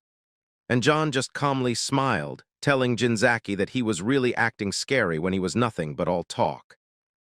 The scene shifts to 3 days after the announcement. On the floor of the 3rd dungeon of the Sky Serpent's Nest, the boy stands facing an enormous serpent. The creature is massive, with a vicious demeanor, huge blood-stained fangs, and glowing crimson eyes. It wonders why such a puny human would dare challenge it. But the serpent has already made a fatal mistake. It underestimates Subaru. Without hesitation, Subaru draws his demonic sword and channels thunder into it, activating its power. In the next instant, he releases a massive slash straight at the Sky Serpent's face, slicing it apart and making it hiss in pain and agony. Unable to comprehend how a human could inflict such damage, the serpent is forced into battle. The fight begins. The serpent lets out a furious roar, but before it can properly retaliate, Subaru strikes again. With just one more slash, even greater damage is inflicted upon the beast. The serpent staggers, its massive body trembling. Subaru then calmly stands still, his posture alone radiating confidence. He places his demonic sword on his back, wondering if this test run was sufficient, or if it was time to end things. In the next moment, he leaps forward and pounces toward the serpent, yellow light gleaming in his eyes, filled with nothing but sheer killing intent. Subaru launches himself into the air, and as the serpent opens its mouth, it becomes clear that he intends to attack from the inside. Channeling thunder once more, he clashes directly with the serpent. Lightning erupts everywhere, filling the dungeon with blinding light.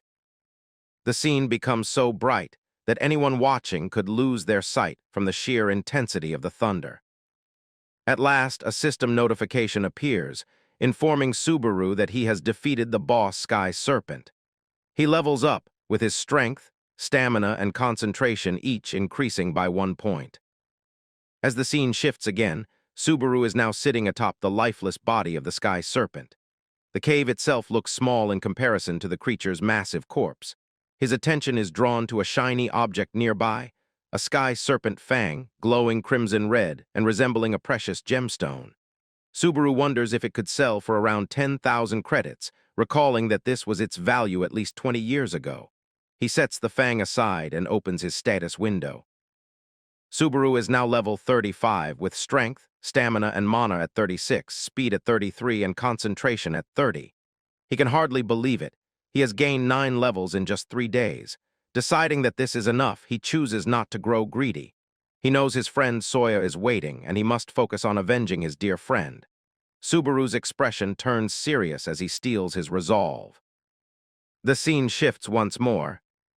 We now see the cute and elegant Hasuka, wearing a beautiful dress and looking especially radiant today. She waves her hand towards Subaru as he sits down at the cafe. Subaru wonders if something good has happened, noticing the bright smile on her face. Hasuka's expression glistens as she wonders if Subaru has already seen it. Confused, Subaru asks what she means, but Hasuka quickly realizes that he probably hasn't noticed yet. Subaru asks again what she is talking about. Hasuka explains that she means the collaboration video. In typical Subaru fashion, he responds that he was too busy grinding and didn't have time to watch it. Hasuka calms herself and maintains her smile, saying that this is completely fine for Narukami Subaru. Even when he doesn't mean to, his nonchalant nature and his habit of putting training above everything else are exactly what make him who he is. Still, Hasuka notices something different about this Subaru compared to the original. Taking something out of her bag, she asks him to check it. Subaru is slightly shocked as he opens the envelope, and Hasuka explains that it contains the revenue statement from his recent collaboration stream with Hawkeyes. Subaru is stunned to see that he has earned approximately 50,000 credits, far more than he expected from such a small stream. Hasuka then tells him that she could have given this to him at any time, but there is another reason she wanted to see him today. Now intrigued, Subaru listens as Hasuka begins to blush slightly. She explains that she knows someone named Kyog, a gambling enthusiast, and thanks to him, she learned something interesting. Her expression shows clear hesitation, as if she is reluctant to even mention him. Hasuka explains that there is a form of gambling where people bet on who will win and collect payouts.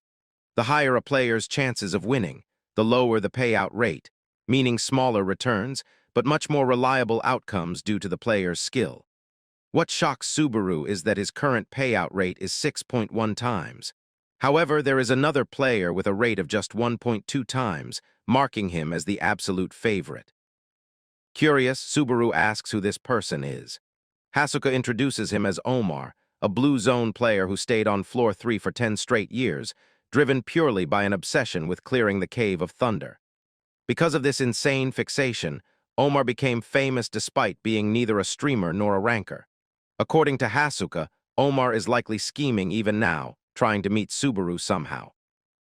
To Omar, Subaru's declaration of a solo Cave of Thunder challenge on stream was nothing short of spitting on, and laughing at, his 10 years of relentless effort, and even then, how he was unable to clear it. Subaru immediately told Hasuka to put everything else aside, pointing out that she was standing extremely close to him and that it was a rather compromising position. The moment he said that, Hasuka became aware of herself. She blushed from head to toe, quickly turning away and returning to her seat, thoroughly embarrassed. Still, she continued explaining that between the Cave of Thunder challenge, the upcoming tournament, and the next trial, there was a real chance that Subaru might run into Omar. She simply wanted to warn him and tell him to be careful. After the conversation ends, the scene shifts to the 3rd floor of Ortonal. Large, ancient-looking buildings line the streets, and carriages pulled by horses move endlessly along the roads. Inside one such carriage, several people are talking about how tomorrow is finally the day they will meet the bastard who bragged about solo clearing the Cave of Thunder. Inside, we see 2 men, one wielding a spear and the other a sword. The swordsman tells the man sitting beside him that Subaru is only talking nonsense because he doesn't truly understand what kind of place the Cave of Thunder really is. He tells him not to let it get to him. That man is none other than Captain Omar. Omar sits quietly, lost in thought, flipping a gold coin continuously in his hand to counter his anxiety. Calmly, he tells his subordinates that it doesn't bother him. Subaru has a reputation for bragging, after all. However, the others begin talking about how Subaru's career is short-lived and only progressing because he is the new master of thunder, the very thing they have waited for so long. Even so, they believe Subaru is getting far too full of himself. Just because he mastered thunder, the boy thinks he is the real Narukami Subaru or something. As the subordinates continue to blabber on and insult Subaru, Omar stops them immediately. He tells them that now is not the time for envy or jealousy. Looking down on someone or trashing their achievements is completely out of line. One of the bald subordinates hesitantly asks what they should do instead, wondering if they should show respect. Omar clenches the coin in his hand once more and tells him that if it becomes necessary, he is ready to do exactly that, without hesitation. This shocks the subordinates. They notice that the coin Omar had been flipping is now bent in half purely from the pressure of his grip. In that moment, they realize that even though Omar speaks calmly, his pride has been completely shredded. And that is dangerous, especially because the streamer they saw had been running his mouth so casually. They wonder how Subaru plans to take responsibility against a monster like Omar, a man who dedicated his entire life to clearing the Cave of Thunder. As the scene shifts again, we see Subaru's demonic sword and the Narukami Subaru mask resting on a table. Subaru is deeply focused, reading everything he can about Omar. He realizes that the man is clearly obsessed and only started standing out about 5 years ago. He entered the blue zone around the same time, but what truly shocks Subaru is that Omar immediately took center stage in the Cave of Thunder challenge. He had already reached deep within the cave and was now just one step away. Subaru finally understands why Kyojo looked so confident while hosting the tournament. If there was an internal favorite to win, it explained a lot. Still, Subaru merely smiles, silently apologizing to Kyojo. He is truly back in action now and intends to do everything he can to see whether Kyojo can handle what is about to come his way. The scene shifts once more. The entire marketplace is now decorated, and the usual hustle and bustle is even more intense than before. Nearby, a shopkeeper is speaking to a hunter, telling him that no matter how good the material originally was, it can't fetch much in its current condition. The hunter's work was sloppy, and the hide is covered in scratches. The shopkeeper offers 1,500 credits. The hunter hesitates but is clearly desperate for money. The shopkeeper knows this and bluntly tells him to take it or leave it, as that is his final offer. The hunter reluctantly agrees and takes the 1,500 credits. As the shopkeeper rolls up the hide, he thinks to himself that he is incredibly lucky. Red Troll hide self-repairs over time and is extremely valuable, but very few people know this. He takes advantage of that ignorance regularly.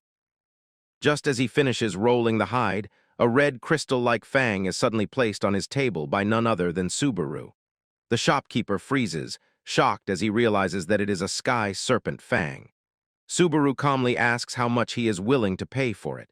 As the shopkeeper inspects the fang, he realizes it is flawless, S+ grade material with almost no damage at all. Still, the man smiles, thinking that the boy has chosen the wrong person to negotiate with. He begins praising the condition, saying how excellent it is and mentioning that the sky fang is usually considered high B to a rank material. He compliments the hunter who managed to obtain it. But then, as usual, he starts circling around his excuses, mentioning a tiny scratch, claiming that the product doesn't quite meet the highest rank, and lamenting how unfortunate Subaru's timing is. He adds that the supply of sky serpent fangs has recently increased, causing demand to drop rapidly. The shopkeeper takes out his tablet, types in 8,000 and shows it to Subaru, saying that since he is in a good mood, he is willing to sweeten the deal. Subaru recalls the prices from 20 years ago and thinks that 8,000 credits isn't too bad. Suddenly, a voice speaks from behind him. With that condition, the Sky Fang is easily worth at least 15,000 credits, because Sky Serpent Fangs are extremely rare and usually sell at the seller's price.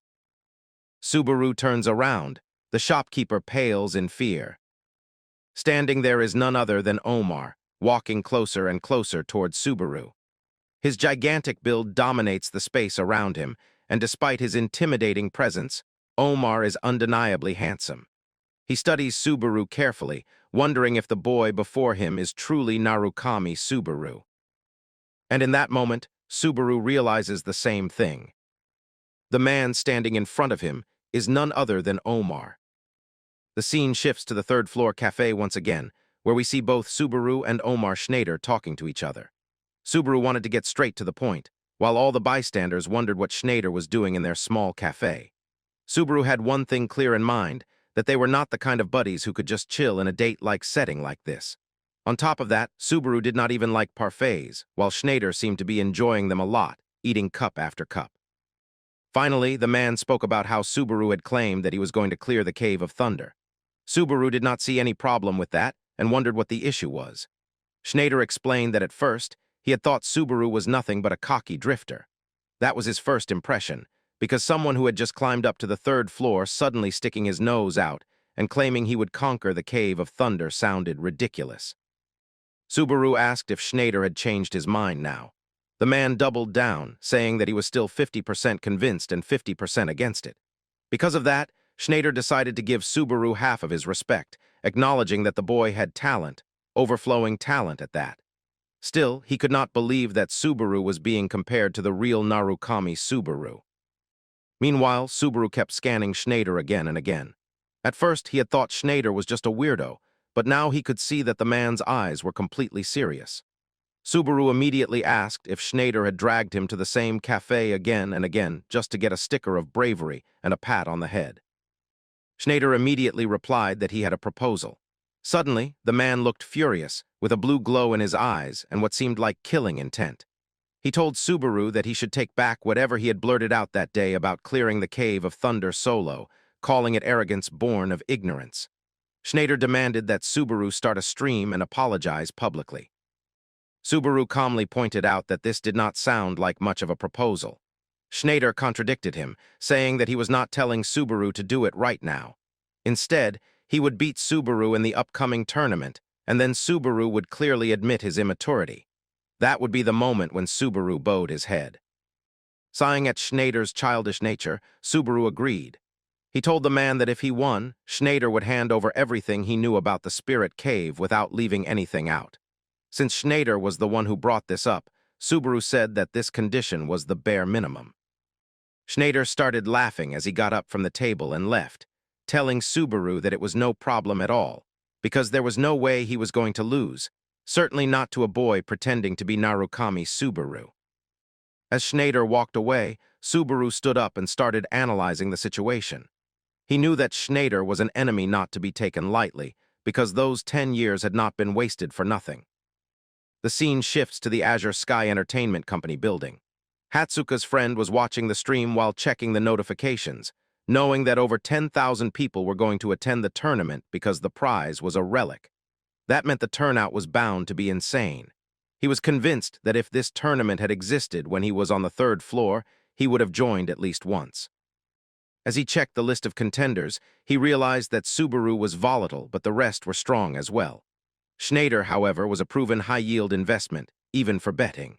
He was about to click on Snyder and place his bet, knowing that with this many participants, the outcome was basically obvious. Even if the odds were only 1.2x, a pro bettor like him would bet on reliability, not profitability.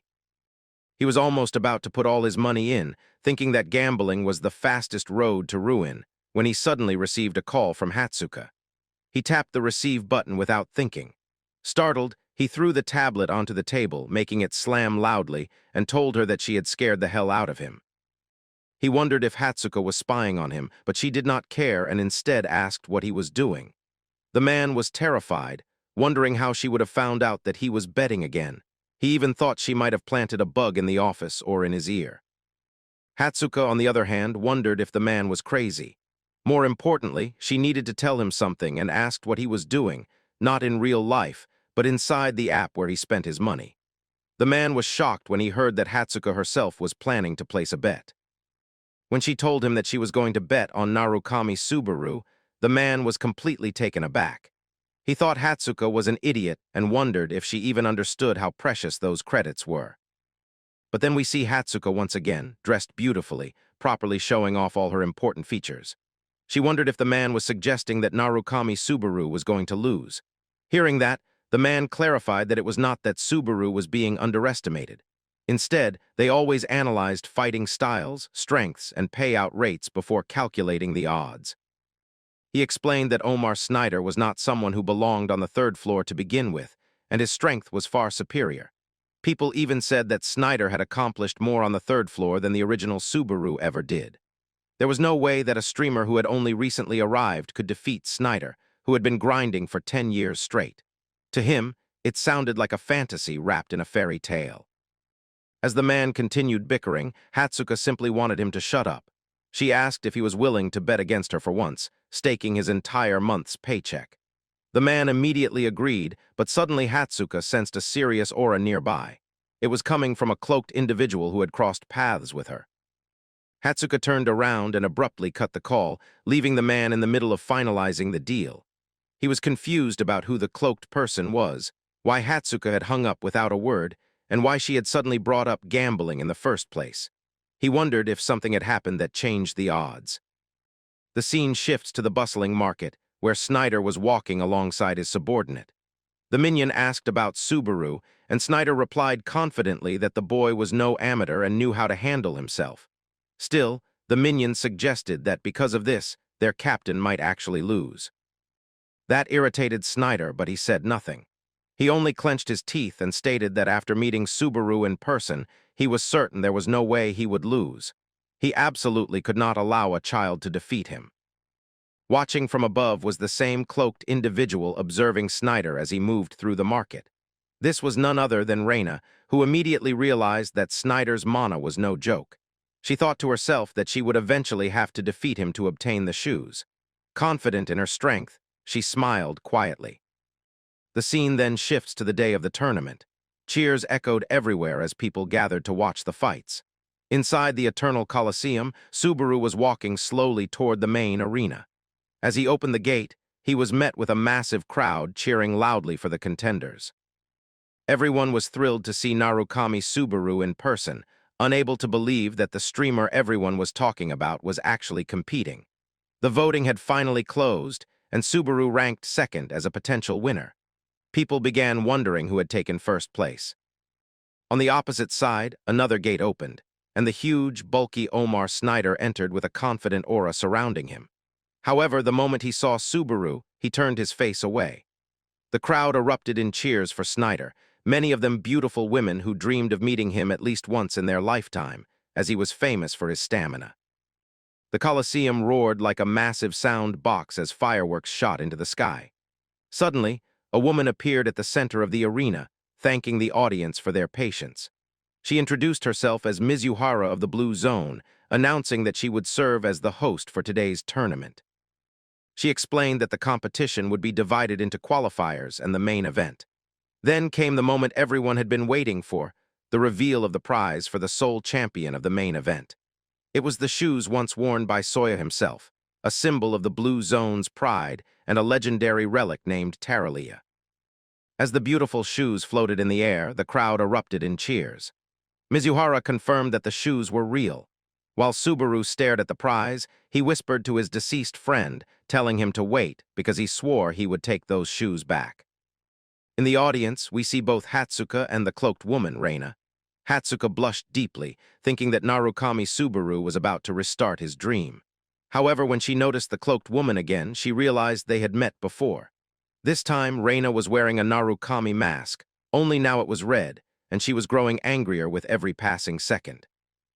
After getting inside the field, Narukami Subaru finally started the live stream, and everyone was now cheering for our boy. The live stream started with more than 3,000 viewers at once. Subaru apologized for vanishing without any trace, but the chat told him that they had been looking at him in the stadium while also watching the stream so that they could get both the views. Subaru realized that they were really hyped up, and that he could barely keep up with the chat. But then suddenly, some viewers started cheering the boy up and decided to drop 30,000 credits in one go.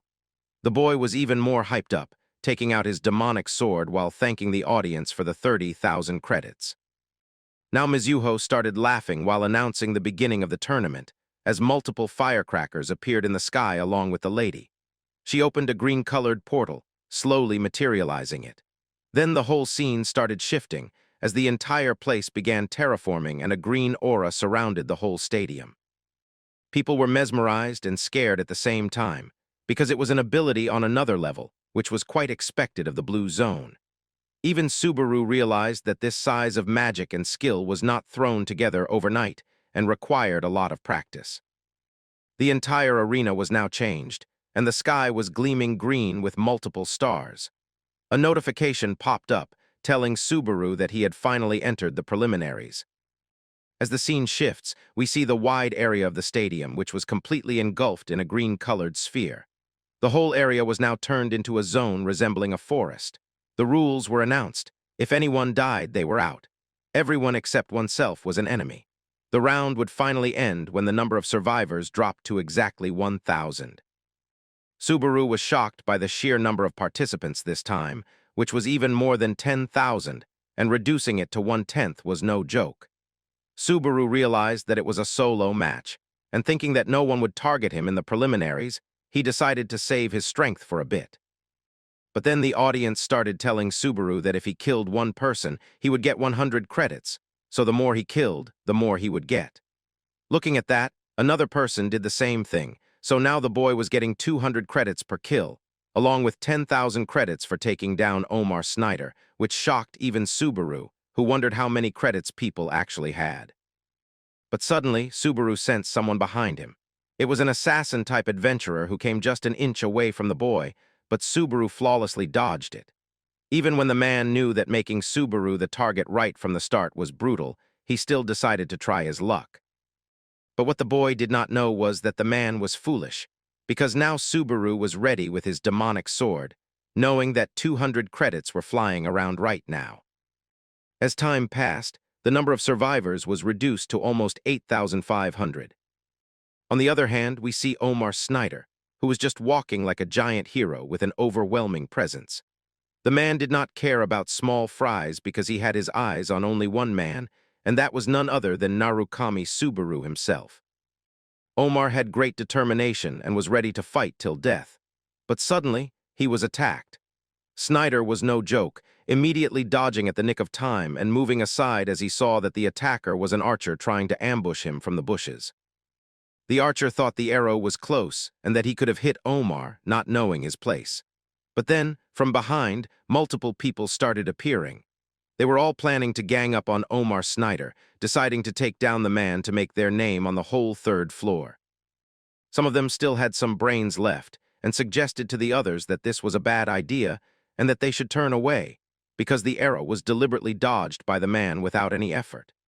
But some people were as dumb as their faces, telling the smarter ones to relax, thinking that it was a numbers game, abusing Omar by saying that he was just some guy who had rotted on the third floor for 10 years and that he did not pack a punch. As the scene shifts to Snyder, he was just standing calmly and told the group that the plan itself was not that bad. But the problem was that they had picked the wrong opponent to test it on. One of the bald men stepped forward, telling Snyder that he was spouting big words for someone about to die. Those were the last words he spoke. His head was blown away, and a fountain of red liquid splattered onto the ground. As he was knocked down, every dumb person heard what had just happened. Even though they had seen it with their own eyes, they were not able to believe that Snyder had used his spear when it was way out of range. And now the man was swinging it around in a circular motion. Airwaves traveled with it as Snyder warned everyone that he had seen countless punks like them, and they were nothing but mere ants in front of him. Saying that, Snyder stopped the spear and attacked all those brats, finishing them off one by one, while their bodies were completely decimated. After doing that, the man told everyone that shortcuts were not going to work in the tower, and the only thing that protected them there was their own strength. Now Omar Snyder looked like a devil as he continuously spun the spear he possessed, and this alone was enough to make all the brats piss their pants. Every screen present in the hall was now focused on Snyder, and how he was carrying out a one-sided massacre with his spear and refined technique. Even when the leader tried to stop them, telling them that it was just an exam and that they should not chicken out, they all knew that this was not even a fight. It was an adjusted massacre from one side. Meanwhile, we see Reina, who was wearing the mask of Narukami Subaru, watching everything and realizing that among all the players, Snyder was on another level. Once he climbed higher, he would definitely break into the top ranks. But then suddenly, Reina was completely pissed off, looking at Hatsuka, who looked as beautiful as ever. Reina could not help but be bothered by the noises she was making, shouting for Subaru to go harder already, because every last one of the enemies were cowards. Reina noticed Hatsuka watching Subaru's stream, and even Hatsuka noticed the cloaked girl who knew the name Narukami Subaru, wondering if the lady knew him. Hatsuka just smiled, thinking that the girl was probably a fan of their boy, and Reina also agreed. Hatsuka started blabbering, just like her usual habit, about how she had been a fan for 20 years and how her name was Hatsuka. But it was all a plan. She also wanted to know the name of the cloaked lady. This put Reina in a fix. As the scene shifts, we see that only 1,342 survivors were remaining, and the match was going to end in a few minutes. Meanwhile, Subaru was walking through the forest once again, wondering what number they were at now. The chat told him that they were at 98. As Subaru scanned the area, he saw that the number had drastically reduced, knowing that the preliminaries were about to end soon. Still, he was as greedy as ever, thinking that 200 credits per head was kind of underwhelming. Even after killing 98 participants, he would not even get 20,000 credits. But just then, he got an idea and decided to announce his location so he could draw more players in and increase his kill count. Even the chat was surprised at how crazy Subaru was, because everyone else was desperately trying to hide during these last moments, while Subaru was drawing aggro toward himself without hesitation. The boy used his demonic sword along with his thunder skill, as black and yellow lightning slashed through the trees. The demonic blade cut through them like a knife through butter, and as the trees fell in a straight line along the slash, it was enough to shake the entire arena. As this happened, Omar Snyder was the first to sense that surge of energy on the other side, and realized that it was none other than Subaru himself. Below Snyder were all the people who had been trying to act smart in front of him, thinking they could take him on. After piercing the chest of the final person trying to ambush him, Snyder's eyes glowed blue with killing intent as he angrily realized that he had finally found Subaru. But then we see that Subaru was also standing in front of Snyder, having tracked his energy as well, telling the man that he was the one who found Snyder first. The chat was fully supporting Subaru, thinking that he could take on Snyder and make an easy 10,000 credits without much effort. But Subaru knew, just like Snyder, that they were opponents of the same level and not to be taken lightly. Still, Snyder was happy, thinking that they no longer needed to drag this out and could end it right there. Subaru was also pleased, thinking that he would pocket the 10,000 credits sooner than expected. And with that, both Narukami Subaru and Omar Snyder stood facing each other, ready to begin their duel. But time was passing, and we see that only 1,200 survivors remained. The boy knew that only 200 people were left until the preliminaries would end, so he decided to finish it quickly. But Omar Snyder was not giving Subaru any opening, throwing spears straight at his face, which Subaru managed to dodge at the nick of time. Still, it was really making him sweat as he saw the impact those attacks carried, destroying all the trees standing behind him and clearly showing their destructive power. Subaru realized what would happen if even one of those attacks hit him. For Snyder, however, he thought there was still time to breathe, because there were still 200 people left. Subaru was analyzing him with every passing second, knowing that this spear attack was not a skill but pure technique. He understood that if he lost track of the tip of the spear, he would be dead in no time. Snyder started spinning the spear like a helicopter once again, and even Subaru found it strange that the spear was casually reaching distances it normally should not. The air pressure from the spear alone was enough to make Subaru feel like he was about to be blown away. He protected himself while managing his stance, barely holding on as another slash came toward him. Subaru immediately activated the demon blade and fed it stamina, enhancing its strength in proportion to the stamina consumed. He also used the Greed Scale, level 4, to resist the secondary effects of the Demon Blade, barely managing to counter the slash and deflect it in another direction. As he jumped toward Snyder to attack, Subaru noticed that Snyder was already 2 steps ahead, charging his spear straight toward his chest. Subaru was not ready to give up. He twisted his body to the side and performed a spinning kick aimed at Snyder's face, which Snyder deflected once again before slashing back, trying to overwhelm Subaru. Still, Subaru maintained his posture, clashing Omar's spear with his demonic sword. Continuous stamina was being drained as he kept charging and countering attacks. After one final strike, Snyder was pushed back, giving Subaru a moment to breathe. Snyder stood there without a single hint of exhaustion. Wondering why Subaru was not using his thunder skill, he questioned him. Subaru sighed and told him that using thunder in the preliminaries would be a waste, because the match was going to end anyway. This deeply offended Snyder.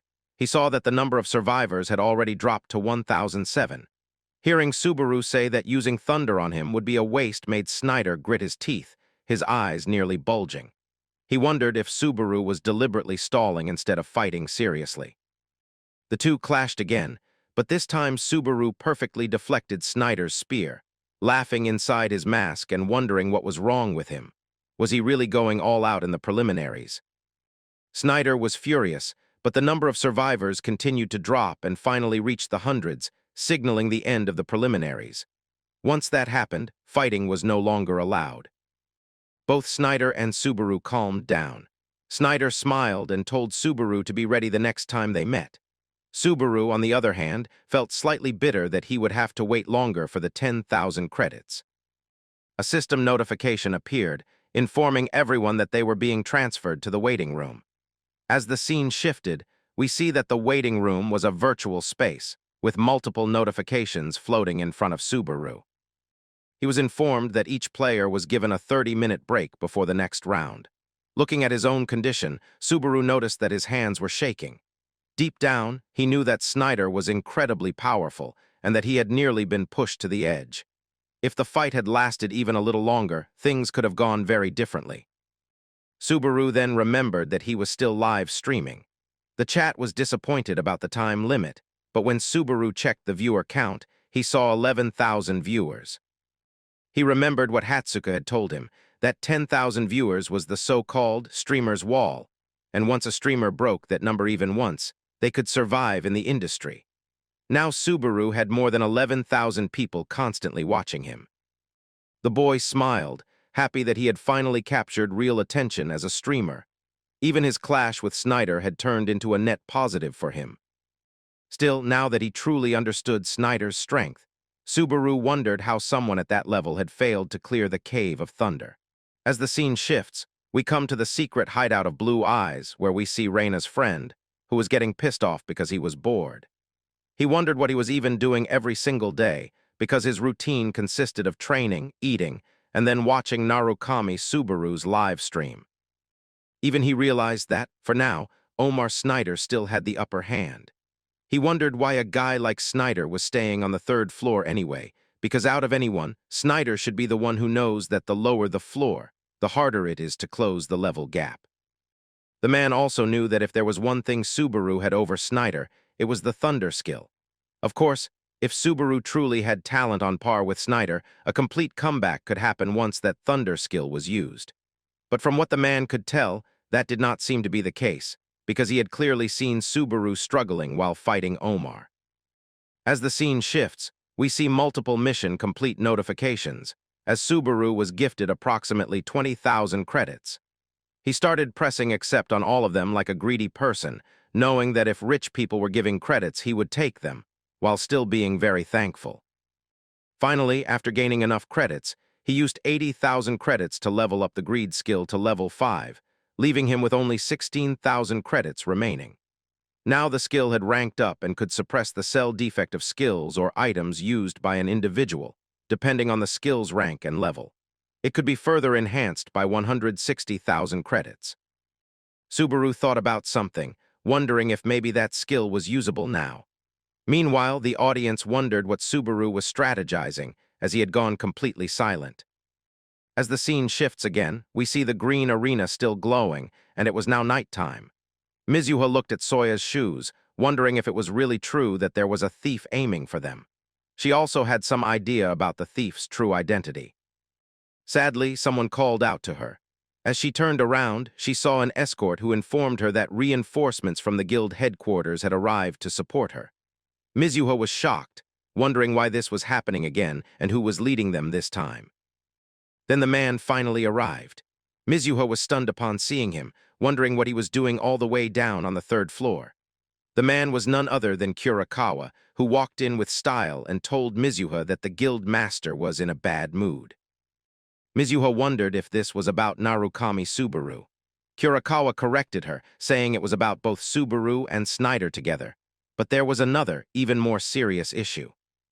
Meanwhile, the scene shifts back to Hatsuka and Reina once again. Reina was shocked, wondering why someone with such immense mana was sitting in a place like this. Hatsuka knew she would have to do something and started taking off her mask. But Reina's expression suddenly changed as she introduced herself as Tammy, telling Hatsuka that being called Miss was kind of embarrassing.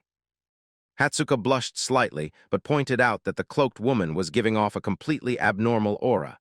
From that alone, she could tell that Tammy had trained for a very long time. She immediately noticed that Tammy's face was being created using a disguise technique. Reina was shocked, wondering how Hatsuka had seen through it. She became irritated, questioning who Hatsuka really was. Even as she tested how much Hatsuka could perceive, she realized she was completely exposed. Reina wondered if Hatsuka was someone sent by Kyojo for assassination.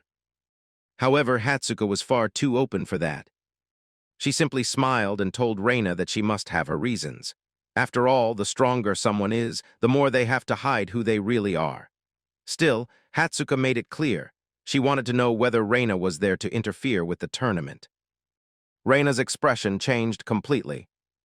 She maintained her disguise, wondering what Hatsuka would do if that were truly the case. But upon hearing her answer, Hatsuka suddenly turned into a complete maniac, declaring that if Reina was here to cause trouble, then she would stop her no matter what it took. At that moment, red energy burst out, overflowing from every part of Hatsuka's body. But just then, the scene shifts, and we see that Subaru was a bit surprised as he turned around, and inside the virtual space, it was announced that the break had finally ended. Now Subaru was getting teleported to a different space, while the system told him that the finals were commencing. As the walls of the virtual space collapsed, we see that it was actually a physical space, and all the participants were right next to each other the whole time. The floor beneath them was glowing with a bright white light. They wondered how it was possible because no matter how they screamed or whatever they did, they were not able to listen to anyone else, thinking that they were in an isolated space. But just then, a huge system notification appeared in front of everyone, telling them that the finals will be held in a territory capture format, and for winning they will have to capture the enemy's territory. We come to see a little chibi version of a Mizuha fairy who was acting like a mascot, waving her wand and explaining that once the match starts, each player will be assigned a territory, and only up to 2 people can enter a single territory. The opponents will have to defend, steal, and hold while they take over other players' territories. And if they defeat a player, then they can finally take it, but only up to 2 people can stay in one territory. And if someone beats their opponent, then the territory will become his to claim. The player controlling the most territory when time runs out will win, and this is how the victor of the tournament will be decided. Mizuha cutely smiled and made the special shoes appear out of thin air, telling everyone that who will become the new owner of the Teleria shoes will be found out in just the next 2 hours. And now, as we come back to the present, we see that the panels beneath the feet of the participants were all glowing in different colors, signifying their territorial rule. And finally, Mizuha, who was still transformed as a fairy, announced to everyone that the finals are finally beginning now. We see all the participants who were just standing around their territories while doing nothing, just preparing with a stance for defense. Meanwhile, as Subaru was watching everyone else, he realized that nobody was moving. But this was as expected because if they fought now, they would only get 1 tile at most. But the later it gets, the more territory they gain from just beating 1 person. Even Subaru realized that waiting a bit before making a move is the standard play. But what we see next were lifeless heads flying in the air as Subaru finally started hacking and slashing his way through victory. He wanted to stay standard, but before the stream, already some donators had given him a challenge, and now he was getting paid 300 credits per head roll, so Subaru could not stop. And he was claiming the territory effortlessly without even sweating behind that mask. As the scene shifts, we see that somewhere else it was the same, as we see purple territory expanding and multiple people getting slashed effortlessly. And as they get separated, we see that it was none other than Omar Snyder who was using his overwhelming strength to cut all the participants into multiple pieces without caring about a thing. Even those participants who were too scared to move were not spared by the man, because he had to claim territory. And his second goal, or maybe the one with the most priority, was to find the damn Narukami Subaru. As Snyder wondered where he was, thrusting his spear through the chests of many other participants and claiming their territories too, we see the stark difference between how Narukami was so clean. But Snyder did not even care, making a mess of the territories if it meant winning. And as the man started cleaning himself from all the crimson blood, he started analyzing the whole space, realizing that just in front of him was the territory of Subaru, which was glowing in deep yellow. Now as he turned around, he saw everyone else who had also started fighting, thinking that they also had a chance to win. But Snyder did not even care, only locking eyes with Narukami Subaru like lovers, but in this case they were deadshot enemies. Even Subaru finally noticed the massacre that was going on, and both of them looked straight at each other. But to Snyder's surprise, he saw that Subaru started going away, and this pissed Snyder off, who immediately called out to the boy, wondering why he was going the other way and if he was running away being that scared. Even in Subaru's live stream, everyone told him that he was losing his mind, wondering what was wrong with the ever-so-confident Subaru. But then the boy told everyone that fighting him was not actually appropriate at this time, because he got far more credits, and the more he kills, the more he gets. The chat realized just how greedy this Narukami Subaru actually was, and some of them also thought that the boy was just aura farming, not stopping until the last breath. As the scene shifts, we see that the whole place was now glowing yellow, signifying that Subaru was in control of the territory. As he realized, the third floor's level of the individuals was way lower than he had expected. Until now, he did not realize the gap because Snyder was just too powerful. But then he got a notification that a player named Dong was entering into Subaru's territory. And as there were currently 2 players in the territory, Subaru was prohibited from moving to the other space. As Subaru turned around, he saw Dong, who was the same bald man from before, as he was walking with Snyder.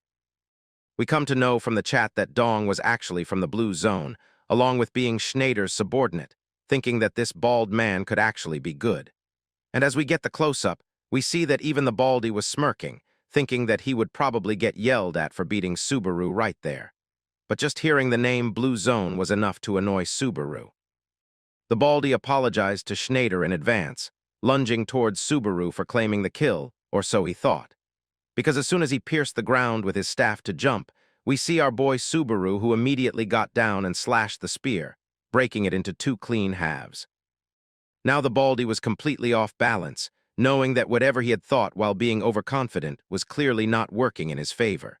He wondered how his powerful weapon could just get split clean in half, while Subaru was still not over. And as soon as the baldy got slammed down onto the ground, it was effortless for Subaru to claim the victory. The baldy just opened one of his eyes, fearful of dying, and Subaru was standing just like a demon knight in front of the body as he claimed the victory. And Dong also took back whatever he had said to the captain, knowing that Subaru was indeed strong. Meanwhile, the chat wondered why Dong was called the one Schwarzman, when all it took was 1 slash to kill him instead.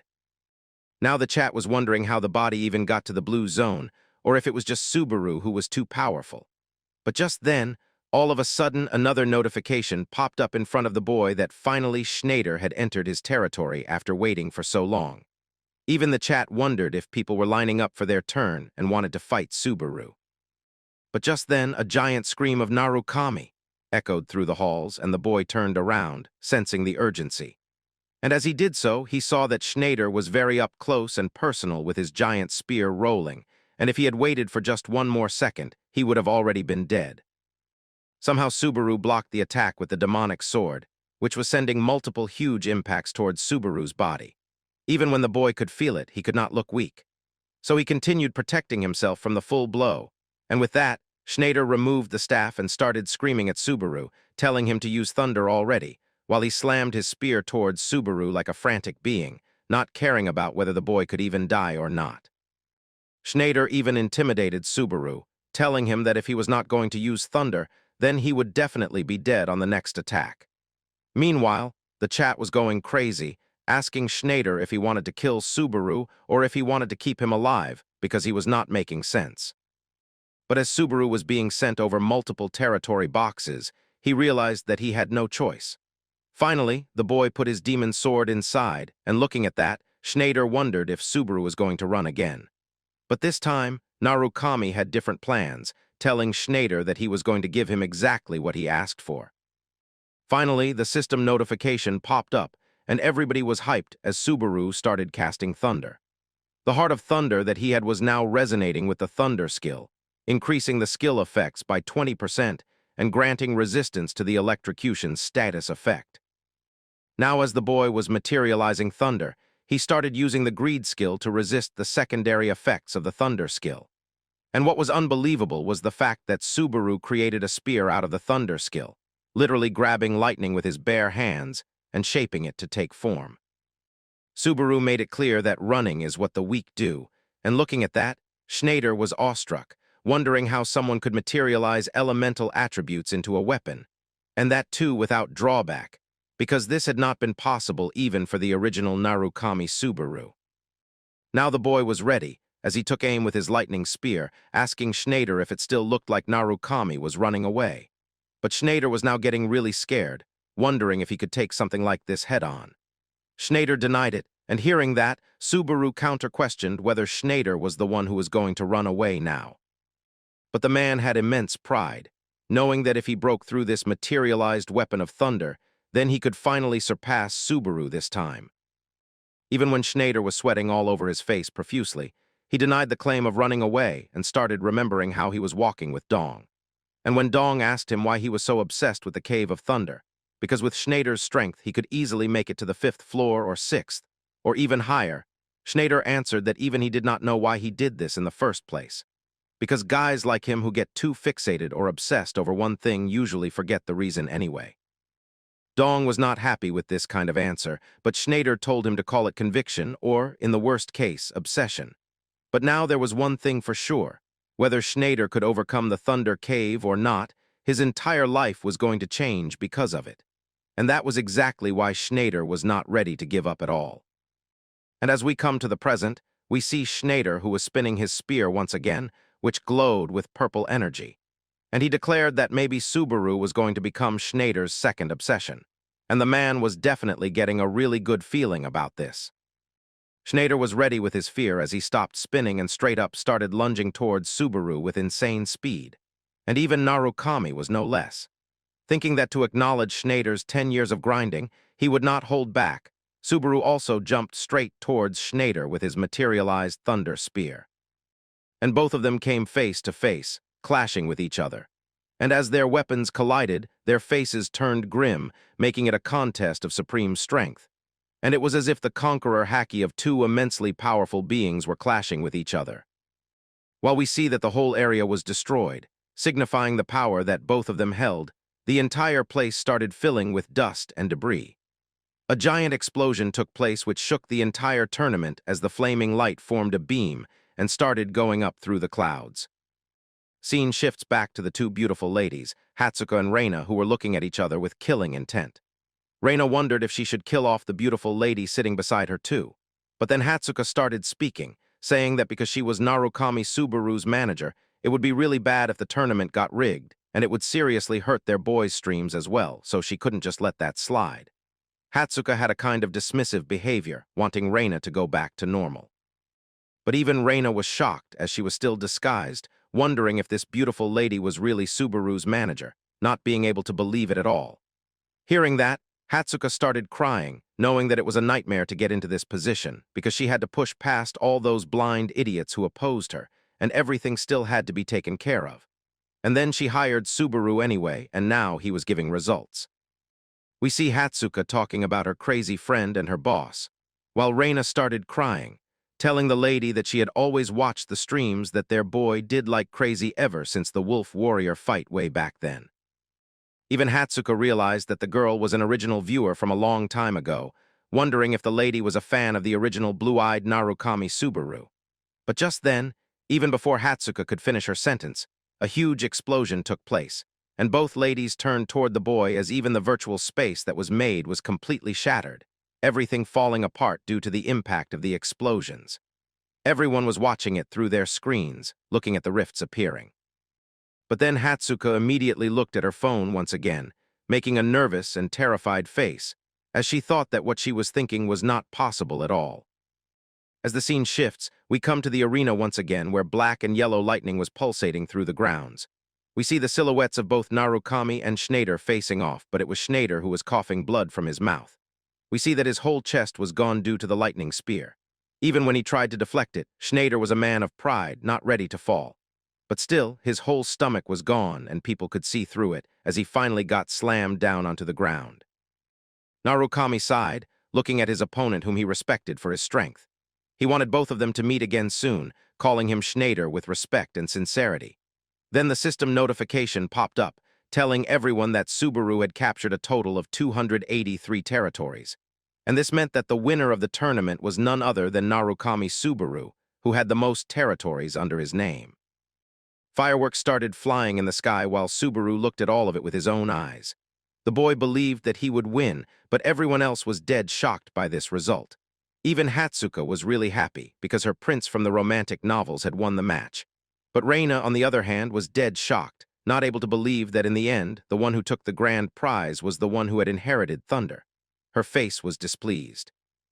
As the scene shifts, we see the ever-happy Mizuha flying in the skis, announcing once more that the glorious winner of the tournament was none other than Narukami Subaru.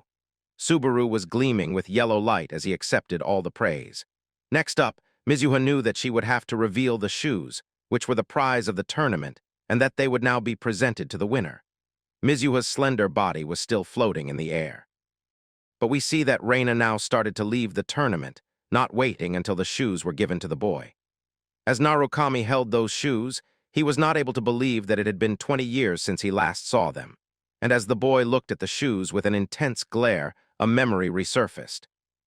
His friend Tashiya was running around the whole Blue Eyes Guild base, screaming at everyone, telling them not to touch his shoes, wondering who the hell had worn them, demanding everyone confess right now.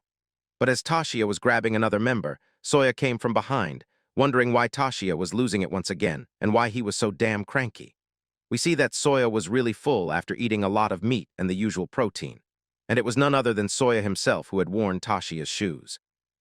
Even when they didn't fit, Tashiya started screaming, lunging towards Soya and getting ready to kick him, telling him that he had already warned him 1,000,000 times not to wear them because they would lose their shape. Soya's kick straight into Tashiya's stomach sent the man flying several meters away due to the impact, the shoes falling off his legs. While Subaru and the others kept enjoying the view, we see Subaru smiling as if he was truly happy. But now this memory brought him only sadness and nothing else. Meanwhile, the chat wondered if the boy was going to sell the shoes since he was greedy, because the shoes had a crazy resale price. But then the boy announced in front of everyone that he was not selling them. Everyone was shocked, wondering what the boy meant. Subaru then explained that the viewers were saying the shoes would sell for a high price if he put them up. Mizuha also explained that something like a few 100,000 or even 1,000,000 credits could be given for the shoes. But Subaru made it clear that no matter how much they were worth, he had no intention of selling them. Hearing that, the audience started raging, wanting the boy to sell the shoes to them instead, ready to pay as much as he asked. They even offered to trade items, claiming they had better things in their warehouses. Everyone started screaming. Someone offered 2,000,000 credits, another raised it to 2.1 million, then 2.5, then 3, then 4 million. But Subaru sighed in disappointment, knowing that it was not going to stop. Immediately using his thunder powers, black clouds started surrounding the whole area, and black and yellow lightning struck from the clouds straight onto the ground towards Subaru and Mizuha, startling everyone present there. We see that our boy Subaru was aura farming as he told everyone that he was making himself perfectly clear that he would never sell the shoes, not even for 10,000,000 credits or more. Mizuha, who was totally electrocuted by the strike, announced to everyone that this was Narukami's final decision, wondering why she was the one who also got struck by lightning. But without getting any answer, the lady was shocked as Subaru turned around and started going away while taking the prize, telling everyone that he was out.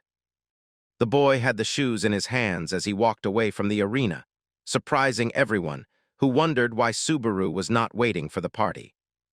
As the scene shifts, we see that it was dead of night and completely silent on the third floor. Even the flyers were moving around due to the wind. We see two people standing near an alleyway.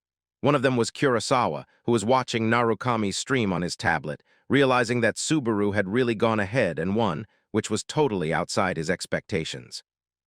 Another beautiful-looking girl was standing there in a miniskirt and a tight dress. Her name was Hiyori, and she was also from the Blue Zone Guild.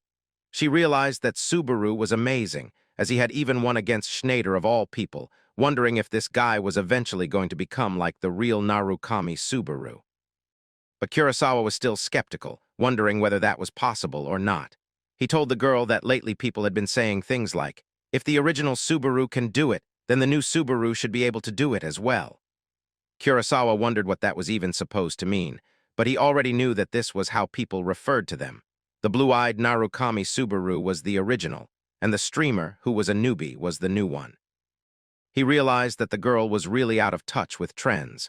But we see that Kurosawa was also kind of a fan of the boy, telling the lady that it was really stupid because the order was backward. Now everything was benchmarked as, if the new Subaru can do it, then the original would be able to do it too. The lady wondered if that wasn't the same thing, but Kurosawa told her that it wasn't even close. The girl just turned around, mumbling to herself that this was why Blue Eyes fanboys were the worst because they kept blabbering. Kurosawa was able to hear everything and could see Hiyori mumbling under her breath.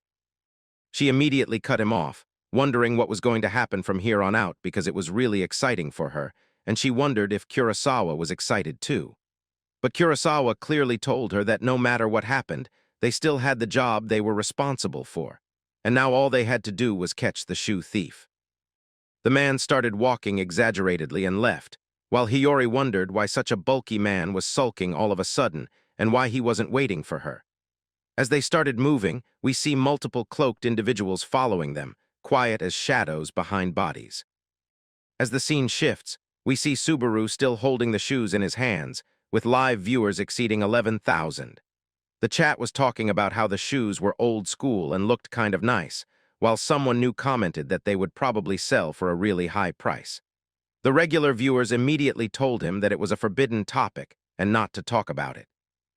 Meanwhile, Subaru kept looking at the shoes, feeling happy that even if things turned out like this, he was glad that he had come into contact with his old friend once again. He slowly mumbled to the chat that thanks to their missions, it didn't hurt his heart quite as much. The audience smiled, telling Subaru not to underestimate the greedy credit monsters. Subaru then opened the status window of the shoes. We learned that they were unique shoes requiring level 30+, increasing movement speed by 25% and jump power by 15%. They also granted Cloud Stride twice a day, with 2 remaining uses that reset daily. The boy looked up at the stars while the chat wondered what the shoes were even good for, thinking they were kind of underwhelming. But the nerds explained that movement speed gear was extremely rare, and rankers would go to hell and back for even a slight increase in speed. Just then, Subaru received a notification and looked at his phone. Hatsuko was texting him, asking if he was still streaming because she had seen someone suspicious and had a bad feeling. Subaru wondered what was going on as Hatsuko warned him to be careful, saying that someone might be after the prize. As the scene shifts, we see people leaving the arena. Among them, a cloaked individual was walking in the opposite direction, putting her mask on once again. She wondered what she was doing, standing right in front of Tashia's shoes, but now that it had come to this, she had no choice. The woman was ready, filled with killing intent. Thinking that no one must notice, she decided she would slice Narukami's ankles clean off. Completely hidden within the crowd, she moved forward, fully determined. As the scene shifts, we return to the hotel at night. Subaru walks inside, and the beautiful lady Hatsuka is already waiting for him. She calls out to him and politely asks him to sit so they can talk. The lady blushes slightly and congratulates him on his victory, explaining that she had already ordered a drink for him as well, figuring that Subaru would be tired after the fight. She reassures him that there is no problem since it is a non-alcoholic drink. But Subaru immediately focuses on the message Hatsuka is trying to convey as he sits down. The message Hatsuka is hinting at is about how she noticed someone suspicious in the stands and how that person might be after the prize, so Subaru should stay cautious. As she begins speaking about it, she grows visibly nervous, fidgeting as she explains that she met someone strange while the competition was going on. Subaru wonders who exactly Hatsuka is referring to, and she clarifies that it was a female player who was hiding her face behind a mask. At first, Hatsuka thought the woman seemed shady and untrustworthy, but as they kept talking, they gradually opened up to each other. Surprisingly, the mysterious woman even claimed to be a fan of Narukami Subaru, so they never ran out of things to discuss. However, the moment Subaru actually won the match, the woman's expression suddenly changed into one of deep displeasure. Hatsuka even imitates her expression, saying it looked like someone who had just been dumped by her boyfriend. She reasons that if the woman were truly Subaru's fan, there was no way she would make such a face when he won. Right after that, the mysterious lady disappeared entirely, which irritated Hatsuka to the core.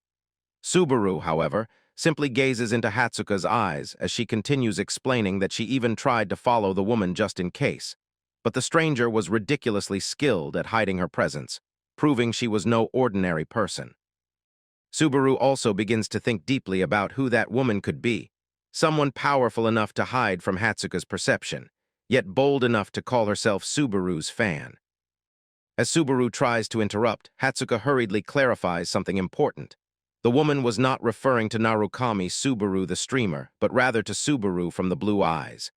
Hearing that, the mysterious woman's reaction had become extremely hard to interpret. It was not exactly a yes, yet not a no either, but she definitely did not deny it. Hatsuka nervously rubs her fingers along the rim of her glass as she explains that, if she had to guess, the woman seemed nostalgic upon hearing the name Natsuki Subaru of the Blue Eyes. That single statement strikes Subaru like a bolt of thunder. He abruptly stands up, slamming his chair to the ground before rushing out of the restaurant without even touching the drinks waiting for him. Hatsuka is left shocked, unable to understand what just happened. She repeatedly calls out to him, but Subaru does not stop running even once. As the scene shifts, a giant moon illuminates the land below, casting pale light over ancient buildings scattered across the landscape. On a cliff overlooking the area sits Reina, looking as striking as ever while gazing down at the puny humans below. She observes several hooded mercenaries trying to hide themselves, but she quickly realizes that Kyojo has really grown dull. She thinks that if Kyojo truly wanted to talk, he should have come personally instead of sending such rookies.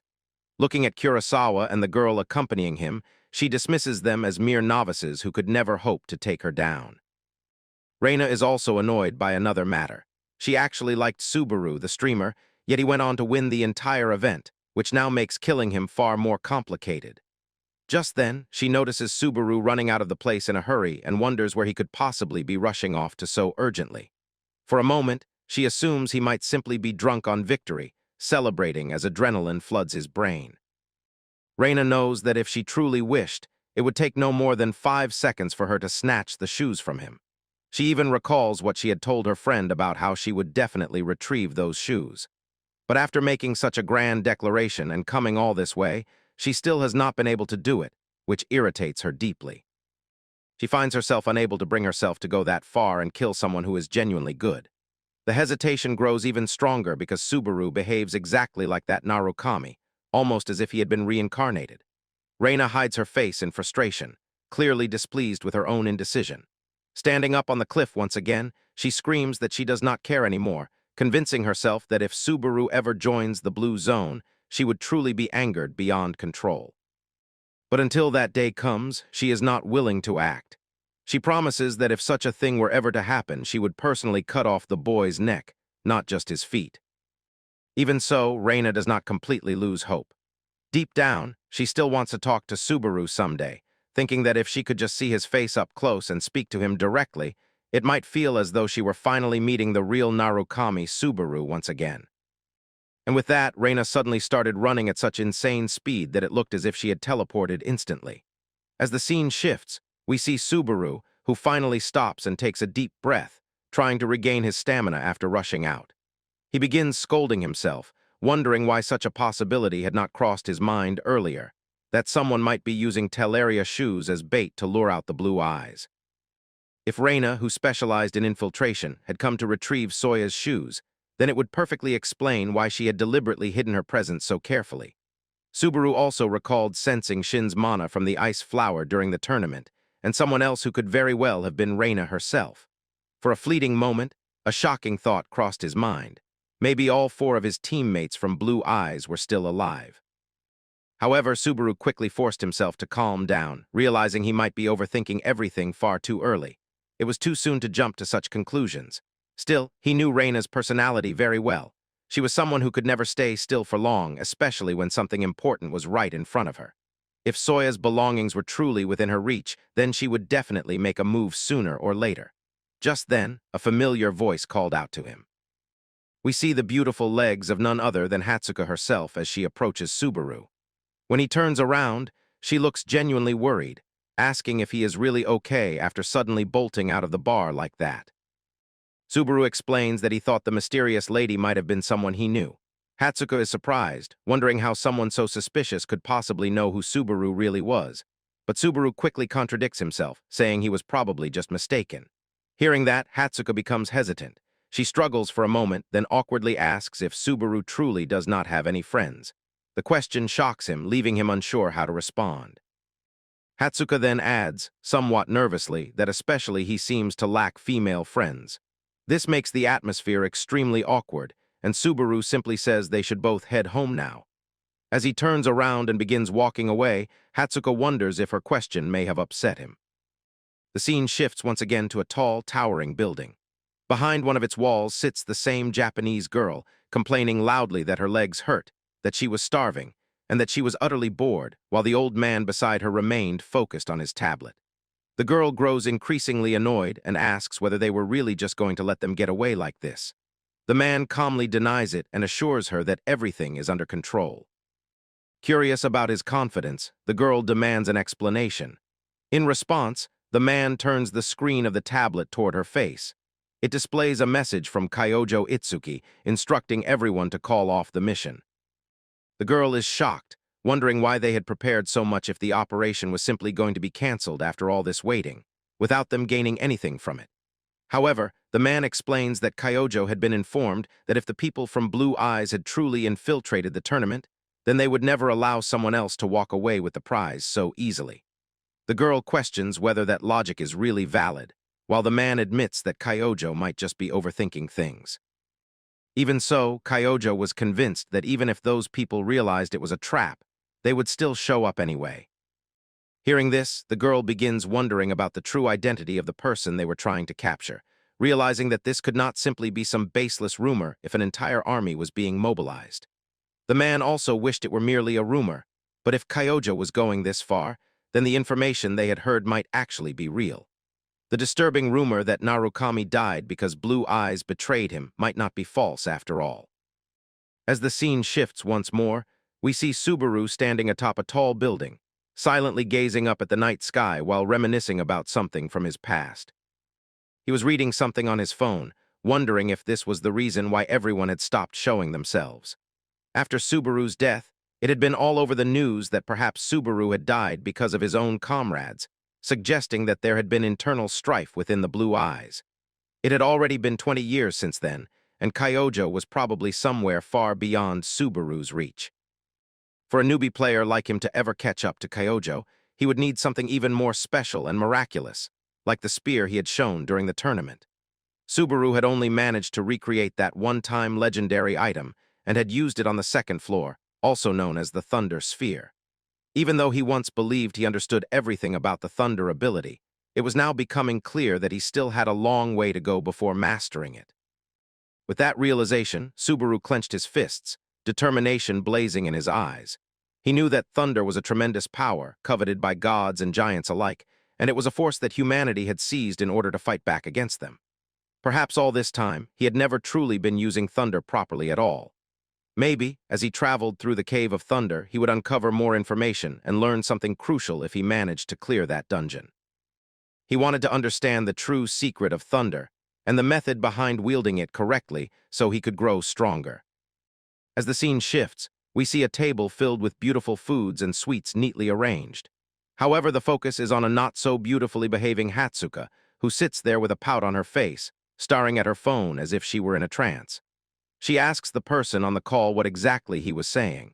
It turns out to be the same gambling friend from her office, apologizing repeatedly for getting carried away earlier.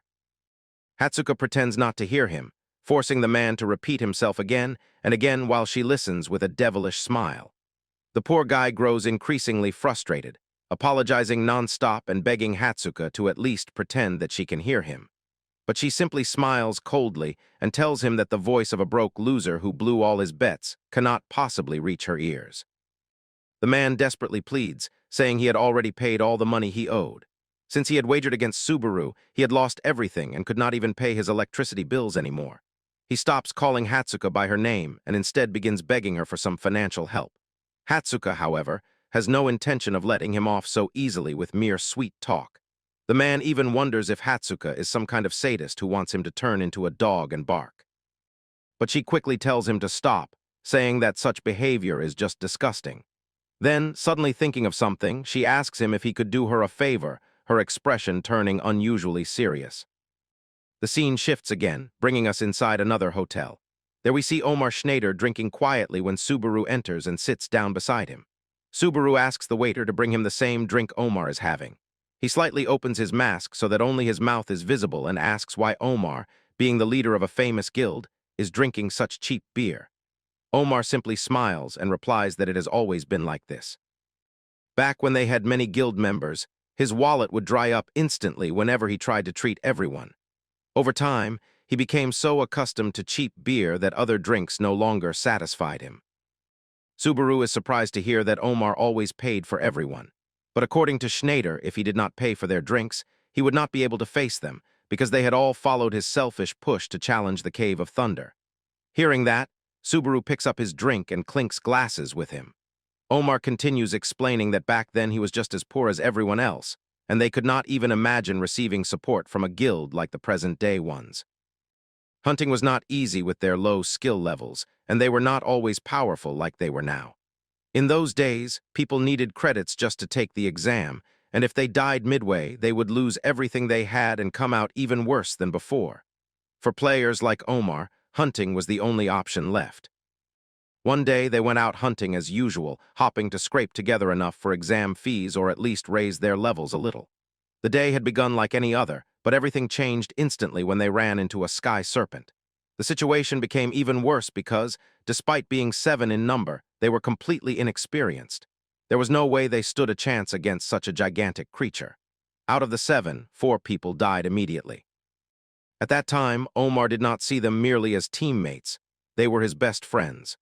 That tragedy left such a deep impact on his personality that Omar completely changed after that day, and even now in the present, he treated every drink with a sense of lingering regret, haunted by the fact that he had not been able to save his friends. But suddenly Subaru stood up, wondering aloud whether his best friends would have hated him for what he did, thinking that perhaps hearing the truth might oddly make him feel better. However, what Omar said next shocked Subaru even more. According to Omar, they really did blame him. He confessed that he had heard so many accusations about how wrong he was that it felt as if his ears were bleeding from the words. People kept asking what was so important about the Cave of Thunder, saying that the entire tragedy had happened because of his stubbornness, and that if he had not insisted on going, it would never have happened. His best friends might have been spared. Things became so terrible that people even questioned how Omar had come out alive when the others had died. Subaru was left in utter shock. He quickly tried to stop Omar, telling him that it was enough and that it was probably just the alcohol talking. But Omar wondered if Subaru was pitying him. Subaru replied that anyone else in Omar's place would have given up after something like that, yet Omar was still moving forward. Omar then explained that he could not give up because they had died after he was the one who invited them. If he were to give up now, then their deaths would become meaningless and their sacrifice would be in vain. That was why he had been obsessed with conquering the Cave of Thunder all this time. Omar admitted that he did not expect Subaru to truly understand what he was feeling, but thanks to Subaru listening to him, he finally felt a faint sense of hope again. Subaru found this slightly confusing, but Omar began explaining just what kind of place the Cave of Thunder truly was. As the scene shifts, we move to the hideout of Reina and Shin. Inside, someone was packing frantically, wondering if someone had really figured him out and if he had been too naive. It was none other than Shin. He feared that if Kyojo had already taken precautions and seen through Reina's stealth technique, then it would be a complete disaster. Growing serious, Shin immediately activated the power of his eyes while calling out to Kyojo, thinking that there was no way the traitor would be allowed an easy death. His eyes' power spread, covering the entire hideout and even cracking through the floor like rubble under pressure. But suddenly his phone buzzed with a notification. When he checked it, he saw a message from Reina, apologizing for not being able to retrieve the shoes and casually joking that it was no big deal. Seeing that message, Shin was left dumbfounded, yelling at his phone and wondering if Reina was seriously joking with him at a time like this. The scene shifts once again to a fancy building where a system notification appears. Narukami Subaru has started a live stream. The chat instantly explodes with excitement, viewers wondering where Subaru was standing and showering him with credit gifts. Many began asking if Subaru was finally going to challenge the Cave of Thunder today. Subaru confirmed it himself, announcing that today they would clear the dungeon, and that was exactly why he had gone live, so everyone could witness it in real time. The chat buzzed with anticipation, wondering if Subaru would finish it in a single try once again. Just then, someone suddenly appeared behind Subaru and asked if he was really the famous streamer. Subaru nodded in confirmation. The man scratched his head awkwardly and said it was quite a coincidence because their team had also received a request to clear the Cave of Thunder.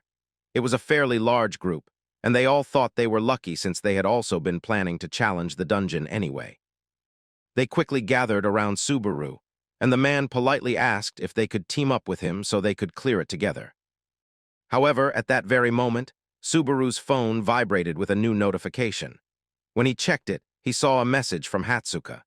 She warned him immediately that those people were nothing but cloud chasers who had hastily formed a team just to ride on Subaru's popularity and take advantage of him.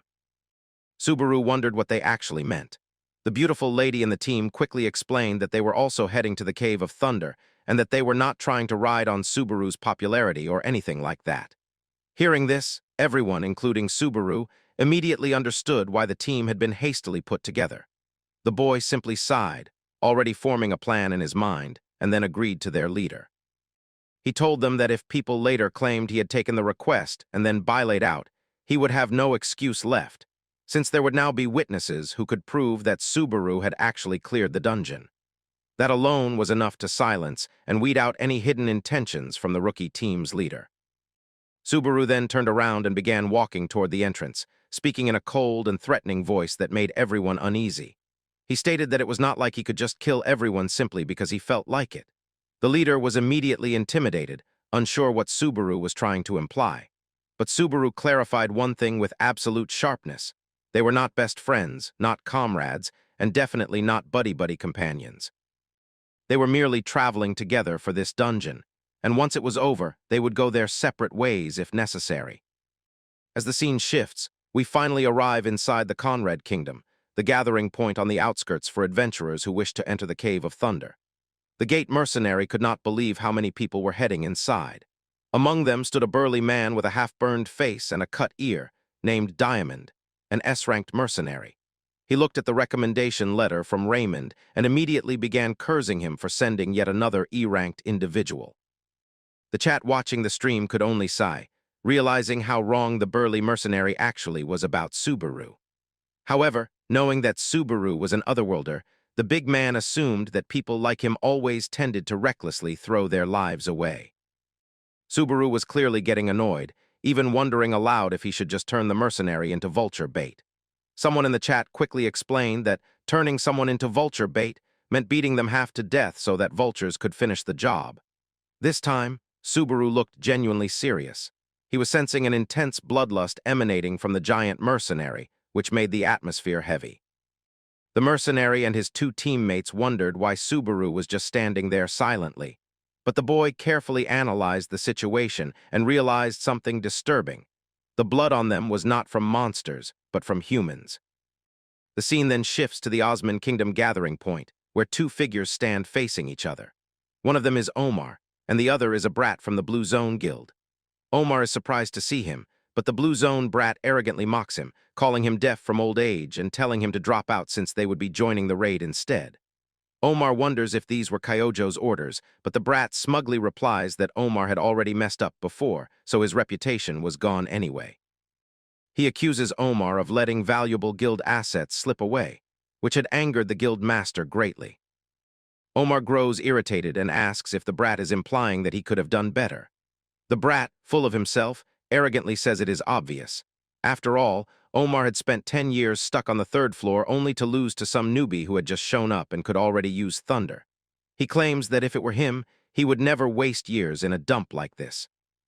Hearing this, the bald Snyder beside Omar becomes furious, thinking the brat is overstepping his limits just because Omar is staying quiet.